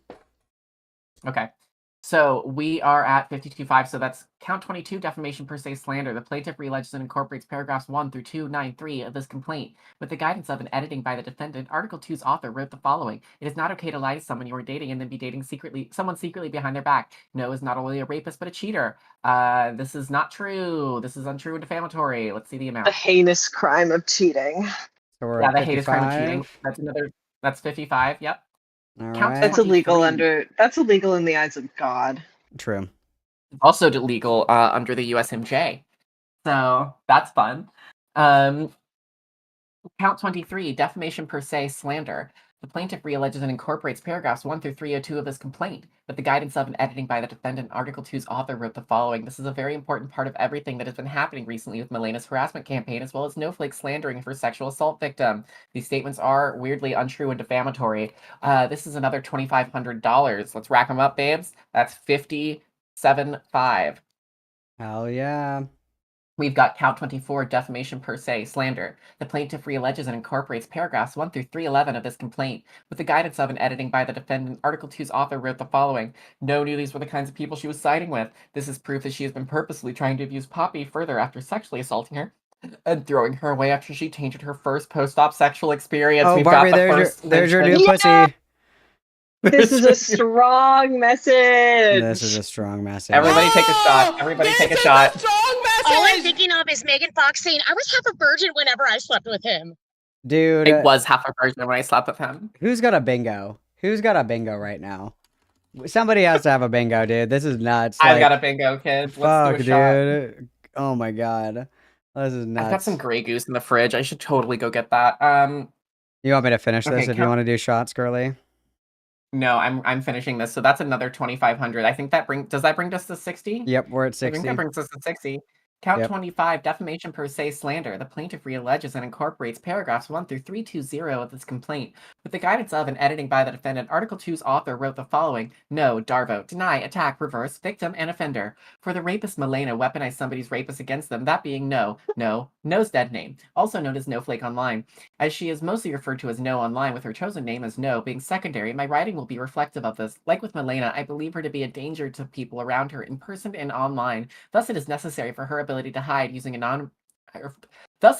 necessary for her ability to hide using anonymity to be removed. These statements are surprisingly untrue and defamatory. Let's see the requested amount. Giving It's another Milena, $2,500. the rapist Milena, having that given title caps is crazy work. Crazy Yeah, work. Also, thank absolutely. you, Shark, for the gifted membership, and thank you, Evil Malcolm, for the $1.99. I'm still paying attention to you, Mamacitas. Thank you, everybody. Witness, please. So count 26, defamation per se, slander. We are now at 62.5, by the way. Yep, I Um, gotcha. The plaintiff realleges and incorporates paragraphs 1 through 329 of this complaint. With the guidance of and editing by the defendant, Article 2's author wrote the following: No is defending rapists and giving them a way out. This is because she is a rapist as well. These don't statements look are very good on paper, do they? They don't look very good on paper No. at all. They don't look good. This is another 25, so we're at 65 now. This reminds me of that God, this tweet is- where it's like the dude and he posts a picture of like a terrorist vest or something, and he was like, "Let them come for my taxes," and then like 2 days later he posts it again, and he's like, "This shit does not look good on paper, dog." Okay, we're at 6. I think we're at 62.5, or are we at 65 now? 65. Okay. Count This is 27, a defamation per strong se. message. The plaintiff realleges and incorporates paragraphs 1 through 338 of this complaint. With the guidance of and editing by the defendant, Article 2's author wrote the following: And for all intents and purposes, No did this as well. She purposely kept Poppy manic for months. She purposely lied, manipulated, and everything to make her believe that she was good. Every time she would abuse Poppy, she would turn around, pretend nothing happened, and then gaslight her. This is surprisingly untrue and This will be a defamatory. judicial question. How does one keep another person manic? What does that mean? How What do does I that mean? how do I keep one manic? What does that mean? Can you prove that you were manic, and can you prove that No was responsible for you being manic? And if she has BPD, she doesn't have mania, but she can give herself sleep restricted induced psychosis from staying up for days, chugging fucking Red Bulls and staying up to goon until like 5 o'clock in the morning and getting an hour of sleep. But it certainly isn't. Yeah, but that sounds like one of her ultras did that to her, not Noah. Yeah, I guess. Yeah, That's true. it was her alter, Countess Bucci Flagrante. So we're at another 2,500. Yep, we're at That brings us to 67.5. 67.5. Count 28, defamation per se, slander. The plaintiff realleges and incorporates paragraphs 1 through 347 of this complaint. With the guidance of and editing by the defendant, Article 2's author wrote the following: This continues with No making fun of Poppy having night terrors after being sexually assaulted to No abuse as a joke. The statement is untrue and defamatory. It's gonna be 70. Can I give a strong message that Malcolm does not have to endorse? Oh, yes, I'll shake my head if I disagree with it. Go ahead. I'll shake my head to let everyone know I disavow. I think Poppy's abuse is a joke. Wow, I'm shaking my head up and down. I'm shaking my head up and down. That's so crazy. And I'm not afraid to say it. That. I'm not Don't Smoke afraid in to Bed, say can I it. be your Don't Smoke in Bed, can I be your paralegal, please? Of course. Thank you. So this is another $2,500. I think brings us to 70. Yep, we're at 70, and then we got 29. Yeah, count 29, defamation per se, slander. The plaintiff realleges and incorporates paragraphs 1 through 356 of this complaint. With the guidance of and editing by the defendant, Article 2's author wrote the following: No is an abuser and is pushing things that hurt real survivors of abuse. She is dangerous. The statement's untrue and defamatory, and that they falsely allege that the plaintiff is an abuser. This is another $2,500, which brings us to 72.5. Count 30, defamation per se, slander. Plaintiff realleges and incorporates paragraphs 1 through 365 of this complaint. With the guidance of and editing by the defendant, Article 2's author wrote the following: Not only was Poppy coerced into sex via rape by deception, but she was incapable of properly consenting in the first place due to these specifics about her mental state and the previous abuse that No had inflicted upon her. This statement is untrue and defamatory, and that they falsely allege. Another $2,500, that brings us to 75. This is starting to look like my Neiman Marcus checkout cart. Count 31, defamation per se, slander. The plaintiff realleges and incorporates paragraphs 1 through 374 of this complaint. On April 3rd, 2024, the defendant published the following on Twitter about plaintiff. That means that No was willing and knowingly engaged in direct dissemination of revenge of Poppy by giving out those things with Poppy's consent. This tweet accompanied by an image of the plaintiff emblazoned with the word rapist in the GTA font. And then we have the picture of Snowflake here with the GTA font, calling her a rapist. Which it's a shame because that's actually a very good picture of Snowflake, and now it's forever ruined. Yeah, but With the guidance of oh, sorry. oh wait, there's more. With the guidance of an editing by the defendant, this tweet was republished on Article 2 of May 4th, 2024. It was then shared by defendant in another tweet on March 1st, 2024, and May 4th, 2024, and June 14th, 2024. Let's see the requested amount. Surprisingly, Oh, it's 3,000. It's because 2,000, it's 3,000. That's because another 5K. it's because the accusation is also disseminating revenge porn. Yeah, it's another There's accusation. that at a so that's, second crime. Where is that? That brings us up to 80K. It's in line I 381. I see. Okay, got it. Okay, all right. Jesus Christ. Okay, next. Count 32, defamation per se, slander. The plaintiff realleges and incorporates paragraphs 1 through 384 of his complaint. On May 25th, 2024, the defendant made the following post on her Zeta and Poppy Foundation Twitter account. Dear Poppy, please stop accusing me of the rape that I definitely did and admitting to in DMs. You should never be over me raping you. You should be over me raping you. The following, this defamatory quote, are screenshots of a conversation with the plaintiff, which these tweets are in direct response to. The defendant then replies to her own original tweet. The defendant states in one reply, this doesn't go away. What you did to me was unforgivable, and I am not going to sit here and go quiet just so you can pretend that you're the good guy. Let's see what's on the next page. Okay. We've got screenshots here. We've all seen this. Let's keep going. Yeah, these are all the same, and then another 2,500, so 82.5. Yep, 82.5. And then 33.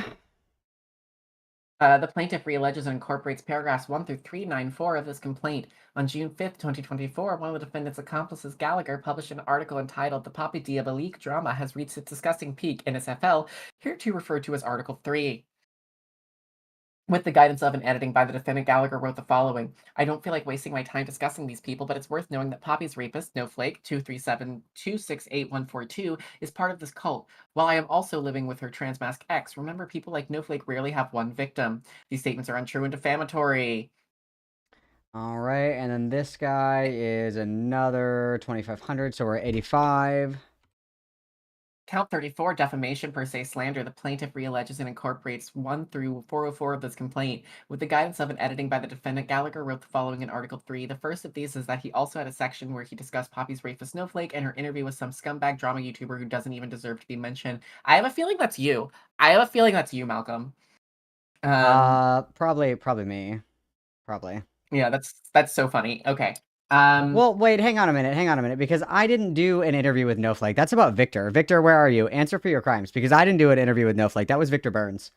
That wasn't me. Victor Burns. Victor, oh, Victor, you're also, dude, oh my God, Victor, you and I, first class to New York. Let's go, bud.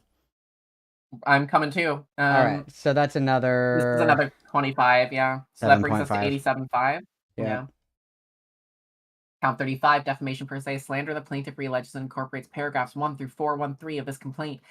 With the guidance of and editing by the defendant, Gallagher wrote the following in Article 3. This is rape culture in its most purest and least subtle, and you still have people who claim that Snowflake is innocent. Let's see the amount. That's 2,500. Rack it up. It's 90. When we break 100K, we got to do a cheers. We got to do a little air horn. Okay, and then I'm powering through this because I have to go piss, girl, and you're reading too slow. I'm gonna finish it. God. You're taking too long. I have to go piss, girl. As fast as humanly possible. Fine, go. I'm so anxious. I've been chugging my Waterloos. I'm so excited. Okay. Okay, so 36 is, quote, the most common narrative against Poppy is how she's supposedly dangerous to vulnerable people, and a sex trafficking survivor supporting Poppy's assertion that Snowflake raped her and recognizing her abusers' bare number of striking similarities between the people to the people that sex trafficked him is irrefutable counter evidence to that. I assume that this is about Dusk, and that is going to be another... So that's what, 90... That puts us at 92.5, yeah. 92.5. Count 37, we have another rapist image from Annie's article. The image created by the defendant and Gallagher is untrue, obviously, with the GTA rapist font. And we've got another, so we're at 95. Count 38, we have June 27th, 2024. We have, quote, trigger warning, rape, Snowflake, the plaintiff. Just so everyone knows, this is a rape joke about unidentified third party, and this is a screenshot of my rapist following the account that made a rape joke about unidentified third party. Still think she knows anything about consent? Question mark. I wonder who that's about. This is new. No, this is new lore to me. I don't know about this one. I don't remember this one. Rape jokes. Somebody call fucking Lio Convoy right now. This is very important. We need his opinion. And we're up to 97.5. This next one's gonna put us over, and we gotta do a little air horn to celebrate. Absolutely. So count 39. We have June 3rd, 2024. Defendant published a video to her Xena and Poppy YouTube channel titled @RedLeonaK proves that Melina and No are lying about the Poppy Amory document. This video was copyright struck and demonetized upon publication. It was subsequently delisted from public view. We have all seen this. That is certainly archived on the dark side of the web. However, on July 1st, 2024, the defendant republished the video now titled Red Leona K BTFO'd my crazy exes in the free marketplace of ideas. Somebody's going to have to explain to the judge what BTFO'd means, which is fucking hilarious. Sorry. And then we also have Lies, Delicious Lies, Feedback Friday, the feedbackiest day of the week. At 49 minutes and 1 second, we have, quote, by weaponizing my rapist, by continuing this harassment campaign, she was pushing me towards this end. Oh yeah, I remember I have screenshots showing her saying that No did assault me. These are defamatory, la la la la la. And then we hit 100K, everybody. That's a shot. Air horn. Cheers, Air my horn. dudes. Everybody take a couple of shots. 10, 20, Cheers, 30. my dudes. I will drink to that, brother. I'm so down. This is my Roman Empire. I know that we're almost done because I know the total is 105. So I do know that we're almost done. So we have count 40. So this is the 49-minute, 34-second mark. The defendant states, quote, like the Australian girl I mentioned who I love and I care about, her name is Talo. She's dating No. I noticed that she had a blocked channel account. So what I did is I reached out as a fellow human being and said, quote, hey, I know all this other shit is like really big and clearly you're dating a woman that I've accused of rape. That is complicated. I just need to make sure that you're okay because I care about you. Weird thing to say to somebody who's dating your rapist. And that's going to be another 1,500. So we are at 102.5. And then last but certainly not least, 41, we have 1 hour, 3 minutes, and 40 seconds. The defendant states in an aside to the discussion of her sexual encounter with the plaintiff, quote, so I just want to, I've said this before and I'll say it again, the terms rape and sexual assault are both descriptions of behavior that are morally repugnant. There are also legal terms. I'm not making a legal argument. I attempted that, and the police report went nowhere.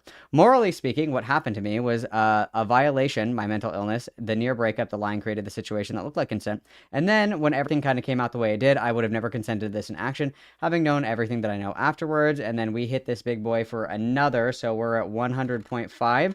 I would also like to call attention to the fact that she is saying that legally, like, this does not meet the criteria for rape, so I'm curious how that will go. And then we are down here at the bottom. I will leave this because I have to go piss girl. Let's hit the air horn couple of times, and then everybody may begin yapping. I'm so ready to yap. Okay, go ahead. And then I'm also going to switch this over really quick. Let me take a little screenshot of all the questions. Or actually, I should be able to put this up. If you guys want to finish reading this, let me take a picture of the questions, and I'll dump this in the stream chat. That way, if you guys want to answer questions, you can. Sound good? Yeah, I would love to. Please. Okay. That way I can go piss girl and I can smoke because God knows I fucking need one so bad right now. Okay. Yeah, so BTFO. Enjoy your cigarette for me. I'll smoke like I'm 10. so One excited. for everybody. Good, thank you. Appreciate that. Put that back and then So- allow me to put this. I'm putting the image in the stream chat, you guys. So if you guys choose to answer questions, you may. And I will BRB Gossip Girl, no slurs. Everybody behave. Okay. Where did you put it? In stream chat? Okay. Yeah. I'm taking Okay, this great. opportunity to switch over to my computer, so hopefully Before you do that, can I ask you a question? Can I ask you guys a question? Did they have to go through and separate these out into individual accounts, or could this have all been combined into one count? And what are the pros and cons of doing it either way? It's if that's stronger possible? to have it in separate counts, so that way, if one gets dismissed, not everything gets dismissed, and to Okay. each one, like each incorrect act, is technically its own separate count, right? Like if I was in a fist fight with you, and I wanted to sue you for battery, I would have to allege every single hit as a single, like a battery. Period. Yeah. Fantastic. I'm going to read out some of these questions from the chat to you guys, and then you guys can answer as well you want. So Mole has asked, as far as I understand, does Snowflake actually have a good chance of winning a defamation case? I understand that those defamation cases usually, we already answered that one. Okay, so here we Yeah, go. it's gonna be hard to say. It really depends upon the judge that they get, how sympathetic they are. The way she has stated things, what I can say is that it makes sense. It's thought out. It's linear. It is a claim upon which relief can be granted. It is so it satisfies those things. This is something that can go to court and could be decided either by a judge or a jury. It's so difficult to say like how that's going to go though, especially with these cases. Fantastic. So we have a couple more here. We got from Travis. Didn't her former boss beg her to stop doing defamation and then fire her for it eventually, allegedly? The answer is yes. The answer is yes. Then we've got boss like funded her through school and other things like that, right? Like really, really, really invested in her. Yeah, really invested her. It was just like, hey, you really need to stop being so fucking chaotic on the internet because it is going to it's impacting your professional reputation, and we can't have that here at this company. And then Poppy chose fighting with people online. She asked her to just like back off a little bit or give it some breaks. Yeah, and then Poppy responded by choosing internet fights for $500 a month over a very lucrative career as a counselor. And I think for the good of the patients who would have been impacted by Poppy, that was probably for the best. So here's a great question. Lolis asks, who would be required to cover the cost of a summons transportation? Oh, so Poppy could sue to get costs, but she's responsible for getting there herself if she doesn't want like a summary judgment being done against her. Yeah, I'm also of the belief that this is probably going to be handled. I'm also of the belief that this is probably going to be handled via Zoom. So let's see here. For Barbie, if Poppy and No settle out of court and Poppy later retracts her admission of lying, what legal consequences could she face for that, if any? She later retracts her what? If Poppy later retracts her admission of lying. Oh, well, then they go back. She can't. Like, legally, she cannot. Like, she can't just say, oh, I lied about... I mean, again, like, that destroys any credibility that she did have at one point in time, which is good. But it also, yeah, like, I don't want to say that she can't. You literally can, right? Like, no one's going to try and stop her or force her to not do it. But at that point, once you've admitted that you've lied like that, and then you try and retract it, like, your credibility and your reputation is shot. So that, how should I say this? So you've accomplished the goal that one would seek if you're doing a defamation case in which you proved that the other person is so full of shit their eyes are brown, right? That would be like which means like anything I said about you is false. Therefore, like you allegedly get your reputation healed. Them to come out and say, yeah, I was lying, whatever, but then try and retract that. I mean, it's going to be as successful as it sounds. Okay. Payne has a great question here. How do you think they will handle this situation since it's mostly been online? And how much do you think Poppy will fumble at the stand as well as make inappropriate comments at the stand? Well, first off, let's think about this. Is she going to be questioning herself on the stand? I mean, technically, like if you were a plaintiff or a defendant per se, and you're representing yourself, especially like a civil action, she could just go up there and do like I mean, honestly, just testify with with no questions or anything else like that. But that opens her up to what would be a cross-examination. Oh, but such a good one. Which I think she would also want because she would welcome the challenge to try and prove that she's smarter than someone else again. Let me drag Don't Smoke in Bed back in here because Don't Smoke in Bed is in the green room again. And I can't because Malcolm is a cuck and won't let me. It's okay. I'll do it. Don't worry. Malcolm! I don't pressure you guys. You guys abuse my soundboard. I'm back in, coach. You guys abuse my soundboard. So I have another question here. Would Poppy be forbidden from saying anything else about the situation after the court case? As in, would she not be allowed to say that No raped her? She would, yeah. I mean, so here's the thing. So after something like this, if she continues to well, listen, if she had the common sense God gave a gopher, she would see that she should shut the fuck up with cheese and stop talking, period. She won't, though. So that would just continue to open her up to other potential lawsuits. I don't want to say injunctions, but to other potential problems. It's really going to depend upon like whether or not she can get any semblance of self-control and or reasonable actions. Fantastic. So Space Frog asks, since she's representing herself, how much in court fees, etc., is Poppy looking at? If and when she loses, does she have to cover attorney fees for No Flake? She may. Yeah, if that's included in the damages, she may. Okay. Hella asks, if Poppy does end up losing her license over this case, then she'll be putting burgers in the bag to pay this debt off for the rest of her life, correct? Yes. Yeah. And then Space Dog asks, what state is this case taking place in? This is in the court of New York. I mean, again, it'll be interesting. Like, you can eventually, she could, well, I mean, this is a long ways off. Like, there could be bankruptcy declared and other things like that. However, that would be this is a very difficult debt to discharge. And it may, Noah would still have won, though, at that point. If this even gets that far, right? We're presuming, like, this would get that far. This would make it past voir dire. This would make it past the judge pretty much saying, please stop wasting my and your time with this. So it would have to make it past quite a bit before that. I can't wait to find out what judge gets assigned this case. I cannot wait. Oh, yeah.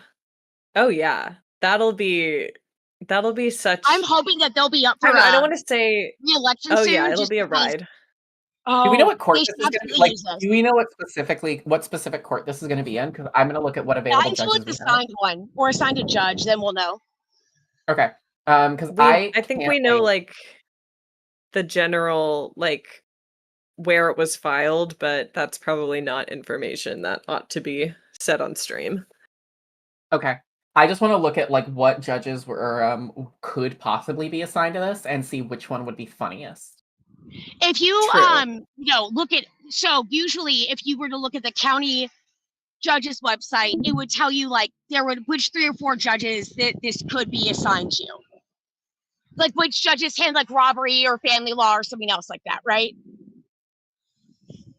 Okay. Right. I forgot it's more specialized in the States. Here it's just a bit of a free for all. Yeah, sometimes it can be, sometimes not. It depends upon like the rural size of the place and everything else. I mean, most New York places are so populated as to call for specialization, but yeah. Wait, does that mean if I was a judge in Canada, I could just be a judge on like a divorce case one day and a murder case the next? Yeah. Oh, I'm coming to Canada. That's so crazy. Yeah, the way it works, at least where I am, is that there's the daily rota gets posted, and then whatever judge, like a provincial court judge, can, depending on the day, hear bail or trials, criminal or civil, or family, or anything that's going on in the provincial court that day. And Okay, then so really quick, go ahead. I'm just gonna show this really quick. This is her denying literally every single one. So we have several dozen pages of this, just denies. And then I'll read off the very end here. That's quite funny to me. So we go. Okay, so yeah. So I like that she said that No's lawyer should be sanctioned. That was crazy. So the prayer so for fucking relief, crazy. she says, wherefore the defendant Poppy respectfully requests that the court enter a judgment of no cause for the actions and dismiss the plaintiff's complaint in its entirety. The defendant Poppy hereby relies on the plaintiff's demand for a jury trial and requests trial by jury on all counts, so it's triable. Her affirmative defenses are that the statements are true or substantially true and therefore not actionable matters of law. And then she goes on to say that all the statements are expressions of opinion, rhetorical hyperbole, or subjective commentary. Yeah, they're innocent. And thus not It's just their actionable. opinion. Your Honor, this is my true opinion. Your Yeah, Honor, this is my truth, Your Honor. So I think we have a judge. I think this has a judge now. Hold on. Wait a minute. my understanding is that it's set for the 12th of September as well. And then just quickly going through these, the statements were made in the context of preceding circumstance, protected by absolute privilege, including but not limited to legislative or quasi-judicial proceedings. Fourth Amendment defense, they were made in good faith and without malice. The plaintiff has incurred no damages. Alleges that the statements were fair comment on matter of public concern and based upon facts either stated or otherwise generally known. Plaintiff either consented or explicitly implied to the publications of the statement. That's insane. That's insane. What? What? This Wait, judge is. oh my God. This judge is great. What she's Oh my effectively God, trying to say is, listen, I never said anything. If I did say things, it's my opinion. If it was my opinion and I did say things, this bitch hasn't lost anything. If she has lost anything, I mean, she picked me up on the internet like Bet lost. So I have some Oh news. wow. I have some Is news. she wait, before that, hold on. Is she saying that No consented to her image being published with rapist superimposed in the Grand Theft Auto font? It surely is. I would argue. Yes. I would argue that she's saying that no consented to Poppy having that picture, which therefore gives Poppy. Or Poppy being public, I think, and being a Yeah. public figure in public, discussing this publicly. Guys, I need you guys to lock in for a second because I have some news. I have some news about this. Okay.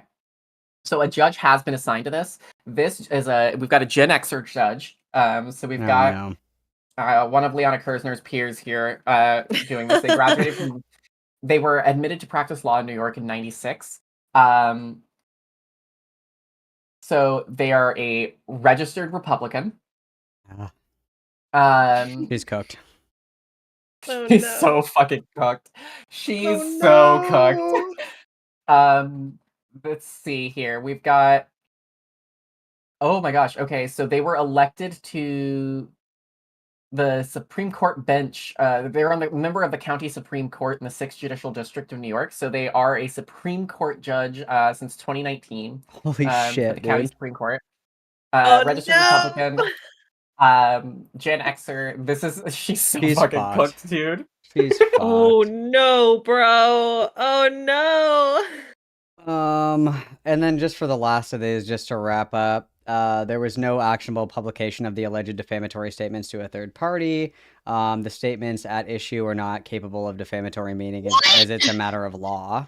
But earlier we said, quote, that it's opinion, right? She said earlier that it's an opinion in a colloquial use, right? Didn't we say that? We said that earlier? Oh my god. Yeah, not Your only Honor- that, the publishing was a third party is Twitter. What? Your Honor, my Oh, defense so good. consists of this pot of spaghetti, which I am going to throw individually at the wall until one of them sticks. Thank you, Your Honor. This is so beautiful. I have a full list of the cases this judge has tried. All their motions. The only Oh my- person worse for Seska, Poppy can you in this send this case to me? would honestly be like a sweet baby angel Baptist minister who also sometimes does judicial work. The worst kind of judge Poppy could get. This guy specifically, it looks like most of the stuff he does is people suing like Charles Schwab or the evangelical church suing the county or I love that so much. So he has serious cases. yeah. Oh, I'm DMing both no. of you. I'm DMing both of you the Trellis page for this judge, okay?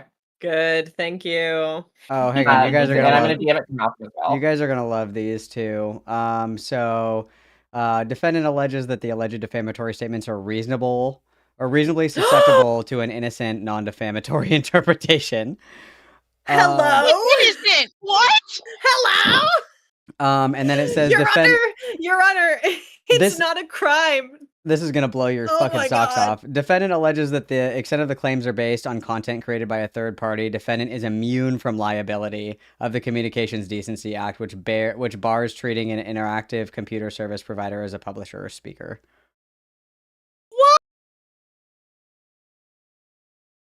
My god. I Uh, love the internet so much, you guys. This is I'm laugh loving right now. And then we're appealing to the First Amendment because they're online discourse, opinion, criticism, or commentary.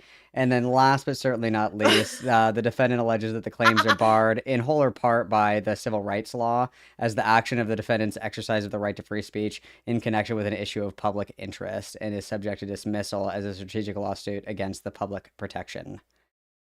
I have some really, really funny news for you guys. This is being tried in an upstate New York court on the border with Pennsylvania. This is being tried in one of the parts of New York that still flies Confederate flags for some reason. Dude, She's so fucking cooked, dude. Dude, it's over. Oh no. I was hoping that they would no. have like an ounce of sense and try this in like a very liberal court like New York City. But no, this is being tried in the middle of nowhere court. This is beautiful. This is beautiful. Holy fuck! And then she didn't answer until like literally the day before the motion went through. That's so funny. Okay, I'm gonna read this. I'm gonna read this. And she Her didn't- answer is the equivalent of, so what if I did it? XOXO, fuck you, bye. That is what her answer is. And then XOXO on Poppy the Gossip Girl. Yeah. She said, XOXO and Gossip what Girl. about it? This Oh is my so God. fucking wild. And the fact that this is being tried in like a middle of the nowhere country bumpkin court is so funny to me because I guarantee you after this goes down, Poppy's gonna come out and accuse the judge of transphobia or something.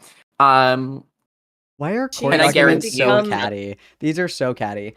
Further, defendant did not seek leave from this court to receive an extension of time to appear with reasonable excuse for said delay. These are so bitchy. Oh.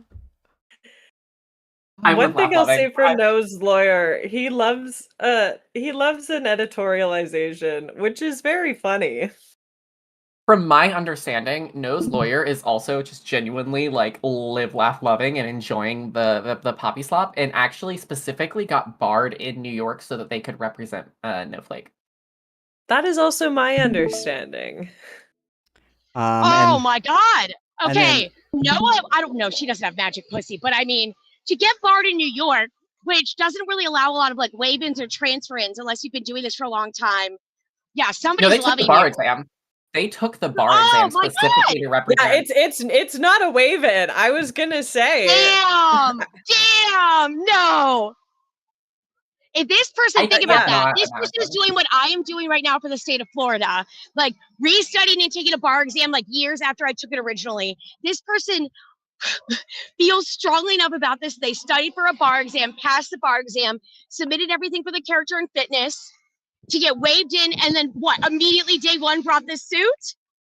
When I was studying for the LSATs, because I did Big study for the if LSATs, true. you could not pay me to take the LSAT more than once. And if I had already gotten in to a good law school, you could not have paid me. And I imagine the bar exam's worse. So Big if true. That's what I'll say. Big if true. okay, and then these are the second part of the answers from Poppy. So, you guys are gonna love this. So, answering hang on, paragraph before we A. jump in. Oh, go ahead. Before we jump in, I want to answer a question. No, sketchy. So basically, this is already a practicing lawyer in another state, but they wanted to represent No in New York as well, so bad that they got barred in the state of New York. They're specific. If you're becoming a lawyer, you can only practice state law in the state in which you pass the bar exam. Some states allow for waivers Yeah, or and you can get like transfers, waived in or unless there's reciprocity, but it is a little bit more. You can't just go across state lines without notification or approval. That's the illegal practice. Exactly. Mhm. Also, my understanding, and someone correct me if I'm wrong, is that the lawyer in question was already following the Poppy stuff prior to being retained, which is Yeah, absolutely. crazy work. Crazy work. They were bestie. already following the I wish I could get paid $7,000 to watch the slop I'm already watching. This is God incredible. damn. Again, Barbie, please hire me to be your paralegal. I will do it for a measly $200,000 a minute. You got it. Thank you so much. All right. Well, What if instead of $2,000 a minute, I just let you watch Poppy cases? dude, I'm down. Yeah, as fuck for that's my legal I research. shoot you a quick text so you can go watch. Yeah, I mean, listen, I know some lawyers who have retired, and again, because you're retired and you're kind of bored, the first thing that they do is they just go back to the courthouse and start watching cases. And it's like those two old grandpa Muppets where they're in the Oh, yeah. they're literally the peanut gallery. I've It's met so great. Yeah.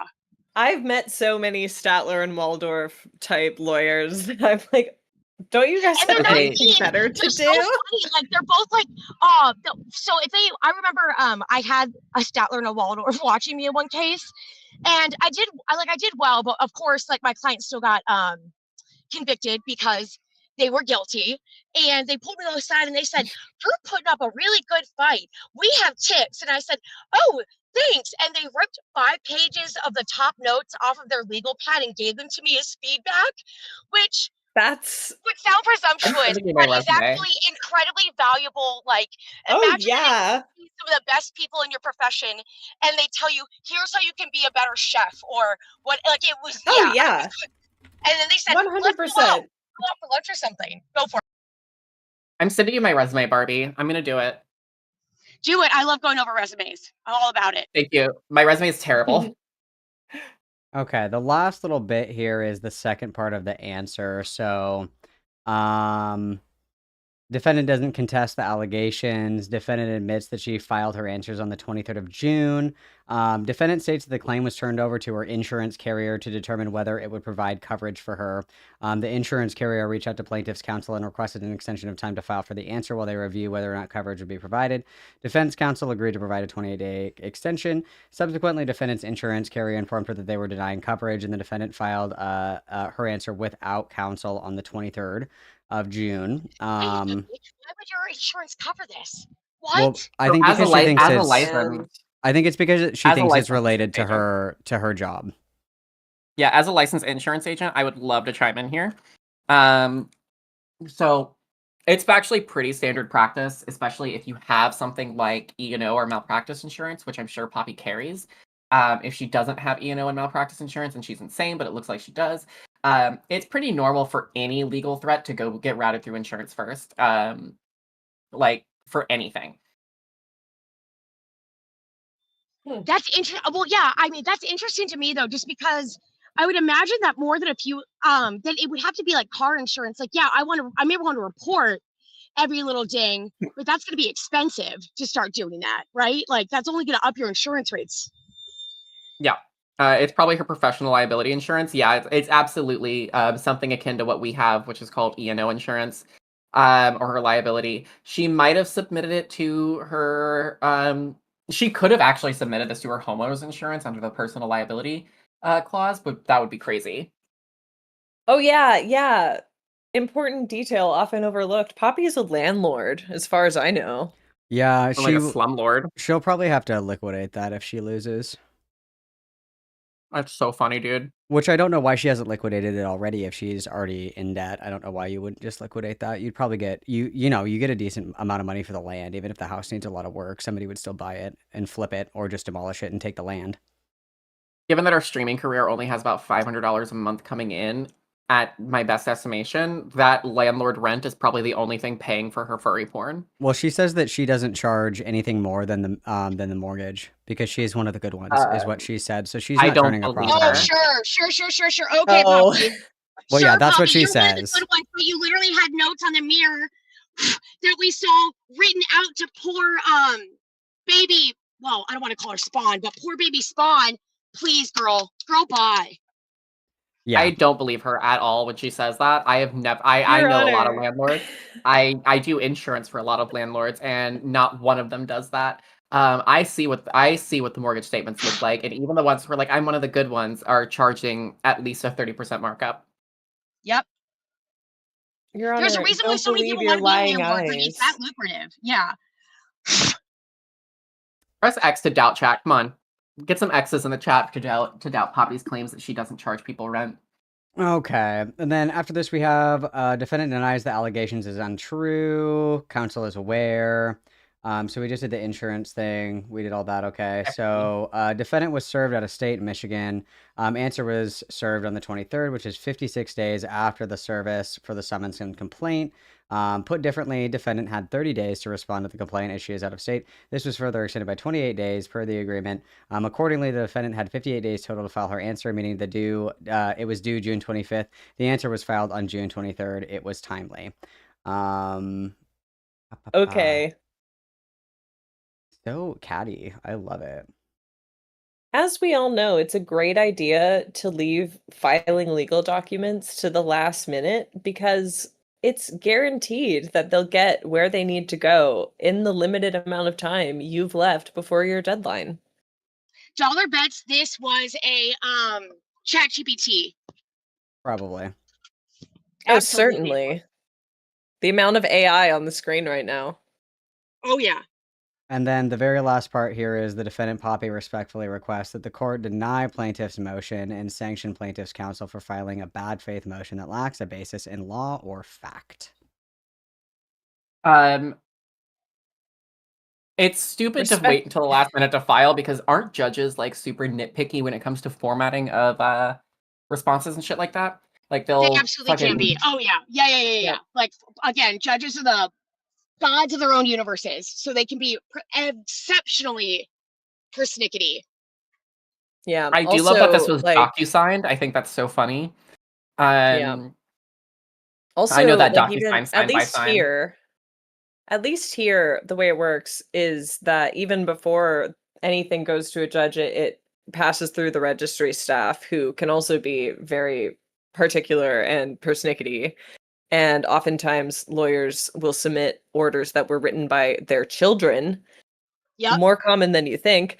Yep. But anyway, if assuming Poppy's sparkling personality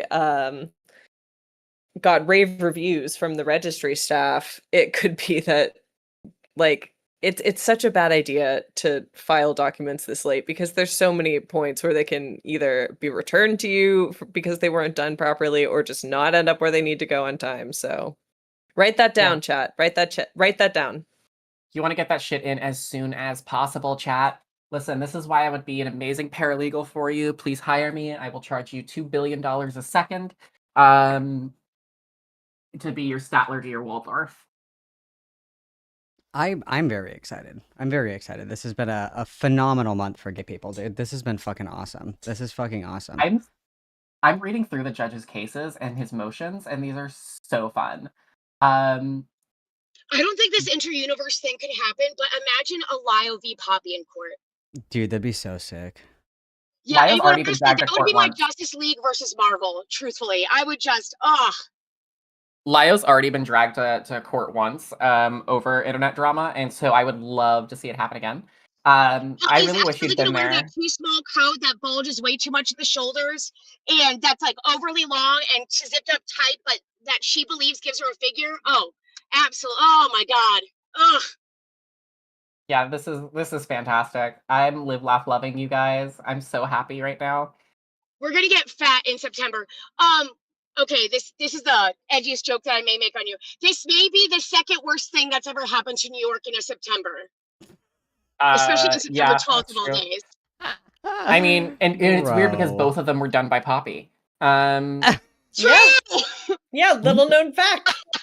Dude, oh my god. Fuck. Oh my god, one of these days, she's just 11. She is also definitely a Zodiac killer. Nope, absolutely. One of these days, I am going to torture everybody with information about my personal favorite lolcow, whose name is Meg Keane, who famously is a 9/11 faker. As in, I know exactly. She is the woman who was not there. She's the woman who was not there. Oh my god, this is a strong message. Do you know about Meg Keane? I love Meg Keane. Oh my god, Seska, we are going to have girl time about Meg Keane. Oh my god. Her recent arc is so dark-sided. Oh my god. Dark-sided is true. Lying about her recent arc is so dark-sided. Yeah, she claims to have survived 9/11 because she was several blocks away and nowhere near the towers. But every year she's like, as your local resident 9/11 survivor. It's like who's that one New York at the time? Who's that one D-trans person that's a total lolcow who's like, I survived October 7th because I was in Israel when it happened. Maya Poet! Yeah, Maya Poet. I love Maya Poet. Maya Poet's hilarious, dude. Hamas. It's crazy work, dude. I detransitioned because of Hamas. Hamas. I'm crashing out. I'm crashing out. Because okay, of so Hamas. Yeah, so Barbie, because you don't know, and chat because you guys don't know, Maya Poet is an insane detrans person who claims that the events of October 7th made her detransition. Not that she was actually there when it happened, but she was in the country of Israel when it happened, and claims that because she forgot her binder when she was fleeing to evacuate, that made her realize that being trans was stupid and gay, and that's what made her detransition. Never mind the fact that Maya Poet's mother is Malcolm one has of all the the IQ biggest of a baked anti-trans potato, like so no, activists I of don't all think time. so. Thank you very I much, wonder if Crimson, that for the anything to 2 do with it. Definitely bucks. Hamas. Oh, Crimson Raid. And thanks for the Crimson raid, hello. Crimson. I appreciate it, Witness. It's a huge month for gay people, Crim. Poppy's getting sued. Me and Stardust were mentioned in the court documents, and Lexity just got fucking arrested. So we're live, laugh, letting right now. We're having so much fun. Welcome. Also, I see we have some more educated people who know of the Meg Keen lore. I'm so excited for when I inevitably waterboard Malcolm with a PowerPoint about Don't Meg smoke in bed. Keen. I'm bringing you onto my stream, and we're gonna do a whole Meg Keen super stream. Yes, yes. I will collect all the screenshots. Recently, she's been calling her daughter a future Mossad agent for a little while now, but she's really amped that up lately, and I don't like it. I'm actually also a future Mossad agent. That's so true. I'm actually I'm in gonna charge of the honestly, entire so idea. I foresee Poppy at the end of this case, whatever the results may be, claiming that No specifically filed this case in this district of New York to try to get Poppy killed. I foresee her thinking that this is some sort of a death trap, like Final Destination type shit, specifically chosen by No. Yeah, I fully believe you. I got a feeling. I'm gonna look up because I know that I think this specific county puts a lot of their cases on YouTube. But that might be a different county I'm thinking of, Chemung County. So I'm gonna see if I can find some of this judge's cases on YouTube and see what their general vibe is. Oh my god! I'm so glad that Poppy accusing No of luring her made it into those court docs. Did you go over the evidence docs already? The exhibits? No, I only have no, I the only haven't. ones that I was given was the summons, the answers censored, the motion for default, the answers part 2 censored, and then the document list. Carlin posted some stuff this morning. I have it. She yeah. Do you want to send it to me and I'll pull it up? I'm gonna make sure it's censored first before I send it to you. We can look at that. I'm sending you something. I'm sending you something right now. This is the judge that's trying Poppy's case. This is publicly available on YouTube, and this is publicly available in the records. But this is the judge that's trying the case.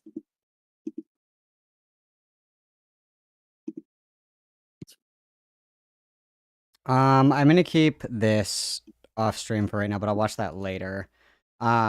And then I for my mamacitas that just got here, Lexity got arrested for abusing a pregnant woman and then assaulting a police officer.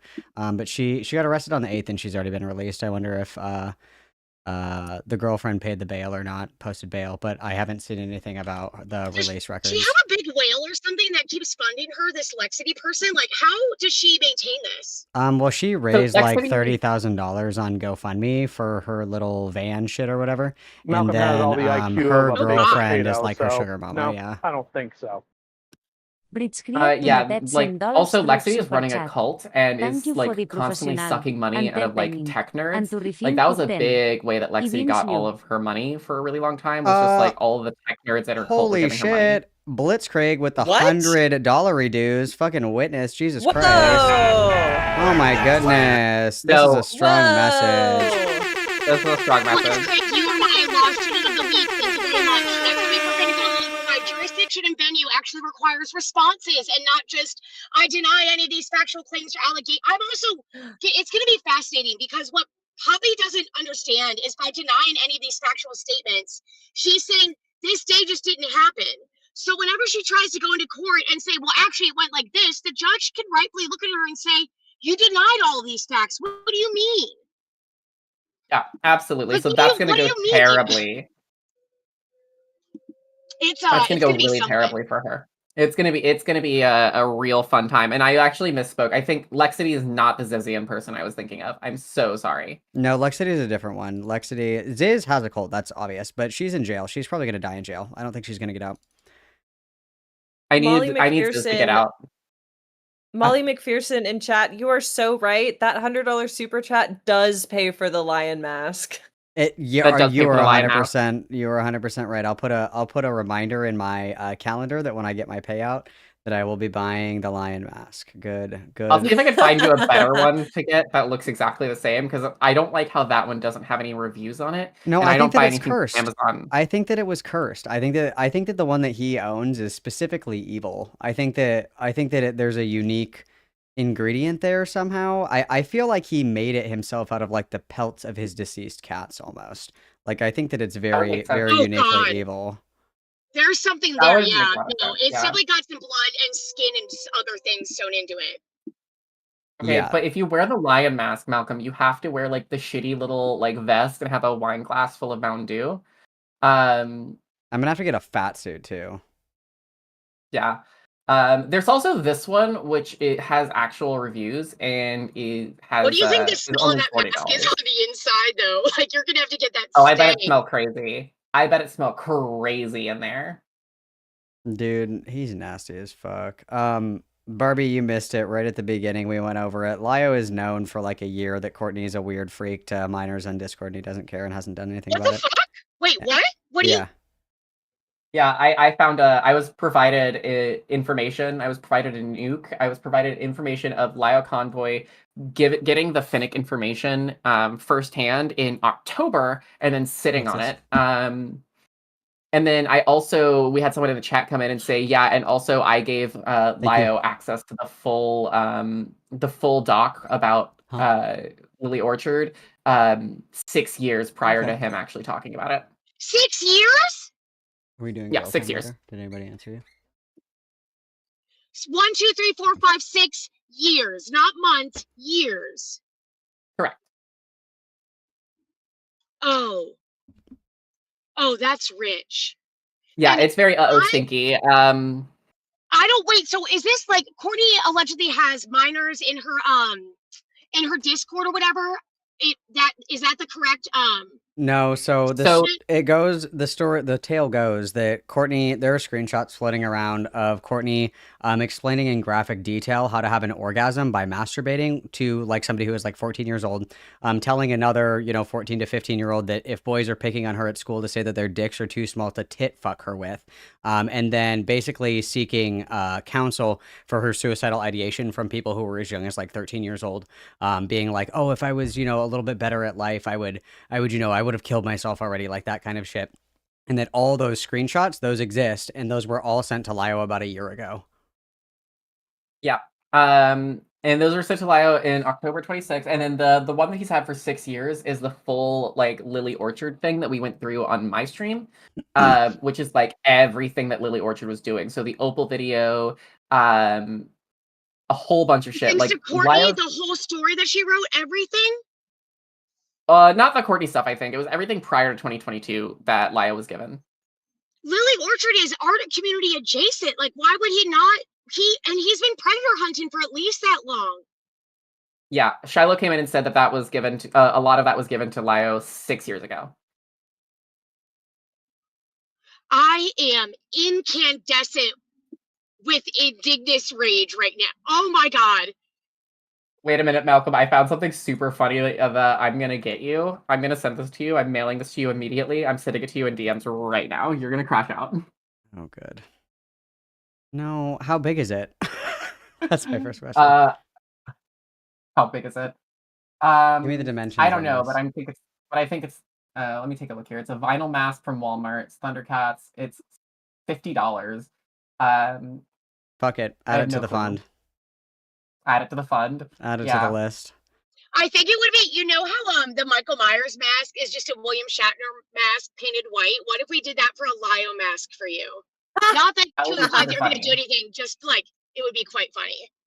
But I you're gonna be also- struggle breathing. Ugh, and I don't want to do that to you too hard. Dude, worse So- shit's I happened. do want to watch you sit in a Walmart and try to eat McDonald's with that mask on. So the real question here is you've got two routes you can take when it comes to making fun of Lio. Is you can either get a lion mask that looks exactly like his, or you can get one that looks exponentially shittier as a joke. I think that he's incredibly easy to make fun of. I don't think you have to do that much effort at all. I think that you guys are shooting way too high. I think that you just have to call him fat and then he crashes out. It's actually really funny. Speaking I of, every don't time know. Tells you to Lio, kill I don't know yourself. why the thing that like sets him over. I don't know why that is the thing that sets him over the edge. It's just so wild to me. Hang the fuck on Speaking here. of- Hang on now. Warehouse, send me something about this right now. Never forget that Cameron, Lily, and Courtney's half-brother may have killed a woman. Fucking eat my ass. Hello? Eat my ass or send me a link about this right now. No shot. Hello? You're not bringing that shit up without evidence. Come on now. The spotlight has been shifted. Evidence for this claim. Evidence. As we look for evidence, I would like to tell you that every time Lio Convoy appears on my stream, I have been playing the Teletubby theme song. You But,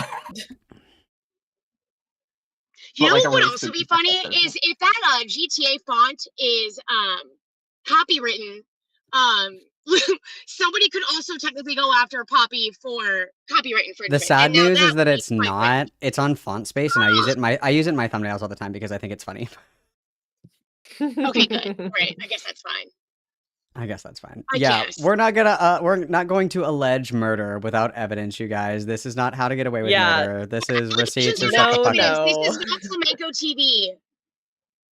Yeah, I I demand love evidence for this claim. He says, "Give me 5 minutes. It's a dark hole." Okay, you have 5 minutes to We- substantiate your claim, or you're going to the Outback Steakhouse. We I are wanna go to the not Outback eating Steakhouse. I do want to fine. ask you questions about this claim. I want to go to the Outback Steakhouse. Can I have a bloomin' onion, please? Father, please buy me a bloomin' onion. So, fun story. I tried to make the little fucking I tried to do the little like cat kitten carrier channel, but I'm too stupid to do the roles, so everybody can talk in there. I'm too stupid to do the roles, so I give up. I don't see the I channel. love What's that it called? actually. Yeah, I gave up. But anyway, I wouldn't do that to anybody because I'm not a huge fucking asshole. Like, I don't mind if people come in the Discord and want to be shit stirrers, but my moderators have full control over my domain. If you annoy someone, you're gone. I just work here. I don't That's care. true. I can and have banned people from the server because they were defending It's a low-riding jeans. They were defending low-rise jeans, which is inexcusable. So they are no longer allowed. No, low-rise jeans have honestly, there's genetic trauma there. All right, I don't know what you're thinking about. They're horrible. They're inexcusable. They're disgusting. I will ban you if you wear Crocs. I will ban you They if are hate you. crimes, truthfully. Yeah, I will ban you if you like Pokemon. I will ban you if you read Warrior Cats. I'll ban you if you breathe wrong. It's super funny to me. I Okay, banned so Malcolm because he likes Warrior Cats. here's what I'm gonna do, guys. I am going to throw this up. Hang on one second.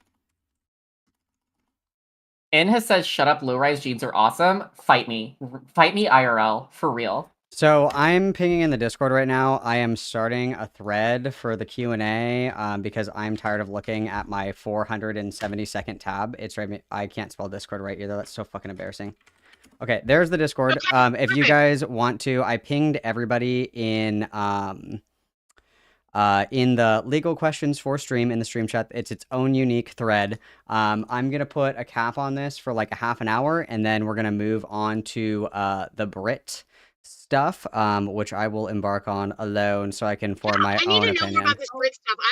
I'm very confused with that. I'll let you guys TLDR this because I don't want to hear any spoiler information because I haven't watched any of the coverage. I want to like have my own fully fledged opinion. Warehouse still has like 4 minutes and 30 seconds left to procure these allegations for me. The screen, or well, it's right here actually. It says, quote, "My friend was in wherever the fuck this is when Mr. Doppler was arrested at least one of these rapes, the victim will remain nameless, but it was an LS that Mount Doppler was also accused of stalking. I wouldn't write something. Yeah, I want like give me a news article about this. I don't give a fuck about like secondhand testimony. If you guys want to ask questions, you can do so in the thread in Discord. I'm gonna let these guys kitten wrangle for me for a minute, and then Yeah, or I can also hop into a VC if people want to like hop in there, and so that way this doesn't like Malcolm doesn't have to We keep can track of that go. as well. We can well, go over let's. to my I'm stream gonna. later. And, We can do. Let's do like you guys want to do like 15 more minutes here, and then if you guys have questions for Barbie, you can pop over to Seska. We'll share the love. Does that sound good? Yeah. Okay, so you guys dance for me while I go and eat really quick because my wife made me something to eat and I need to nourish my body so I don't binge drink myself to sleep this evening because I'm like 2 seconds away from doing that. So let me put your key jangling videos on. All of the Q&A questions, please defer to the Discord chat, and then I will be right back. And then when you go, Seska, let me know and I will direct people that have questions over to you, okay? Fantastic. I'll steal Barbie away as well. It'll be fun. We'll have a little fun girl time. Go pee, go piss, girl. Have fun. Okay, so I do have a question for the chat. I want to know who hurt you in your previous life that you think that low-rise jeans are acceptable. They're disgusting. Listen, Absolutely low-rise not. jeans have caused back problems for fucking decades. Like Seska, you remember the low-rise thing where every girl goes down to grab it so her ass crack doesn't show because it inevitably does, and then like the slouching low thing to keep because if you sit up straight, your butt's gonna show. Like all of your butt's gonna show. It's so absolutely. undignified. It's so undignified. I don't know what crack But- people were smoking in like 2003 when low-rise jeans were their biggest, but they need to be Oh put my in God. prison.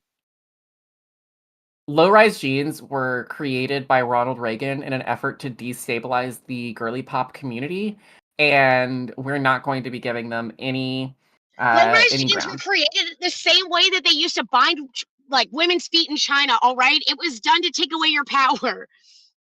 It was done to take away your power. Totally. I agree 100%, Barbie. Thank you so much for this thrilling legal insight.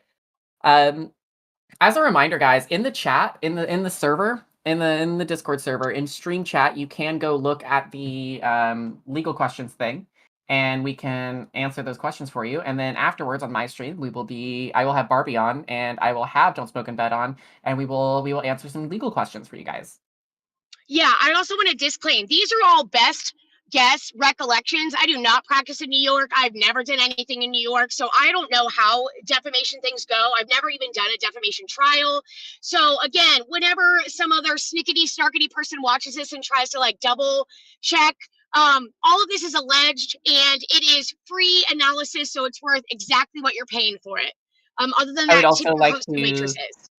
I would also like to give another little disclaimer, both for Don't Smoke in Bed and for Barbie, which is that neither of them are your legal representation, and this is not legal advice. This is Yes. These are two people's opinions, and this does not in any way constitute legal advice.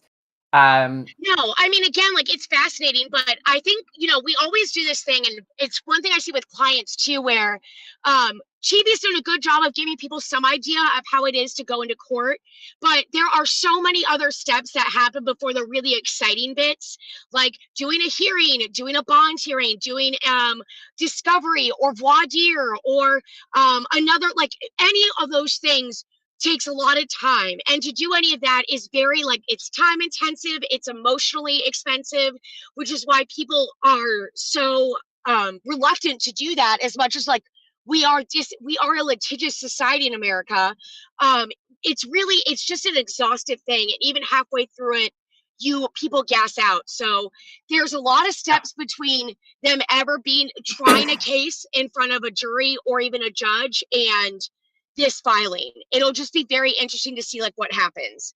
I have a question here from Arby, which is is as and for common verbiage in legal documents? I can't remember a time I've read it, so I thought I would ask before I got mad about it. As and for, and I mean, yes, I believe so. In what context? Like, I'm trying to think of where I would use that for. Well, it was very, As very in common in for- the doc we were reading, I believe. So it was pretty Oh, was pretty yes, heavily yeah. used. So certain, it's like yes, that is common. It's like a verbal tick. So if I'm trying, like inter alia, I was gonna answer Malcolm, just means inter alia meaning amongst other things, like amongst other charges, they've also committed fraud and embezzlement or something else like that. So that's usually how it's used. Yeah, like I think each lawyer has verbal ticks of certain things that they rely on. Like whenever I write an issue statement, it's almost always a whether when statement, such as whether I put on my flip flops when it rains out, or whether putting on my flip flops is a good idea when it is raining out, or something else like that. So there's Okay. an ability to answer it. So yeah, it is common. So Poppy used it at the beginning of nearly every refutation. So that's why I think that's why RB was asking. Well, that is, yeah, but I don't know what she looked at. Like, again, her denial of every factual thing is wild. Yeah. That whole thing is wild. Her being like, it's innocent and it's of an opinion. No, you cannot go and state factually, this person is my rapist, period. This is why, like, people always get this confused. It is possible to support survivors without supporting baseless accusations. So Dabby as asked, I wasn't paying attention when discussions of the judge were happening. Do we think that the judge is going to understand any of the terms / lingo that are used, or is there a chance he's going to have a heart attack? The judge himself is a Republican Gen X judge who sits on the county Supreme Court, and is running for county judge, which is going to be very, very fun. But I don't think that the judge is going to fully crash out. Judges deal with insane people all the time. It's kind of part of being a judge. He will find this to be distasteful and very cringe, though. He will be, I mean, more than likely, I am expecting a very judgmental face to be put on by this person. Yeah. It's going to be very, very interesting to see. I'm personally praying for a judge crash out. Like, did you guys ever see the video of that judge going into the hallway to fight the guy? That's one of my favorite videos on the internet. Like fully gets into a fist fight with a defendant because they wouldn't waive their right to a speedy trial. I love the internet. I really do. That, or one of my favorite ones is they redid it with the Justin Rowland, I think it's Georgia v. Allen case, where it's the guy saying, I don't like this lawyer. Yeah, he's a shithead there, and the judge going, oh, okay, all right, Gabe. Or he just starts saying all of these other things, like completely forgets where he is. It's spectacular. Yeah, my personal favorite is that one deposition that I think the New York Times did a transcript of, where they're arguing over the definition of the word Xerox. Yes. That's a really good one.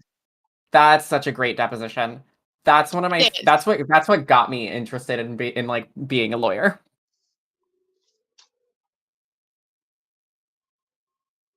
Oh God. Okay, Malcolm's back. My king.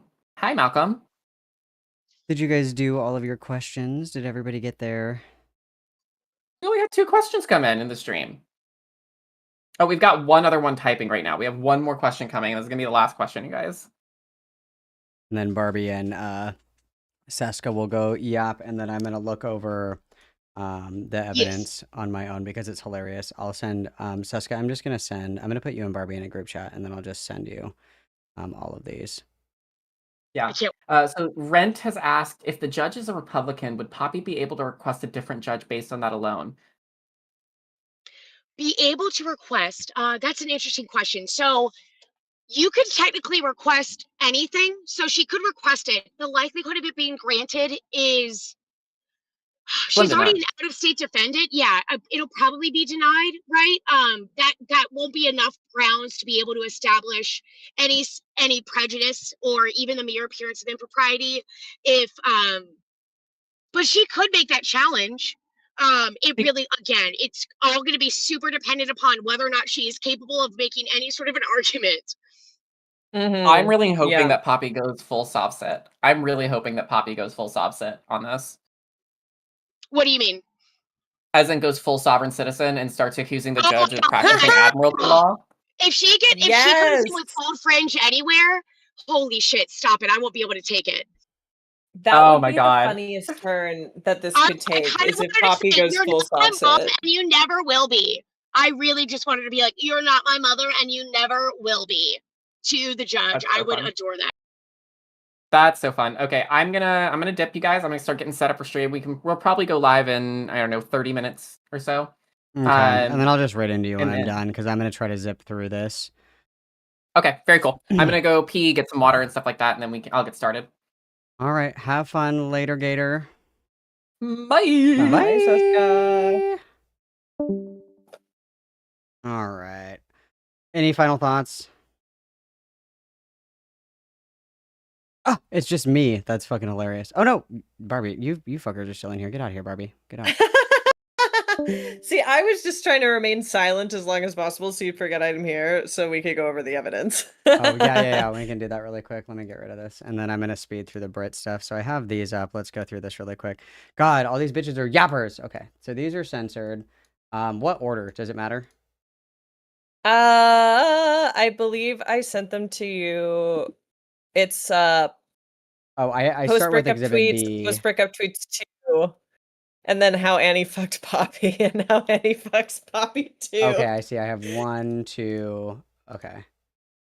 Karellen, Okay. Karellen, your naming conventions are great. I do greatly love the document names you have given them. Okay, Thank you, so these are Monarch. watermarked by our monarch, Karellen. Okay, so these are the evidences that have been submitted for the court. So we have the I lost the girl I loved screenshot, which is a classic. We love that one. And then we have the suicide meme with it's over. She doesn't love me anymore. I'm stuck in the middle of nowhere in my hotel room. I just want to die. It's Oh my God. so funny. I did my best to get everything. I got all like the legal headers at least. Okay. But I did my best to get everything from like the body of the tweets as well. Cuz Okay. at one point Annie's Twitter handle or Blue Sky handle was just fully Melena's docs, which is fucking crazy. Yeah, I remember that. That was, yeah, insane. Everybody around here is a little fucking unhinged. So, one of my partners just broke up with me too. I'm right here with you. Zizi and I still want you. Aw, that's so That's cute. crazy. That's so cute. Okay, so we've seen pretty much all of these before. My relationship with Snowflake was an abusive one. Her poems give this away. And then, yeah, I remember this one where she was saying that like Snowflake's creative writing was like indicative that she was like gonna kill people. Very cool. All right. Okay, so Famous lore was the day that someone on Kiwi Farms posted a very in-depth review of No's book and No crashed out about it. Dude, I don't know why they don't Lore just for the like books. hire all these people on Kiwi Farms. Like, no shit. Like they can find fucking anything. I mean, I don't know why the FBI and shit like that aren't like, dude, you can literally find someone's location by like a picture of their toe. We need you to come and work for us right now. It's so funny. Yeah, that's why that one Nico was so mad that their legacy was being the user that Poppy called a faggot because sorry. F slur. I disavow this language. But yeah, I I'm did see sorry. that. I know I was unfamiliar with their game. That was my fault for being uneducated and I rescind my comment. I'm sorry. I apologize deeply. I'm sorry I said a slur. You can disavow me. You can just See, everybody gets one. Everybody gets one. Okay, so that's my pass. I use the pass. and I have then the pass. these are all like, okay, I want like the good ones that are in here. So we've got please report all these accounts, targeted harassment, more examples of the harassment and what have you. These are, dude, I can't wait for them to have to read these. We have the Fries model. We know her. In Blank's case, it's not her legal name. Rapist. It shouldn't be a surprise that Noah is transphobic. She dated me for 4 months, but suddenly she just misgenders me out of nowhere. Where the fuck do you see he, him anywhere? When will people learn? When will everybody learn? And then I remember these logs. These logs were fire. This is where she was like, obviously no wanted to fuck. And then Poppy was like, how do you like the camera that I sent you? Are you going to take nut shots with it? And then Snowflake was like, wow, I love the fisheye lens. It's so cool. Remember that. Remember that. Okay. And then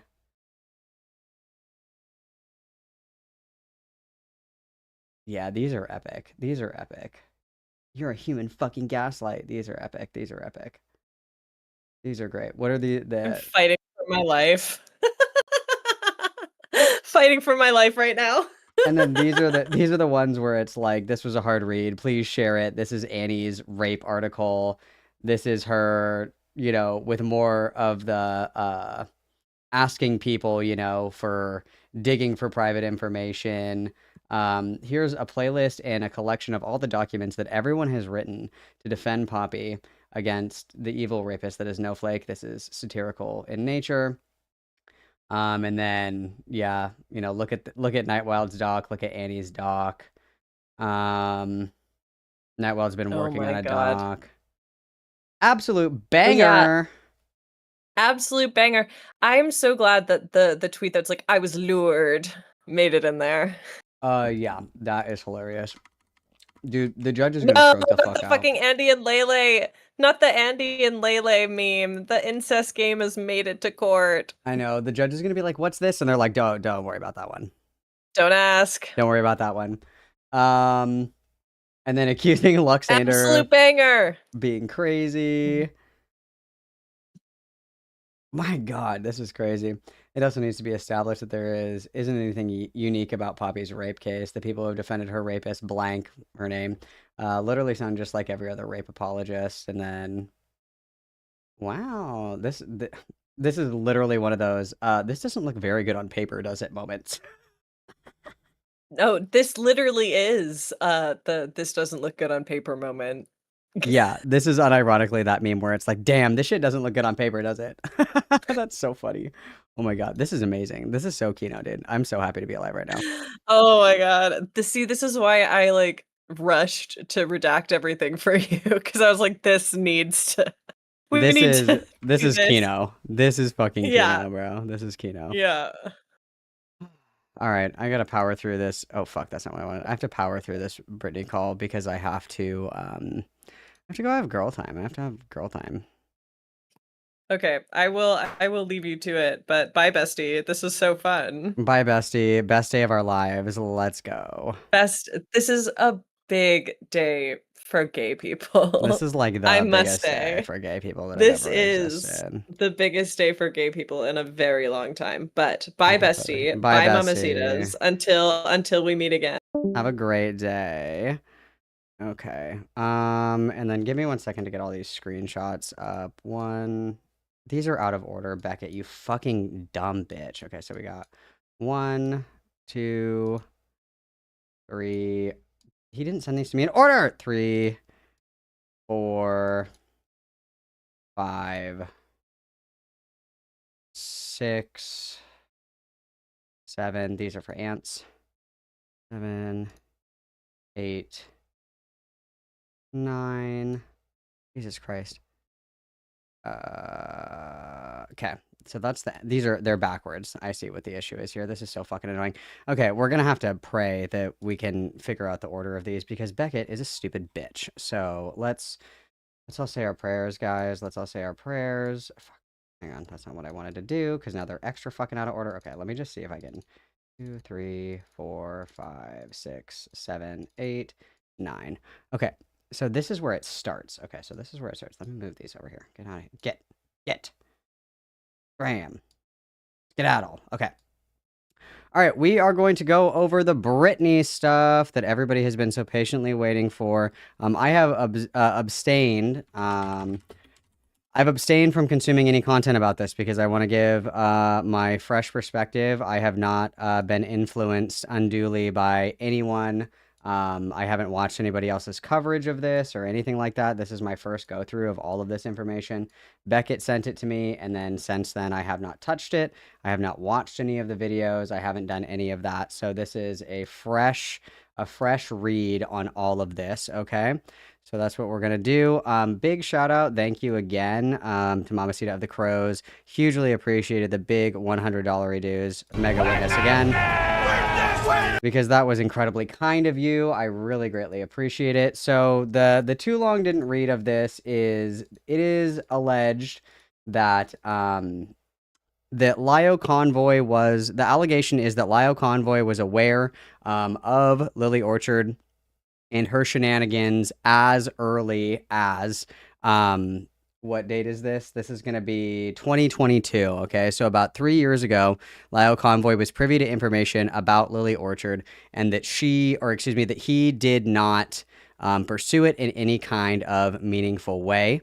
Additionally, I would like to, if I must, I will get the clip. I have it. If you guys want to see it, fuck it. I might as well just get it, huh? I might as well just fucking get it. Let me get the clip for you because he has in the past said kind things about Lily Orchard. Let me get this clip up really quick. Let me get all my ducks in a row so we have everything that we need here. It's gonna be.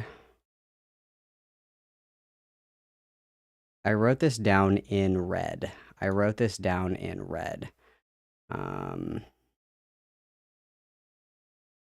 did I put this?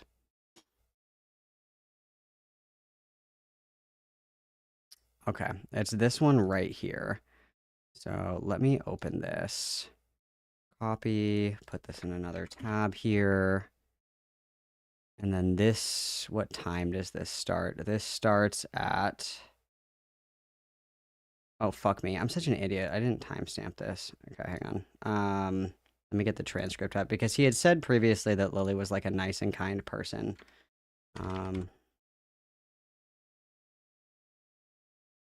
Dude, this is gonna piss me off. I can't believe I didn't put the timestamps in here. Oh, here it is. Okay, so this is about Josh Scorcher and that drama. Josh Scorcher was another person that fell out with Lily Orchard, kind of an irrelevant side character, if you will. But nonetheless, this was in regard to the covering of Josh Scorcher. And this is Lio Convoy giving his commentary. This video is from 2018, so take that as you will. Asked Lily not to go any further with the info at hand. Lily respected that because Lily is kind of like that. And a very kind person to boot when it comes to situations like this. Granted, it's not what I would have done.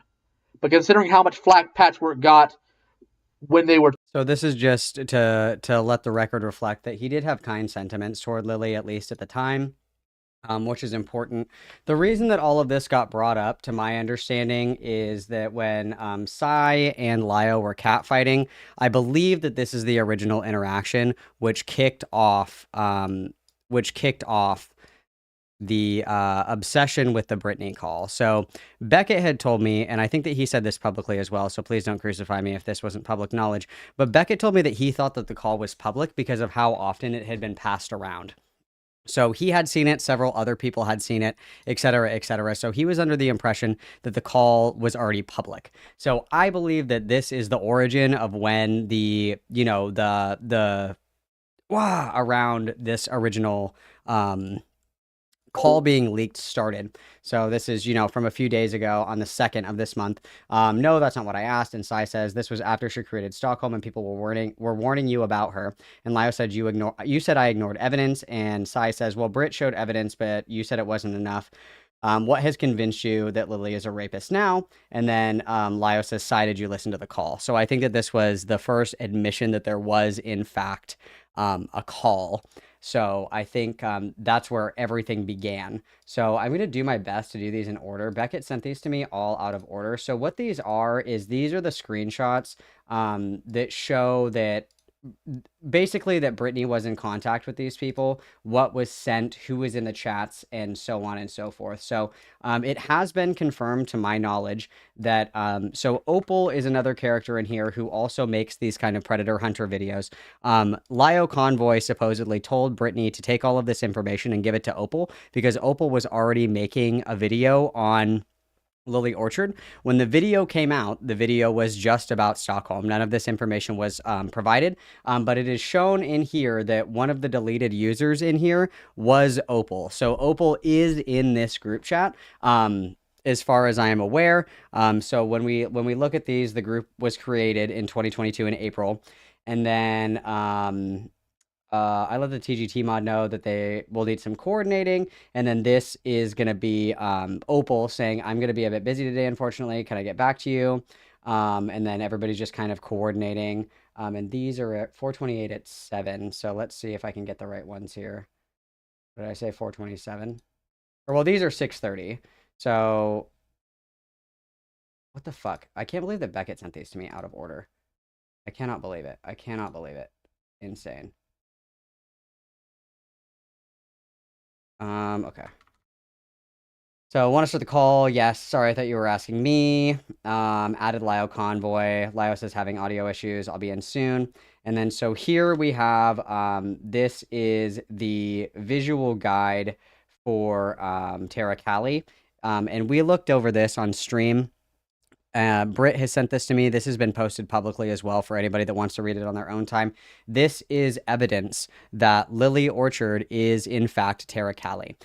In the logs that were shared between Brittany and quote unquote Tara Kali, there is evidence of Lily Orchard manipulating, coercing, I would use the word groom, but manipulating or coercing Brittany into engaging sexually with Lily. And this was before Lily Orchard transitioned. Brittany's a lesbian. So a third party that was also Lily tried to coerce Brittany, a lesbian, into engaging sexually with pre-transition Lily, who would have identified as a man.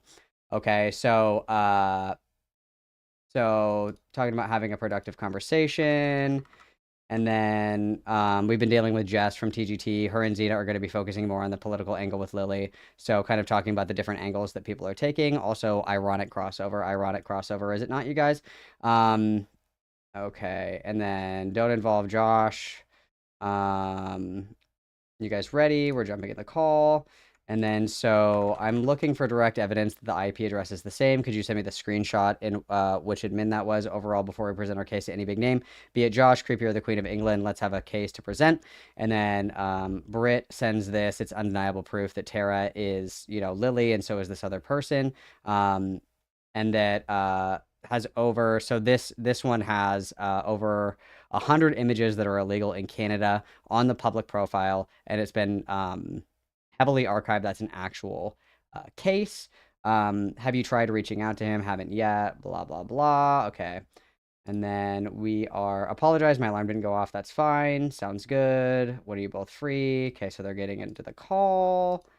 I just realized it's the end of the comment. Blah, blah, blah, blah. Okay, so this is just scheduling more of the calls. These were sent out of order. So for my end of things, and then this is at Opal, when you have your video on Lily finalized, I can look at getting it to a larger platform. Thank you. And then everybody left. So my general read from the first peruse through of these DMs is that either it was assumed, in my opinion, in reading these, it was either assumed or it was expressed in voice call. And they had several voice calls.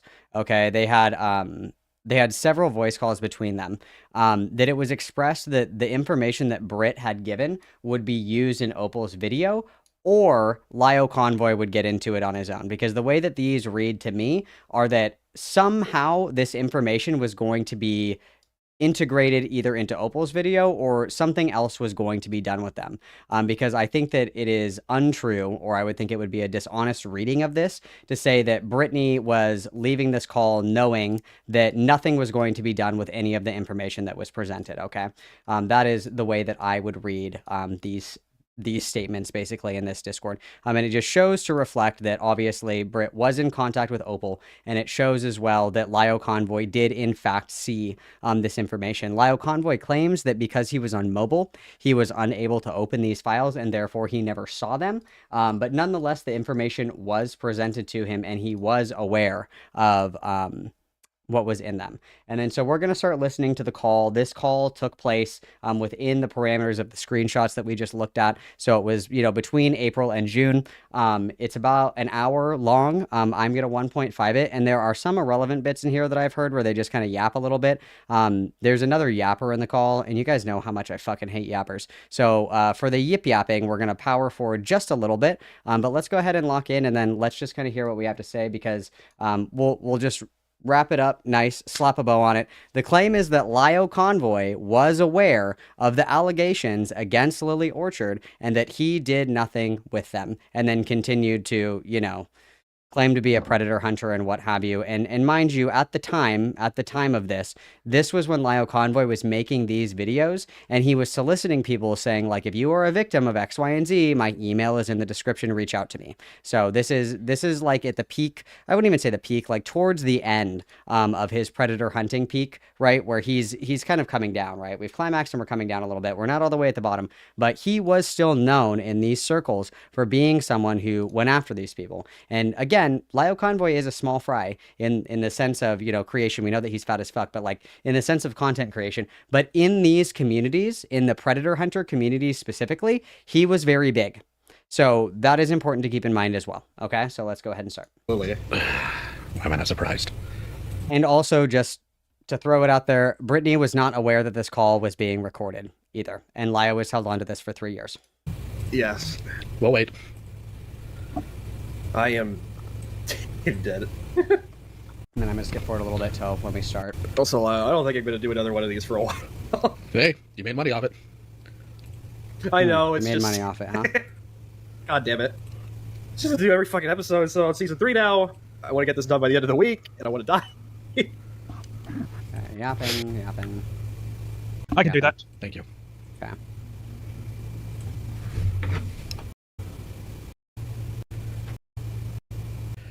A lot of dead air. All right, Okay, so what's going on? I found Lily's porn stash. Okay. It's under her Alcorative username, which has been linked to Tara Callie, who has been linked to Lily. Okay. What about it? It was made into... It features a lot of illustrated underage pornography, which she has still been accessing to this day. Okay. Has Lily targeted a child?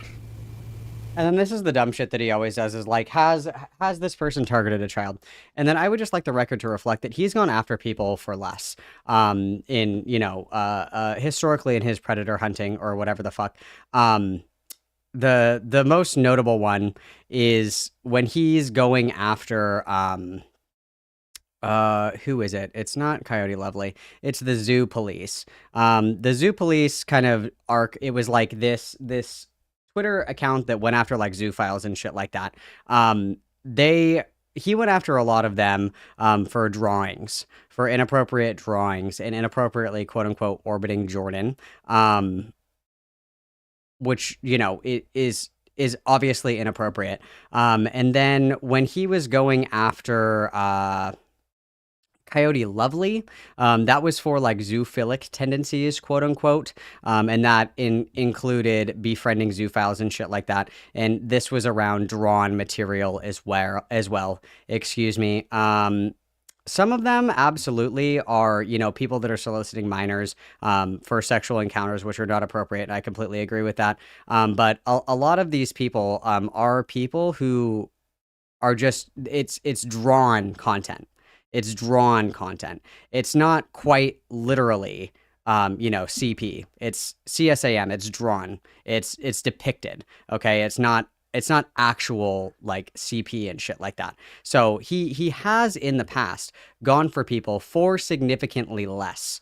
And especially even in the instances of allowing minors to be in the presence of not safe for work material has been something that he has gunned for people for as well. So this, well, has she ever solicited a minor question? While that is certainly a component to look into, previously he has gone after people for significantly less. So to keep that in mind. Not that I'm aware of. All right. There's something I need to make very clear here. When I go after pedophiles, they are people that have actively harmed children. That is also not true. A lot of depending on how he wants to define harm, that is also not true. Because like we just talked about, a lot of the people that he was going after, it was depicted material. There were certainly people that were engaged inappropriately with minors. I'm not denying that at all. But there were also people that were included in this broad net of predator hunting where it was drawn material or it was just not safe for work material, right? As disgusting as Lily's porn stash is, because yes, I do get informed of things, there's nothing in there that breaks United States law, There's nothing in. Also, just so you know, Lolicon actually is illegal in the United States. It's been illegal since 2003 under the Protect Act because drawn depictions of CSA is also considered illegal because it offers no artistic value or political value. It is not protected under the First Amendment. That is the Protect Act of 2003, and it has been illegal federally in the United States since 2003. Fun fact. In there that is actionable. She's in Canada, and it does break Canadian law. All right. Do you have a line to the Canadian officials? I've been researching that. Okay. Why are and you... then obviously nobody's going to Lyle Convoy for legal interventions or legal expertise because Lyle Convoy has never gotten any kind of conviction, period. Obviously the reason that he's being solicited for this kind of shit is because he makes the videos. Like, you know what I mean? Like, that's literally what it is, right? That's what he does, is he goes after people and he makes hit pieces. He's not getting any results on the back end, and he fucking knows that he's not getting any results on the back end. It's all like an act. It's all just like a tap dancing act, okay? So, like, it truthfully does not matter in the context of this conversation, so. You bringing this to me? Because you were able to publicly expose Vida when he was engaging in child grooming, and I thought you would be the best aligned to reach in terms of publicly exposing this. Okay. And the fact that she regularly posts pornographic content publicly, knowing that minors engage with her content. All right, a couple things here. Firstly, Lily posting things in the open, knowing there are some minors following her, is not the same as trying to groom children. At absolute worst, it's Lily being actively stupid, which should be mocked, should be condemned. Well, being actively stupid is one thing, but being actively stupid in a way that actively endangers like minors is completely different, and that's right up Lyo's alley. The main allegations, the biggest one is the Glade one, where she flashbanged that minor on stream intentionally. That was a bad one. Her community is also full to the brim with minors that she solicits to, you know, draw a lot of this pornographic content for. And of course, the other part as well that has to be kept in mind here is that Patch was somebody who was one of Lyo's, you know, like inner circle, like adopted Discord kid things, you know, whatever the fuck. And Patch was somebody that Lily Orchard coerced, aka groomed, into drawing not safe for work content for her. So even if a lot of this was not privy at the time, and I'm not saying that Lyo has a crystal ball and he can peer into the future, but with what is presented, he has gone after people for less in the past. And I don't like that he's conflating the two, where he's saying like legally, you know, this, that, and the other thing, but his content is not centered around legality. His content is around drama exposés, okay? Oh, A-Space has Lyo on live? Oof, I bet he does. A-Space is also a little pussy bitch. A-Space is in my Discord server. A-Space was saying some crazy shit about me on one of these podcasts. I don't know where people get like this demonic impression of me. I think it's really interesting. It's really interesting when people just have these really warped perceptions of me and my positions. I think it's really funny because I feel like I'm pretty clear. But yeah, very funny to me. Very funny to me. Called each other brothers. Gross. I'm not going to argue that. But you bring up Vida. Vida, who had 3 children he actually groomed. Real world people, one of which lives down the hall. Yeah, one of which was groomed in your presence, that was assaulted as a minor, and that you moved into your house the second that they turned 18. Okay, Fat Nision, let's chill out a little bit. All from me now. I do not like Lily. I do not like her pornography. I do not like what Lily writes. I don't even like the video she does on YouTube. But there is a wide range of difference between somebody liking pornography that is pedophilic in nature and somebody acting on their pedophilia like Vida did. Agreed, but I think what makes Lily stand out here is the fact that she has created content of that nature. She deliberately, what's the word I'm looking for here? Kind of curates her audience within a specific age group. Can you prove that? The stuff she makes, it's all... Can you prove that? Guess what Lyo Convoy literally was talking about the other day? That Psy has a childlike audience because she covers like Steven Universe and shit like that. And again, Lyo does not have a crystal ball. He cannot peer into the future. But like, Yeah, it's pretty obvious that somebody who is covering children's media is going to have children in their audience. Like, with or without, the content that they're actually producing, it doesn't matter if you're doing, like, a postmodern interpretation of fucking Dora the Explorer and what it means through an anti-colonialist lens and the whitewashing of Latinx identities in the new colonial America. It doesn't matter if that's what you're doing, because you're covering Dora the Explorer. There's going to be a segment of people that accidentally stumble into your community just because they like Dora the Explorer. Like, I don't know what to say. Like, this is like an easy 1, 2, 3. Children's cartoons. And so is mine. You know what my demographic is? Mm-hmm. Do you have any clue? I'm guessing your demographic from context is mostly adults. Uh-huh. My audience, based on my demographic, by the way, I primarily cover cartoons, is, let's see here, where's the age? Aha! Primarily people between 18 and 44. Show screenies or fuck off. I don't believe a single fucking thing this little rat says, bro. Well, Lily sorry, this big fat rat. My apologies. Does cover children's cartoons. It is very important to note that a lot of adults cover children's cartoons. A lot of adults that are actually in the open, far more openly sexual in their posts and their contents. Let's take a look at another YouTuber here. Let me pull up his name. I want to make sure I get the sub count correct here. And then this fucking fat oaf is going to compare, like, Blippi to, like, Lily Orchard. And it's like, obviously there is a difference in content. Obviously there are going to be more adults that consume Lily Orchard's content versus, like, fucking Blippi. No shit, Sherlock. But that does not mean that the audience, like, there are no minors in the audience. But, okay. Lily's what, over 100,000 views? And also, people can lie? Have we considered? Has nobody been 16 and they click, yes, I'm 18 on something? Nobody's ever done that before? Crazy. YouTube subs now? Britt, do you have any data on her demographic? Like anything anything that actually lists what the demographic of her audience is? The point I'm getting at here is take a look at Veritas Joe. Do you have any clue who that is? I do not. Veritas Joe is a cartoon YouTuber with 185,000 subs who constantly... Malcolm has all the IQ of a baked potato, so no, I don't think so. Thank you very much for the $5 Sai. Allow me to traumatize teenagers on Discord and moves them into his house. He loses automatically. Yeah. 100% that's freak shit. Malcolm has all the IQ of a baked potato, so no, I don't think so. Thank you very much, Kitten Fart. Lie almost as wide as Lio. Not quite. But thank you very much, everybody. Witness, double witness, please.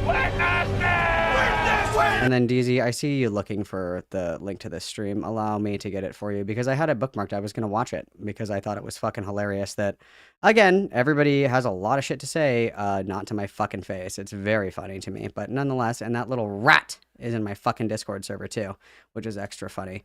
But nonetheless, where were you, DZ? Where did you go? Oh, you're in Casa. I see you. Here you go, bud. Here you go, bud. Constantly, and I mean constantly, talks about cartoons that are primarily geared to a younger demographic. Go on his Twitter. Find out how often he talks about being horny. Want to see tits. Believe it or not, outdoes Lily on that 100% of the time. Is Veritas Joe, by nature, therefore, curating a child audience which he can expose to sexual content and illicitly groom them? Does horny posting in general equal horny posting with sexual intent and sexual affinity towards children? No, there are two different things. He's so fucking stupid. He's so fucking stupid. His logical reasoning score must be like -27. It's fucking incredible, dude. It's fucking amazing. He can't put 1 and 2 together to save his fucking life. Oh my god. Have you or any of these other people that you have mentioned specifically advertised themselves as a safe haven for young victims of sexual abuse, the way Lily has in the past? Mm-hmm. I literally am one. Again. Okay, this makes me want to go blind with fucking rage, and if you're not listening to it, you're not going to catch it. I don't expect Britt to be able to catch this. Lio does this Malcolm endlessly. has all the IQ of a baked potato, so no, I don't think so. Good point, Miss Jasmine. Thank you very much for the $5. All these bitches are pedophiles. Very true. Thank you. It's so fucking annoying, and I don't expect other people, like people in general, to be able to notice this. I notice it because I am a debate pervert, okay?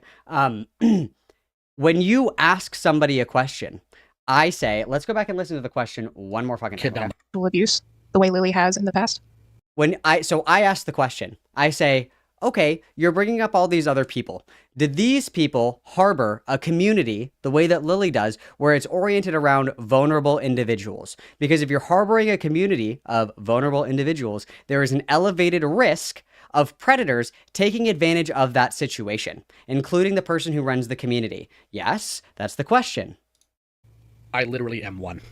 I don't know why this fat fucking pig cannot answer a question to save his fucking life. Lio, what color is the sky right now?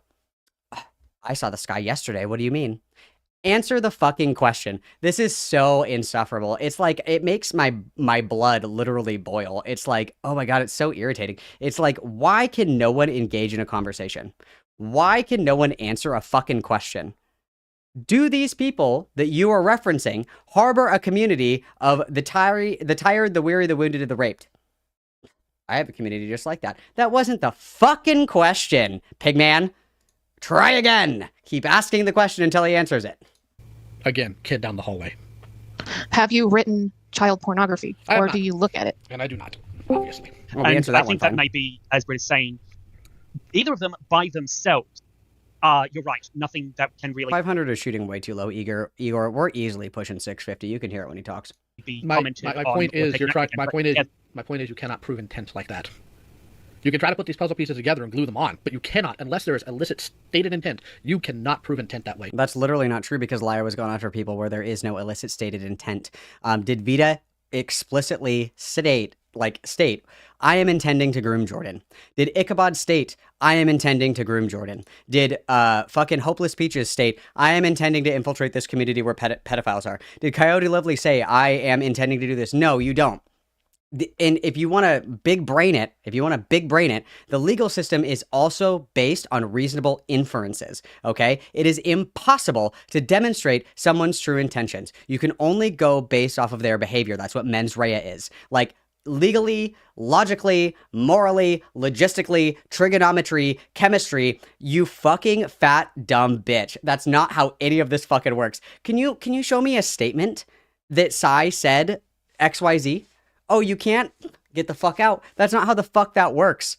You have to be able to infer people's motivations because you, by definition, cannot access the content of other people's thoughts. Definitionally, that is inaccessible to you. You have to be able to draw inferences. You even do this legally. Crazy. I know he knows nothing about the legal system, so that's not surprising, but even just in the sense of having a conversation or a debate, you have to be able to offer inference because you will never know the true contents of someone's thoughts. Write that down. And I'm being polite right now. If you were to try to put that out into the public, you would be laughed into the ground for it. And again, And why is that? Because you cannot prove intent. That's what I just told you. You can prove that Lily wrote pornographic fan fiction involving children. You could possibly prove, because we know that Lily's going to lie through her teeth about it, let's be honest here, that account is directly takes a liar to know a liar. linked to Lily. But you cannot prove that Lily caters towards children in an attempt to groom children because Lily likes children.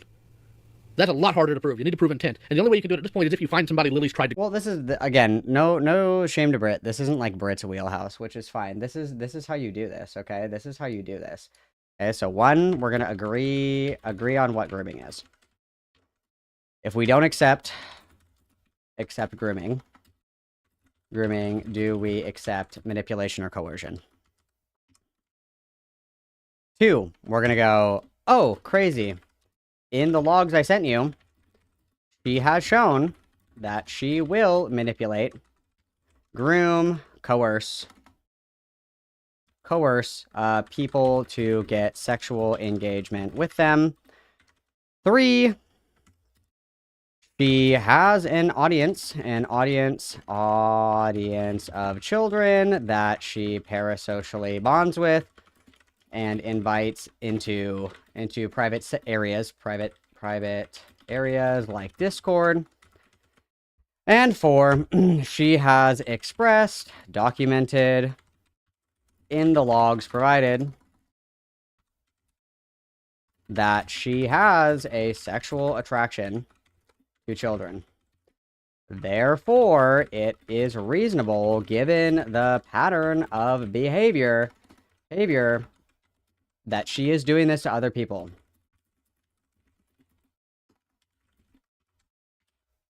Easy, people. I can't spell shit, dude. I have dyslexia. Leave me alone. And there's no autocorrect on the notepad. Stop! Guards! To groom.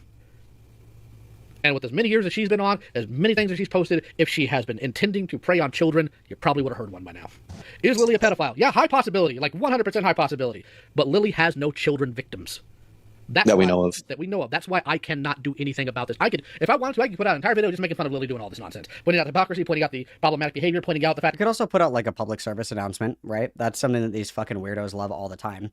They love like the PSA, the public safety reports and shit like that, where it's like, this person's dangerous, stay away from him. You could do that. That's obviously what we're looking for here, right? That's obviously what we're trying to solicit, is some kind of like PSA that this person's a fucking freak. That's kind of what we're doing, right? That she's lied multiple times, but there's already somebody working on one right now. My point is, you came to me saying that you wanted my help in exposing a pedophile. I need an actual victim. Otherwise, it's just look at this person's degenerate behavior, laugh at them, which isn't the same as legal action. Well, Okay, so the fact that I have chat logs of her describing as if she did in real life sexual girl, the fact that she has written this fictional child pornography, the fact that she looks at child pornography, and the fact. And it's also important to note too that Stockholm and what was the other one, Madhouse or whatever the fuck, those are fanfics based on what Lily has allegedly done in real life. So we can also draw a pretty clear correlation that she loves to perseverate and fantasize on things that she's already done, allegedly, which is actually incredibly common. That's why serial killers, for example, keep trophies. Right, because you want to relive it. You want to be like, oh yeah, this was so fun killing this family of 5 or whatever. That's why they do it.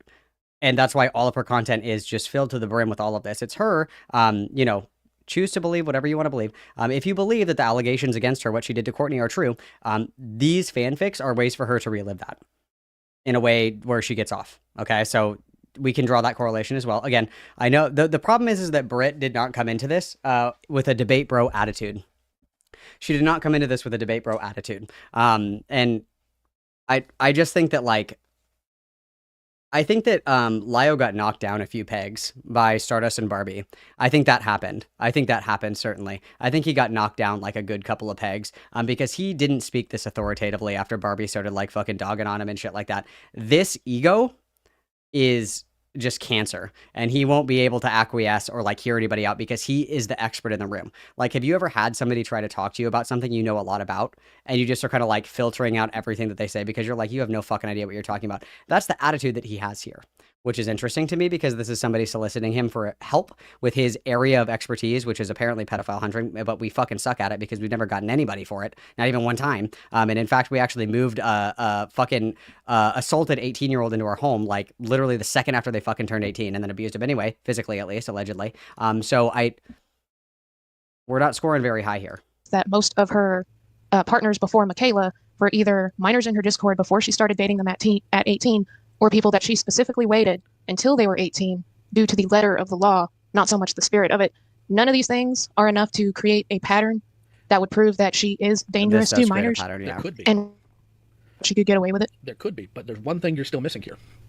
These people that you say Lily has orbited, because that's the term used here for waiting for somebody to turn 18, do you have chat logs proving with her outright stating, I will wait until you turn 18, or implying it heavily? That's actually really interesting, Lio. I have a question for you. When Ichabod was orbiting Jordan, and waiting, all of these things or whatever the fuck, was there ever an explicit statement that that's what he was doing? Or did you infer his behavior? Because you said that it was weird that he was orbiting Jordan and waiting for Jordan to turn 18. Curious about that. Curious about how that kind of changes depending on what we're talking about. Curious how that changes depending on, what we're talking about. Okay? It's very interesting to me. I'm looking at this really quick. I want to be able to see if I can see this. Because I have this written down somewhere.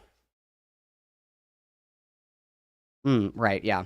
He's saying that, Ichabod is orbiting Jordan, and that was one of the things that made him begin his investigation against Ichabod. Apparently that was enough for Jordan, but somehow it's not enough for others.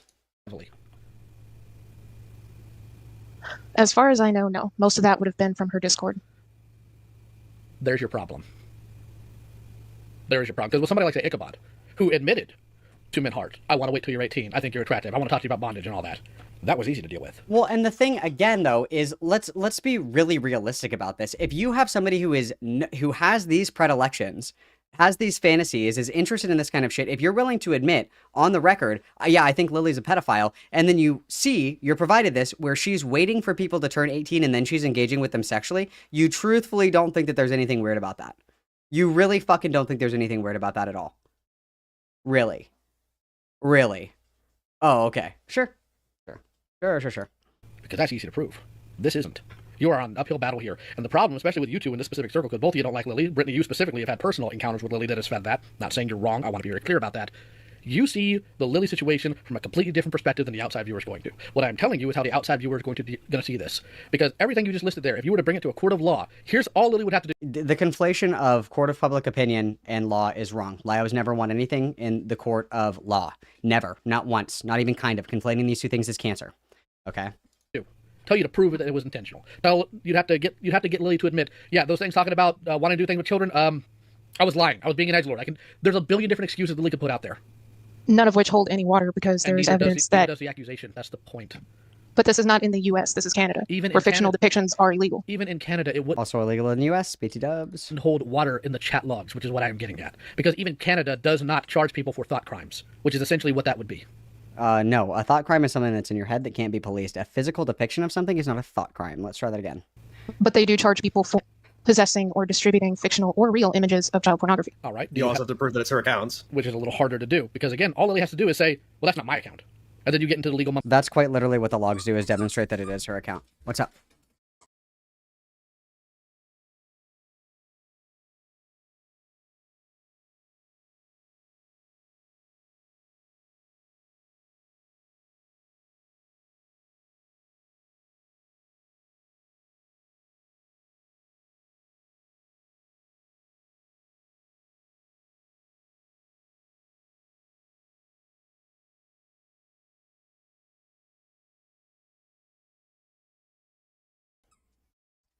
All right, let's continue. Mumbo jumbo. And again, while we can sit there and obviously say that is, a court of law is a different creature. Correct. I believe you do have receipts that do prove that it is her account, yes? I do. You have receipts that prove that somebody by the name of... No, it's the dog. What was it? Bale Spawn did it? You have to tie it directly to Lily. You're going to need either an IP address or login details. Hey, Britt. That screenshot you had with someone catching the IP address of both Bolspawn tying to Lily, would it be possible to get in contact with those people in order to get the IP address? That would be the Derpy Buru people, and in which case you'd have to get... Where was the fanfiction written? Like, what website? I believe finfiction.net, is that correct? As well as other ones under alternate accounts on you would have to get that admin's information and hope they choose to assist you, because legally they don't have to. Now, in all this talk about Canada's law system, have you looked into how often people get... what's the word I'm looking for here? Not committed. Convicted. How often do they get convicted of stuff like that in Canada? I wouldn't know. You need to look into that. Now, who do you plan on reporting it to? Well, if I could just ask real quick, what's your legal citation of Canadian law? We can get Well, I don't know why we're talking about legal shit. Like, I'm just gonna keep repeating myself. This is gay. I don't care. into that shortly, Hayden. I'm trying to go down the line here. How do you plan on reporting this? I'm currently for local law enforcement, or if I can find a Canadian agency that specifically deals with stuff like this. All right. I'm going to go ahead and I'm going to tell you something real unpleasant. If they're anything like the U.S. in terms of how they deal with crime, they're never going to look into it. That's literally not true. It's literally not true. We've had pedophiles dead to rights, verbal admission, tons of evidence. It's because your fat fucking paws ruined it, you fucking dingbat. That's why you don't do pedo hunting shit, because you fucking ruin it. And you don't use fucking actual minors as live pedo bait, you sick fat fuck. Like, aberrant, disgusting, vile excuse of a human being. Truthfully, a fucking disgrace to every single person that has ever existed that wears, larger than a size 32 waistline. Like, Jesus fucking Christ. This guy is fucking insufferable. Cops didn't care. And that's for actual victims being involved, not just putting out pornographic things involving children. If the Canadian legal system is as anally stupid, even a quarter ours is, you're probably not going to get anywhere there. Okay, do you want her to report it or not? I'm not going into the reporting aspect of this 100% convinced that anything legal is going to happen to her. I'm very least. I feel like since she is known to have minors in her audience, and she has known to on getting into grooming tendencies, I feel like this is something that people need to know about for the safety. Oh, taps the sign. Taps the sign. Taps the sign. Your Honor. Taps the sign. Taps the sign. That's literally what I fucking said. The other people that watch her content. Hold on, where's your evidence of grooming tendencies? Do you have some?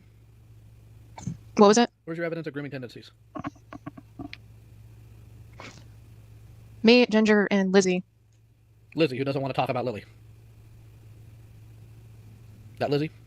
How many of the people that are victims of the people that you claim are the most violent fucking furries on the internet wanted to talk to you? Did you get a single victim statement from half of the fucking videos that you did before 2020? Shut the fuck up, dude. I'm not really understanding your question. Lizzie, go ahead, Luna. Sorry. I think what This Luna Lily is bitch trying needs to to shut up. say is that at the moment, everything we are trying to say is stuff that Lily can once again make excuses to weasel out of. If he is going to make a definitive statement, he needs something like what he had with Vida, where it was a direct child with chat logs that proved that Vida was talking and directly grooming a child. Correct. How old is Lizzie? I believe she is 21 now. Am I correct? Mm-hmm. I think so. Actually, no, she wouldn't be 21. She's got to be older than that because they broke up 3 years ago. Right, you are correct. I know they started dating when she was. I know they started dating when she was 18. Yes, so my math was wrong but there. starting to date when they were 18 is not the same as automatically having grooming tendencies. I'd need solid information and data. Here's what I need. I would need evidence of pornographic imagery being sent, ERPs of sexual nature or discussion of sexual habits, interests, or inclinations before the age of 18. These are the type of things that would be needed and have to be provable. Where people can't just look and say, oh, was that Photoshopped? I need to be able to point here and say, yes, this. Malcolm has all the IQ of a baked potato, so no, I don't think so. S'ha donatet $10 truc superchat. I jet Willio I se alionin causes es fates one. Thank you very much, Sai, for the $10. Everybody witness, please. I unironically have no fucking idea if I can sit through this whole thing because we're just going to be regurgitating the same thing over and over and over and over and over again, and it's going to drive me fucking insane because it's very simple here. He's conflating the two. He is not the law. He is not the law. He is not the law. He is not the law. He is a fat YouTuber who has a fucking sub 20K YouTube channel who jerks himself off all day about how he catches violent fucking pedophiles, but nothing ever happens other than they get yelled at in a Discord call. Nothing ever happens. Why are we appealing to legality here when we have never once appealed to legality before and when we have no legal results? Why? The only thing that is important here, is that there was, in fact, evidence that there was some weird freak shit going on, and he chose not to do anything with the weird freak shit. That's really all it is. Malcolm has all the IQ of a baked potato, so no, I don't think so. Sergio Campos, cert, donatet $10 truc superchat. I just van a photo of Malcolm in the hat, in a tron Che and Dr. Pepe. Is that too much to ask? I don't think it is at all, Sergio. That's very kind of you to ask. Everybody witness, thank you for the $10 dues. It's just fucking nuts, dude. Okay, I'm gonna speed this up, though, because I don't want to... Well, it's because you guys were gonna interrupt everybody. I'll turn it back on. This is who it is. This was the proper I'm tag. speeding this Here up. it is, verification live. May I ask on that? The screenshots that related to Vida, how were you able to prove that those were not photoshopped? I'm not accusing them of being photoshopped. I just want to know how that was able to Because pass we looked for keywords, I had Jazz do a screen share with me, and while I made sure none of the things Jazz sent pornographic to Vida were ever on screen, I made sure that the keywords and the lines that were said there were in fact typed live. That's how I made sure. Because Jazz, unfortunately, as much as we tried to do her right, is a pathological liar, and we had to do double check to make sure she wasn't lying to us first. As far as Vida goes, the Oregon PD now have a 16-page document about his behavior towards Emily alone. And nothing fucking happened with that, you little fucking fat fucking Frank. Nothing happened with that. Vida never got fucking in trouble for the shit that you accused him of. He never fucking got in trouble. It doesn't matter if the Oregon police had a file the size of the fucking Ark of the Lost Covenant or whatever the fuck, okay? Like, that doesn't matter.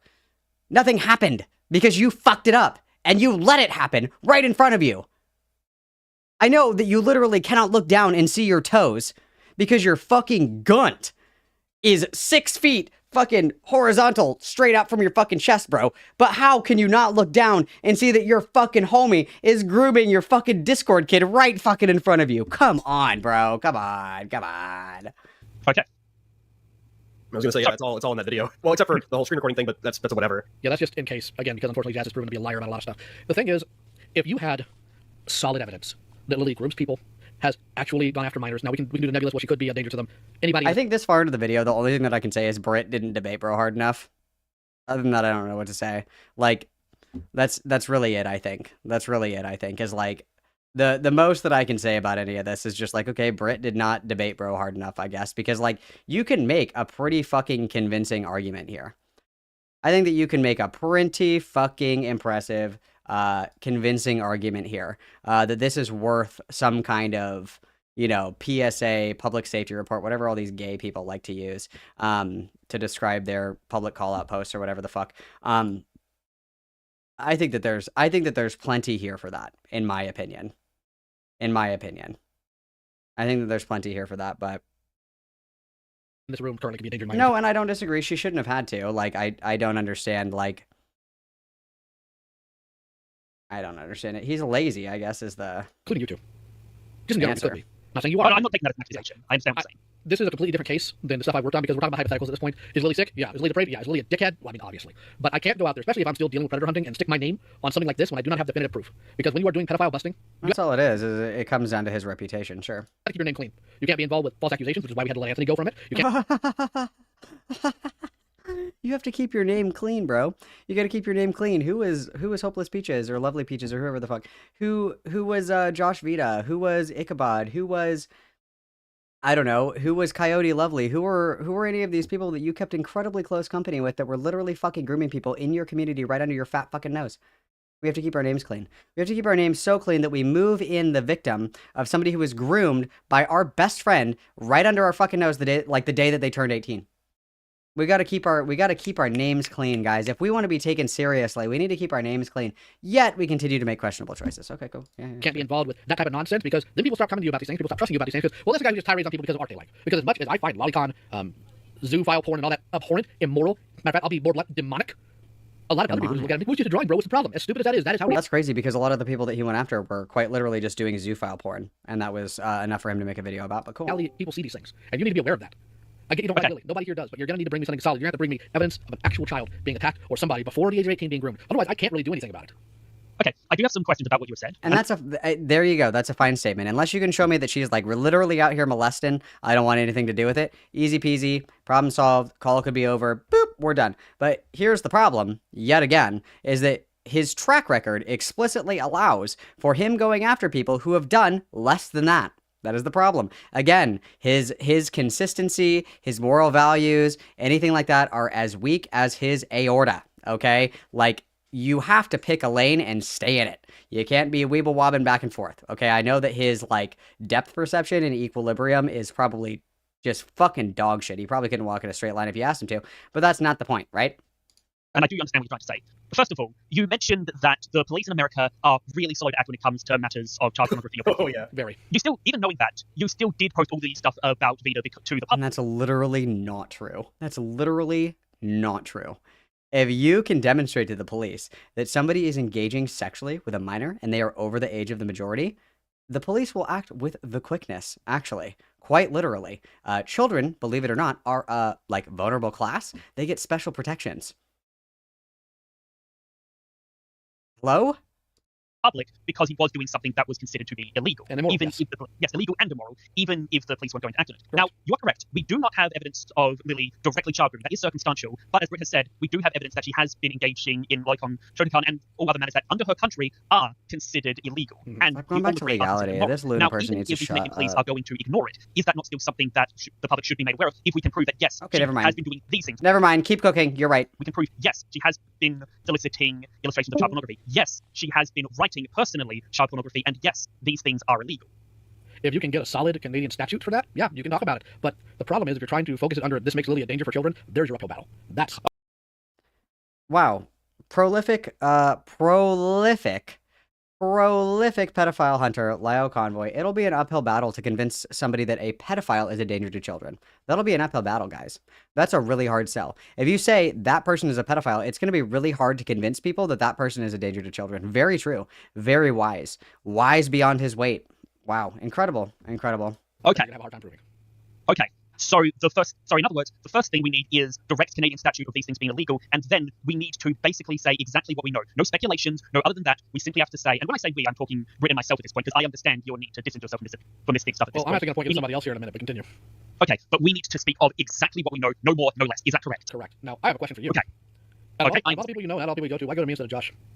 Simple, because Josh does not want anything to do with Lily at this point, and honestly, I want to give him a break from all of that. I see. The last time he tried to expose Lily from that, Lily just turned it on him. The last time he tried to point out and prove that Lily had written child pornography, she just said, haha, Josh is sharing child pornography, and got away with it. Because now, Not to mention, I wouldn't be surprised if the whole cease and desist thing went both ways too. No, it didn't. It did. And Josh trying to do that cease and desist was the goofiest, dumbest thing in the world. I don't know why he was dumb enough to do that, especially not said by an actual lawyer. It's just dumb and ridiculous. Because he actually spoke to a lawyer and they told him he needed to do that first before anything else could be done. Did the lawyer draft it? I do not know. The answer is no. You know how you know a lawyer didn't draft it? I obviously do not know. Because no lawyer in his right mind is going to have a line that says the guilty party signed here. Yeah, that's not. I remember that. I read that. Luna, did you even look at the C&D? I did. You didn't think any of that was a little off?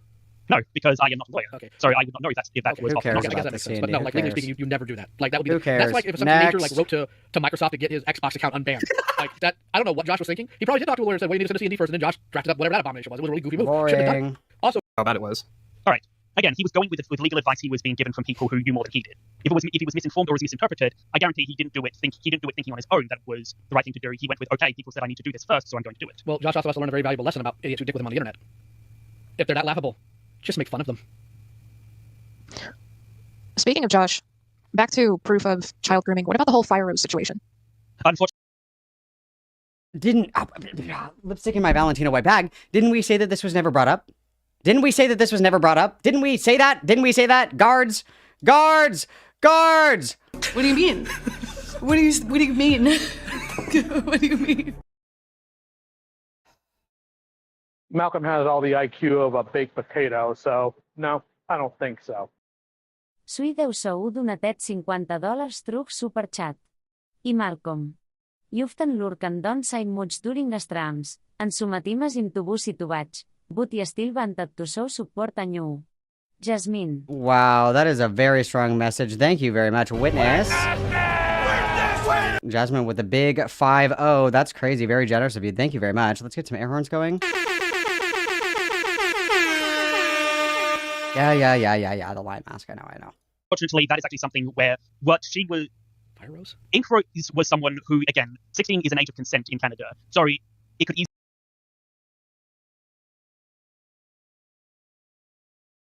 In the Middle East, it's legal to marry 12-year-olds, so fuck it, who cares? Like, these guys are so fucking stupid. I can't handle this. It makes me so angry. And this is like, he's like old. He's like old. There's literally, what the fuck? I thought with age comes wisdom. Apparently the wisdom is counteracted by the fat. I don't understand. Legality is not a metric for morality. What the fuck? Dude! Easily be seen, like we saw it back in the day. As hold on, what state does Josh live in? Both Josh and Ink are in Texas, I believe. Dude, shut the fuck up. 17. 18. 17. Actually, it's 17 when I looked up. It's 17. The whole Ink Rose thing I have not looked into because it looked like really stupid, badly planned out fanfiction garbage, and whoever enabled that is a mentally stunted halfwit. But then again, Brony community, I'm used to that at this point. But the point is, you need consistent proof. I'm going to wind up directing you to somebody who is working on a massive expose video on Lily that will go on a channel larger than mine. There, you'd probably be able to help this person out if you can gather proper information. But there's nothing I can do about it unless an actual child was involved. Because if I were to go after every single person... She literally just said, what about this minor? What about this Rose person? Dude, you're in a... Sorry, you cut out. Where'd I cut out at? You can cut out. It might just be my internet. Yeah. If I were to go after people who either drew or consume stuff like Lolicon, I would not get a day's rest. Bitch, you already don't. We know you ain't sleeping good. I know the fucking pressure on your chest when you lay flat on your back just depletes your O2 saturation. I know that we're hitting the 60s when we're sleeping, bro. You don't have to worry about that. We already know we're not getting restful sleep. How many of them? It's abhorrent, it's immoral, but here in the States specifically, we don't have laws against it. And actually, we do, Mr. Pedophile Hunter. Again, Lolicon has been illegal in the United States since 2003 under the Protect Act. Fun fact. For this stuff. No, Canada does. We just need to find the right statute and see if it applies, because it might not. I mean, remember when you guys dealt with the whole KP situation and people were throwing out citations of laws about KP stuff, and you actually looked at it and it didn't make a lick of sense? Yeah, sometimes that happens. Actually, I don't, because I was not directly involved in any of the KP stuff. I just know that people I associate with were dealing with the KP stuff. Yeah, those people also handled it poorly, which is something I'm noticing when it comes to Brony community stuff. You guys do really badly when it comes to, like, what sort of... God, it's completely escaped my mind the word for it. Anything that has to do with confrontation, you guys just suck at. All right. I'm not just bash Bronies, but I'm just frustrated. No, I get it. I understand. Because the Toon Critic thing still sticks in my craw because these clowns thought they would have to wait until he was in jail to tell anybody because they have a complete ignorance of the legal system. Also, fun fact, the Toon Critic system, or the Toon Critic situation was actually quite interesting, was it not? I wrote this down somewhere. Where is it?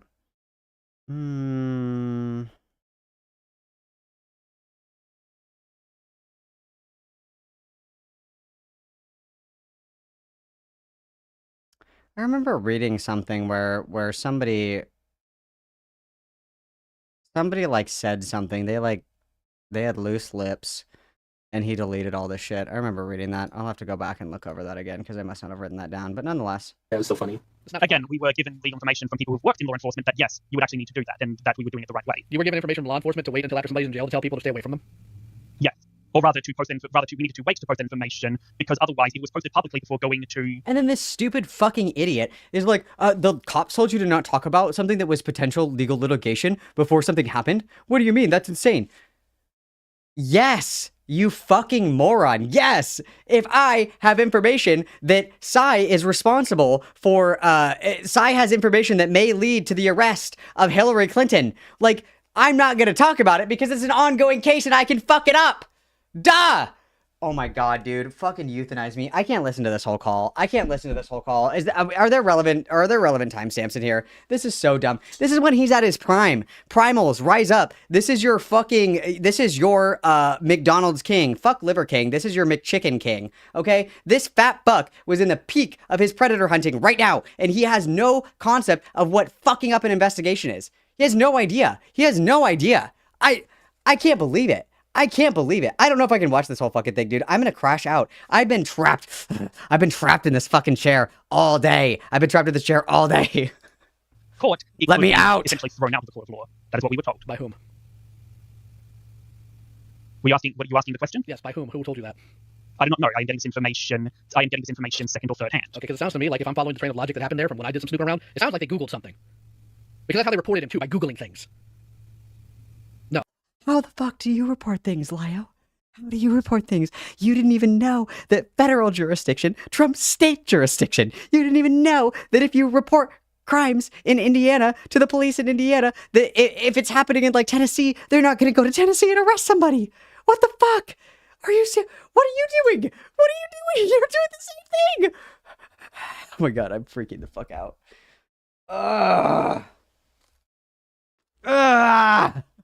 No. Heck no. Because a legal case like that could continue on for years. And that's years. The Keys could go out there and continue to attract children. And make excuses. And lie about things. You should forward it to the police first, absolutely. But don't talk about it is asinine. Yeah. Yeah, the thing is, fuck he up the before we forwarded investigation. to the police. That was the problem. Okay, when did you guys have the call with him? I know you weren't there, but you know what I mean. I do not remember because that is something that I have not kept the dates on. There's time to bust some bubbles here. How long does it take to make a police report? I don't know. I have never made a police report. It takes you all of 5 seconds to Google your local PD and call them, and they can set you up with it. Between the call you guys had and the information being passed out and Vita doing his video, 72 hours. 72 hours. That's unacceptable. So if that came out before a police report was made, why did people sit on it for 3 days? I believe they wanted to inform... Why did people sit on it? Why did people sit on it and not do anything about it? Why did you not tell anybody that there was a lolicon pedophile in Psy's Discord server for like fucking 3 weeks? Why did you just sit on it? Why did you sit on it? Why did you... Like... Why did you sit on the XCK logs? What? Lio, we know that the only position that you maintain throughout the day is sitting. You are the king of sitting on shit. You are like literally the poster child of sit on it and spin.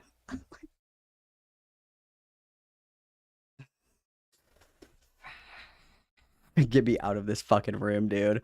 You're not locked in here with me. Or no, I'm not locked in here with you. You're locked in here with me. I'm going sicko mode, bro. Oh my god. My sobriety is in active danger right now, you guys. Active danger. From everyone who was closer to him about what had happened first. You call the cops. Then you can have your little powwow cry fest. And again, I know this is all retrospective, but people gotta know. Even if it's say, hey, you shouldn't have done this. And last time I had a call like this, I had Chuggo butthurt get all pissy with me about it, and that dude can turn into a suicide statistic for all I care. The point is, you have to look at these things logically, and I'm still mad at them for one specific thing. When they came out with it, they were more boo-hooey about the fact that they lost their friend and he lied to them. They were the fact that he was a child molester. I really hope that if that happens again, they do better, because if they do, with the age they are, that will be 100% unacceptable. Now they should know. That's really fucking crazy. That's really crazy. Conveniently, we, as an old man, continue to keep company with child molesters. Yeah, he can't bounce on shit. He can spin. I don't think he can bounce, though. But back to the topic. Believe me, if that comes up again, I'm definitely keeping that in mind. Good. Now back to the topic of Lily. You mentioned 3 different people that Lily dated at the age of 18, right? Brett did, yes. So Ginger was 16 and participated in her Discord channel before they started dating. But they dated at 18, right? Yes. Okay. Do you have a direct line to Ginger? I do not. I don't know if her and Ginger are still on good terms or not. I see. Have you talked to Lizzie? I have not. You have the evidence right there. There she was talking to a minor sexually, grooming a minor, getting them ready to enter a relationship when it was legal. Right there. I got a golden ticket. I had a golden ticket in my eyes. And who's the third person? I believe Britt said it was herself. I believe Britt said it was herself. Were you the third person that Lily dated at 18? I was giving Well, your connection's terrible. exhibited grooming behavior toward before. You are So yes, robotic me hard. and Patch. You're robotic hard. The connection seems to be terrible with her. Yeah. Because I know a big part of what you said to her before, where she said got cut off. Okay. But while she tries to reconnect, what were you saying about the whole? There was that one thing on the cease and desist document that would have completely Yeah, the invalid. guilty party signed here part. Okay, what about that? Why is that a complete no-no? Because if you're saying a cease and desist, you never imply some form of guilt. Oh my god, I don't care. Shut Like any up. legal document, you don't I don't care. Shut up. sexual ERPs with Oh, somebody okay, here underage. we go. Back. Unless one of the people who mentioned, including Brittany, if Brittany has logs, because I know that she probably can't hear me right now. If Brittany has logs of grooming behavior, which means sending pornography, having sexual communications, showing interest in sexual things, having sexual ERPs with somebody underage. Oh, crazy. Rose, that's crazy. She actually literally just brought this up. She literally just brought it up less than 2 minutes ago. That's so crazy. She actually said that. That's really weird. Is that she actually just fucking said that. She literally just said that out loud. Oh, that's crazy. That's super weird. Mentioned. You don't have evidence that grooming's an intent here. You don't have evidence that it's to cater a specific thing.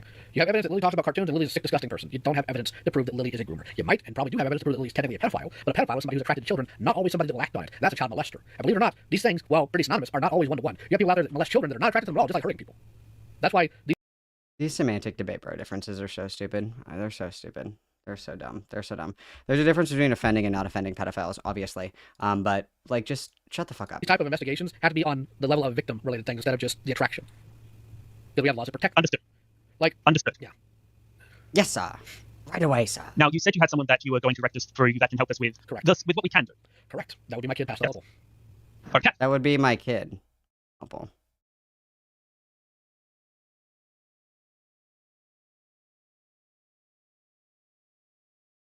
Do you have a could you send us a contact link? I'll go ahead any of that? I'll go ahead and send you her Discord ID. You can send her a request, and she'll probably be happy to talk about this. I hope. She's currently in that Kiwi Farms thread, so Yep, I've seen her. yeah. Here you go. Give me it to Luna. Hmm, Go ahead and eyes pass it to on. Brittany. Now she's Thank you asleep, very much. she's asleep right now because she's in her 20s and jobless, and that's just I guess how these kids roll nowadays. He's really obsessed I'm with sorry I wasn't able to employment. give you what you were probably hoping you'd get, but I'd rather you know about the reality of things. No. Hey, the advice is appreciated. Yes, Oh, you there's may still not a give us half an hour exactly left, what we though. want, We but could be give us done. Information that's still very useful. Very useful. Go ahead. Critique and criticism is also important. I mean, Lio is giving you like standards of what you should be looking for and what you should do, but also at the same time he's giving you guys a reality check. Pretty important there too. Exactly, and I do actually I'm fine. appreciate that because it helps us to get closer to doing what we are trying to do, and that is exposing Lily for the horrendous shit that she has been doing without her trying to weasel and get away with it. The problem. Question, by the way. Go ahead. You mentioned also that Josh's posting of God, the this bitch talks so slow. Shut Lily, up. so it's one of those narrow it down. Shut up. I was gonna say, if you guys have any more questions or concerns, I'm also willing to get a helping hand in this with any evidence collection, archiving, and organizing it for you guys. Okay, I don't have any right this very second, but when I'm going through that, that way if I do think of something later on, I can- stuff that Please we shut already up. suggest. Please shut up. Please. Must be an arena. There we go. Okay, a wiki article is not the same as a citation of a legal statute. Let's see if we can find it from this, though. I posted that specifically because there are links to the actual statutes and an interpretation. Number 7. Would have been better to just go straight to the statute links, though. Absconding accused, preliminary inquiry. Let's see here. This is about testimony. Let's see, maybe I clicked on the wrong one. Hold on.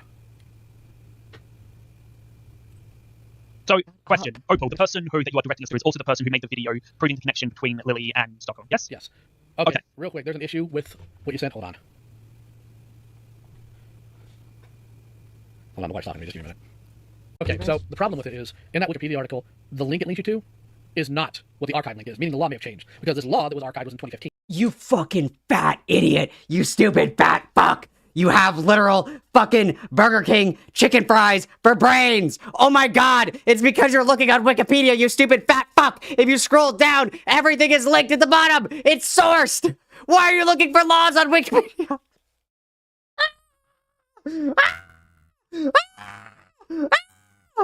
I have like 10 more minutes of this. I can do like 10 more minutes of this. I swear to God, I'm gonna freak the fuck out. 163.1 is now not related to child pornography at all. It's now related to education. So let me see here. Here, I'm going to post this in the arena since that's where it's being talked to. That's what it's linking to now. Okay. The archive Oh. version from 7 years ago is about child pornography, so we have to find it again, if it even exists now. All right. So, in other words, we need to avoid Wikipedia stuff and go directly to sites like these justice sites, correct? You're gonna have to. Let's see if I can find Okay. it. Let's see here. He doesn't even know how to Google. He doesn't even know how to Google. Not He doesn't citing even know how laws. to This is Google. talking about people who were arrested for it. Let's see here. Laws. Challenged by Mr. John Robin Sharp as violating his right to freedom of speech. Appeal writing. Stupid with me. Is there anything else? All right, Anything so else? let's go ahead and visual representation, whether or not it was made by electronic or mechanical means, that shows a person who is or is depicted as being under the age of 18 and is engaged in or depicted as engaged in explicit sexual activity, or the dominant characteristic of which is in the description or in depiction for sexual purposes of a sexual organ or the anal region of a person under the age of 13 years. Any written material, visual representation, or audio recording that advocates or consoles sexual activity with a person under the age of 18 years where it would be an offense under this act. Any written material whose dominant characteristic is the description for a sexual purpose of sexual activity with a person under the age of 18 years, it would be an offense under this act. Or any audio recording that as its dominant characteristic, the description, presentation, or representation for a sexual purpose of sexual activity with a person under the age of 18 years, it would be an offense under this act. All right, so here's where you're going to struggle with this if this law's still in play. Actually, hold on. I'm still convinced it isn't. Let's say it's not. Or let's say it's Thank you, Mr. Lawyer. the wording of this. Thank you. The dominant Thank you. characteristic Canadian of which lawyer. is a depiction. That's where you're going to have a hard What time did with you say? the wording of this. The dominant characteristic of which is a depiction. That's where you're going to have a hard time with Stockholm. There's a lot of it, but if we look at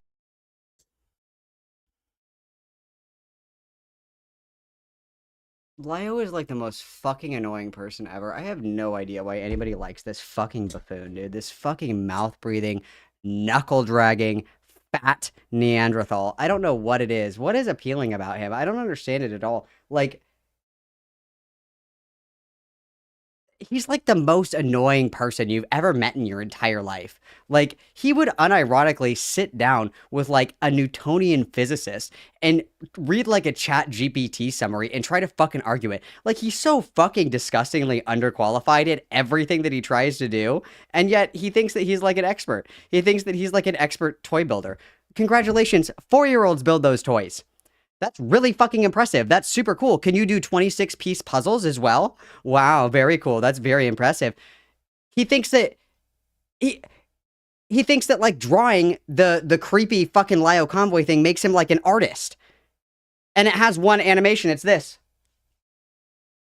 And it's the motion of him stuffing a fucking McDouble in his face every time he fucking talks. Like, this man is beyond like an amateur at everything that he touches. I don't understand it. The only thing that he's good at is gaining weight. I don't get it. I don't get it. I don't get it. I don't get it. I don't get it. I don't get it at all. I don't get it at all. He's not good at predator hunting. He's not built at building anything because, again, like the box says like ages like 3 and up. 3-year-olds can build these little fucking bionicle things. Like, very impressive. Like, oh my God, you guys, I'm freaking out. I'm freaking out.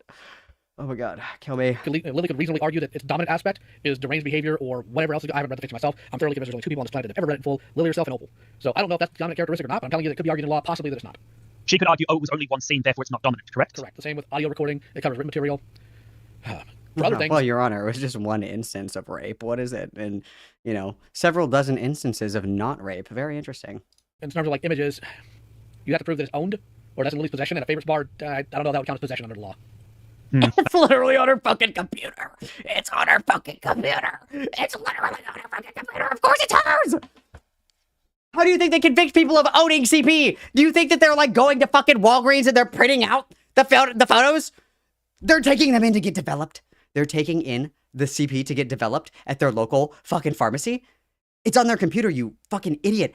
Yes, if it's on your computer, it's yours. It's yours. Oh my God. I don't know if I can watch any more of this. Holy fuck. I've heard that the law really is not caught up to internet-related things. No, it hasn't. And that's, again, only if this law is still in place. We don't know if it is or not. And I have been on the Canadian website looking for this, and it has stalled out on me, so. All right. Let me try it again. Okay, Internet Pornography Reporting Regulations. Not right then if it's regulations. So let's see if that's under acts.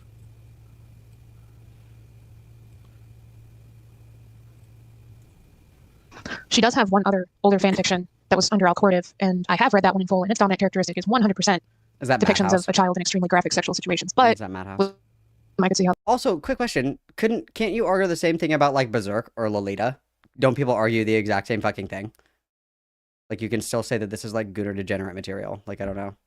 That could pose a problem. Yeah. Yes. I think we have... Updated one. Oh, good. Yeah, it was reconstituted. Every person commits an offense who makes, prints, publishes, distributes, circulates, or has in their possession for the purpose of publication, distribution, or circulation any obscene matter, any obscene written matter, picture, model, phonograph record of any obscene thing, which, you know, I don't think that's accurate. Is this under some other... Why is it not accurate, Lyle? Why? Did you graduate Canadian law school and you weren't going to tell anyone? That's crazy that you've been sitting on this the whole time and spinning. Subsection doesn't seem right. Question. I tried putting Opal's name into the search bar and nothing came up. The one that you just sent me. You never used Discord, have you? I never used Discord actually to search for people. Never even opened Discord, have you before? Is you go to Friends and you click Add Friend and you put her account in. Shut up, I don't care. Indictable offense and liable for imprisonment for a term of not more than 14 years and to a minimum punishment or imprisonment for a term of 1 year. But again, what they consider child pornography, because this is the definition of child pornography, a photographic, film, video, or other visual representation, whether or not it was made by electronic or mechanical means. The problem is we think of electronic means, we think art. That might not be what this is referencing. That might just mean a camera.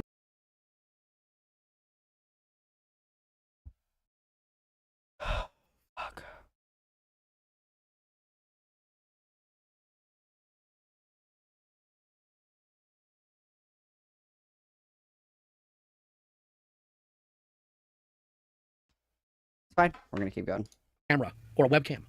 The person that shows a person, that's a key word, a person. A person is like a tangible thing in law, who is depicted as being under the age of 18 years and is engaged in or is depicted as engaged in sexual explicit. They're talking about depictions in media. Is fucking Link a real person? I'm fine. I need to calm down. Activity, or the dominant characteristic of which is a depiction for a sexual purpose of a sexual organ or the anal region of a person under the age of 18 years. Any written material, visual representation, or audio recording that advocates or counsels sexual activity with a person under the age of 18, that would be an offense under this act. Any written material whose dominant characteristic is a depiction or description for sexual purpose of sexual activity with a person under the age of 18 years, that would be an offense under this act, or any audio recording that has its dominant characteristic, the description, presentation, or representation for a sexual purpose. Let me go ahead and copy this. I'll go ahead and put in VC context up here. Also, okay, sorry. Oh no, silly goose space frog. It has to be. They have to take it to Walgreens to get developed. Apparently, Brittany did just say that one of the fics under her alternate account was definitely dominant of sexually depicting minors. Now, if we could get conclusive proof that yes, that was written by Lily herself, would that be a stronger case? It would be a stronger case, but at the same time, good luck getting it to pursue it. Well, I mean, we do have verbal confirmation. She said she wrote it. No, you're thinking about Stockholm. Brittany's referring to an older fic. Oh, okay. I did just find something interesting. Dogs. You completely cut out on me. Red bars. Okay. From when I read the cease and desist, it was something along the lines of guilt. Any specific laws that can be cited just shut up. Was meant to be drafted under Canadian. I will certainly bring this up. 63 Criminal Code. On this law website Brittany, that I posted in chat. Possession of child pornography charges, section 163 Criminal Code. Anyone who intentionally produces, publishes, possesses, accesses, distributes, circulates, or trades any child pornography can be convicted of a child pornography. Yes, I am seeing that. I cut you out, Dimitri, but I am seeing what she is talking about. Yeah, it's also what I just cited in the Canadian Code, but again, most of that's under the term of person. Like an actual person has to be involved.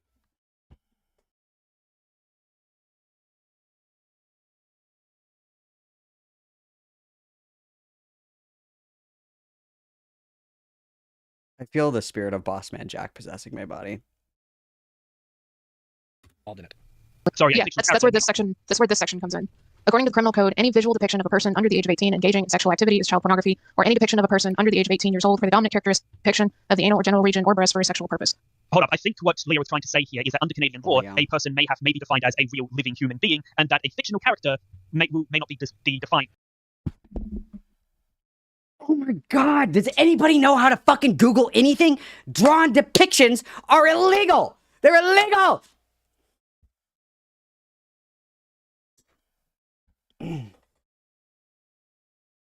Let's continue. A fictional character might not count as a person.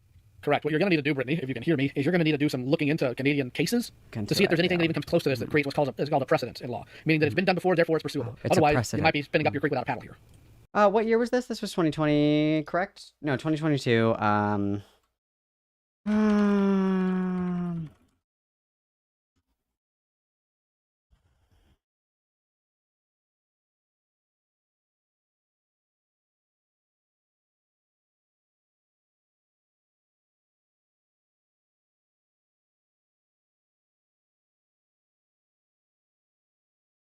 Wow, this is from 2001.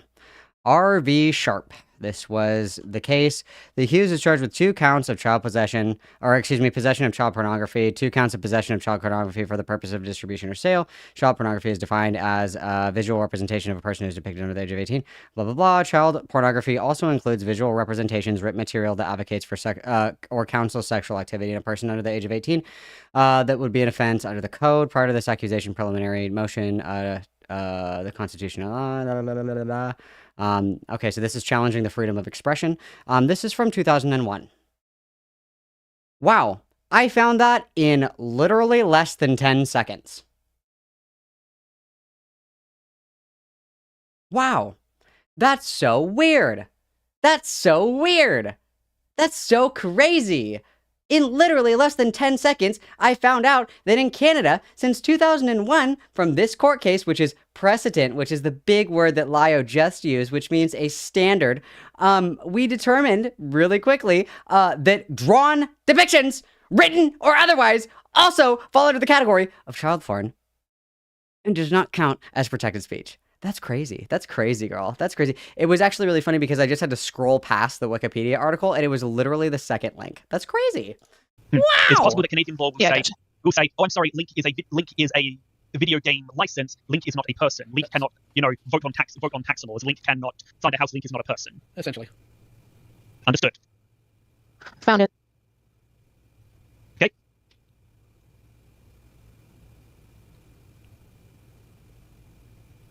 Could you, which, VC context.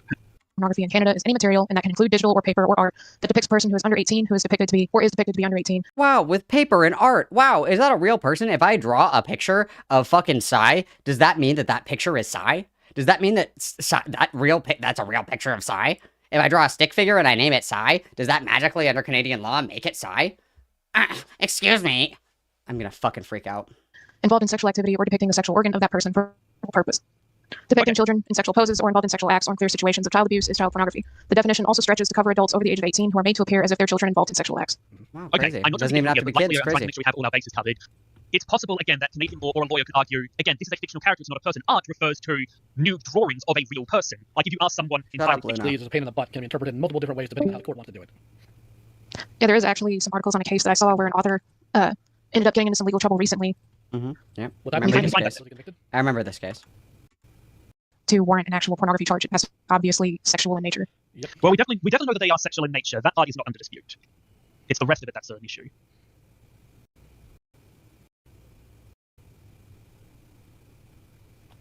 Gonna get your hopes up.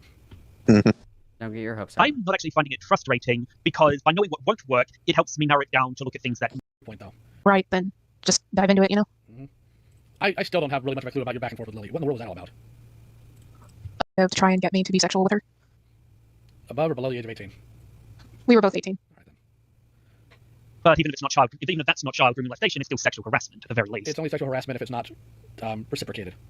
That's not what sexual harassment is, you stupid fucking bitch! Oh my god, if I'm at work, and somebody comes up and they slap my ass and they go, ding!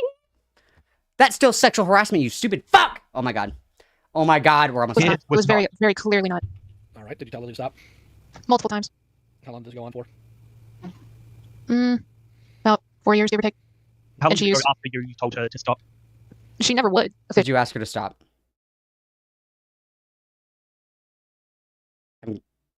Actually, she would just keep bringing it up because at the time, I was in a vulnerable state of mind because I was dealing with the aftermath of sexual abuse before her, and she knew about that. And that was something that she often used against me. Well, I'm sorry to hear that, first and foremost. Very brave. Well, you can always see what statute of limitations. And Blake Diamond. We're not going to be talking about Blake Diamond. Yeah, No. I've heard about some more recent shit. Yeah, so no. Please no. Please DM it to me. No, you can always look into the statutes of limitations in Canada and see if sexual harassment is still something that you can get Lily on. Lio, you're not a lawyer! She wants you to make a video for your pedo hunting YouTube channel! That's what she wants. If she wanted legal advice, she'd go to a fucking lawyer, not a fat guy in a sweaty fucking lion mask. Okay.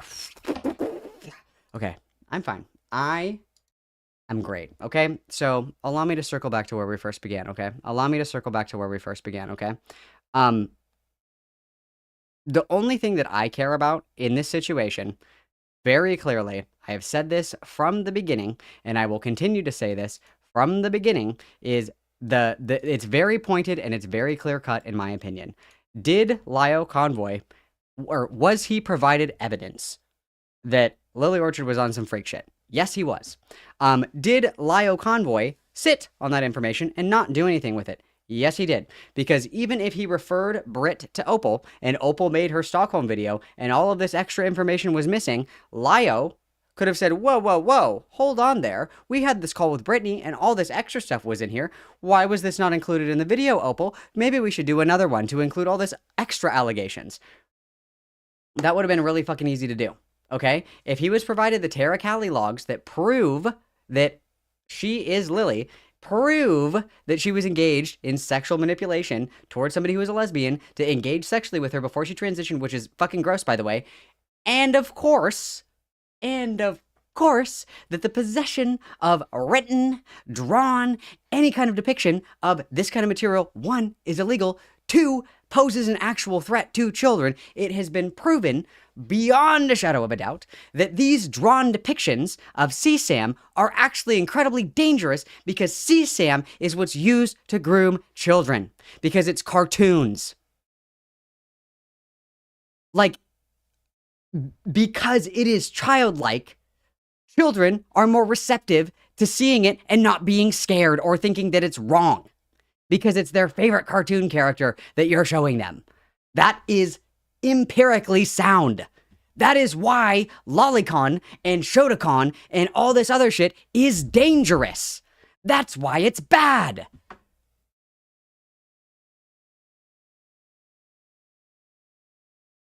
It's going to be an uphill battle to prove to people, to normal people, that this person who is a pedophile is a danger to children. I want that to sit in with everybody. And again, and again, and again, and again, and again. And I'm just going to... We're going to keep going, okay? We're going to keep going. Lio has gone after people for less. Lio has gone after people for less. He has gone after people for less. No, I'm not letting you in because I have to go and have girl time. I have to go and have girl time. I have to go outside. I have to let, like, vitamin D, like, touch my skin. I need to, like, breathe fresh air along with nicotine. I cannot. I have to be all done. I have to be all done. I have to be all done. I have to. I will be back on Tuesday, isn't it? I'll be back on Tuesday, isn't it? Maybe Monday if you guys are lucky. I have a lot of stuff to edit, obviously. Yeah, Lio Convoy knew all this and he sat on it anyway. He was aware of the information. He could have done something with it because he's made predator hunting videos on other people for less. Yeah, he just chose not to. Which would be fine if he said, yeah, I just didn't feel like making the video. I didn't want to. There you go. Boom. Fine. You're done. But instead, he has to take the moral high ground on fucking everything, which is just absolutely pathetic because he has the moral consistency of, like, a floating paper towel. He has no consistency. The only consistency is, like, fucking cellulite. That's the only consistency that we have going for us, okay? It's like opening a fucking container of cottage cheese, okay? If this is something that you want to do, which you should not do this online pedo hunting shit. You have to be consistent in your application. And your application has been, historically, that drawn shit is more than enough for you to make a stupid fucking hit piece on somebody for. Okay, why not do it now? That's the question that's being asked. We have not gotten a satisfactory answer to that question. And again, even just I didn't feel like doing it, that's actually an answer. Because this fucking greased hog cannot answer a question to save his fucking life, we are here again, unfortunately. And we will die here, unfortunately, in the kitten kennel, unfortunately. But at least we'll be dead. All right, you guys, I have to go to a meeting. I have to. And then I have girl time, okay? But guess what, you guys? I love you so much. I love you guys so much. We had a great day today. I still have plenty of stuff for us to go over, so come back next week, okay? I'll keep editing shit and trickling it out for you so you stay entertained. We'll have a lot of girl time next week, you guys. A lot of girl time next week. You guys have been incredibly generous this afternoon. I really, really appreciate it. I am very grateful for everybody, you know, sending some money my way. I really do appreciate it. It means a lot to me. I love you guys a lot. I'm sending you over to Seska for some more kitten sitting. I love you guys endlessly. Really appreciate it. I really appreciate it lots and lots and lots. I will see you guys later, alligators. Peace and blessings. Hug, hug, kiss, kiss. XOXO. Gossip Girl.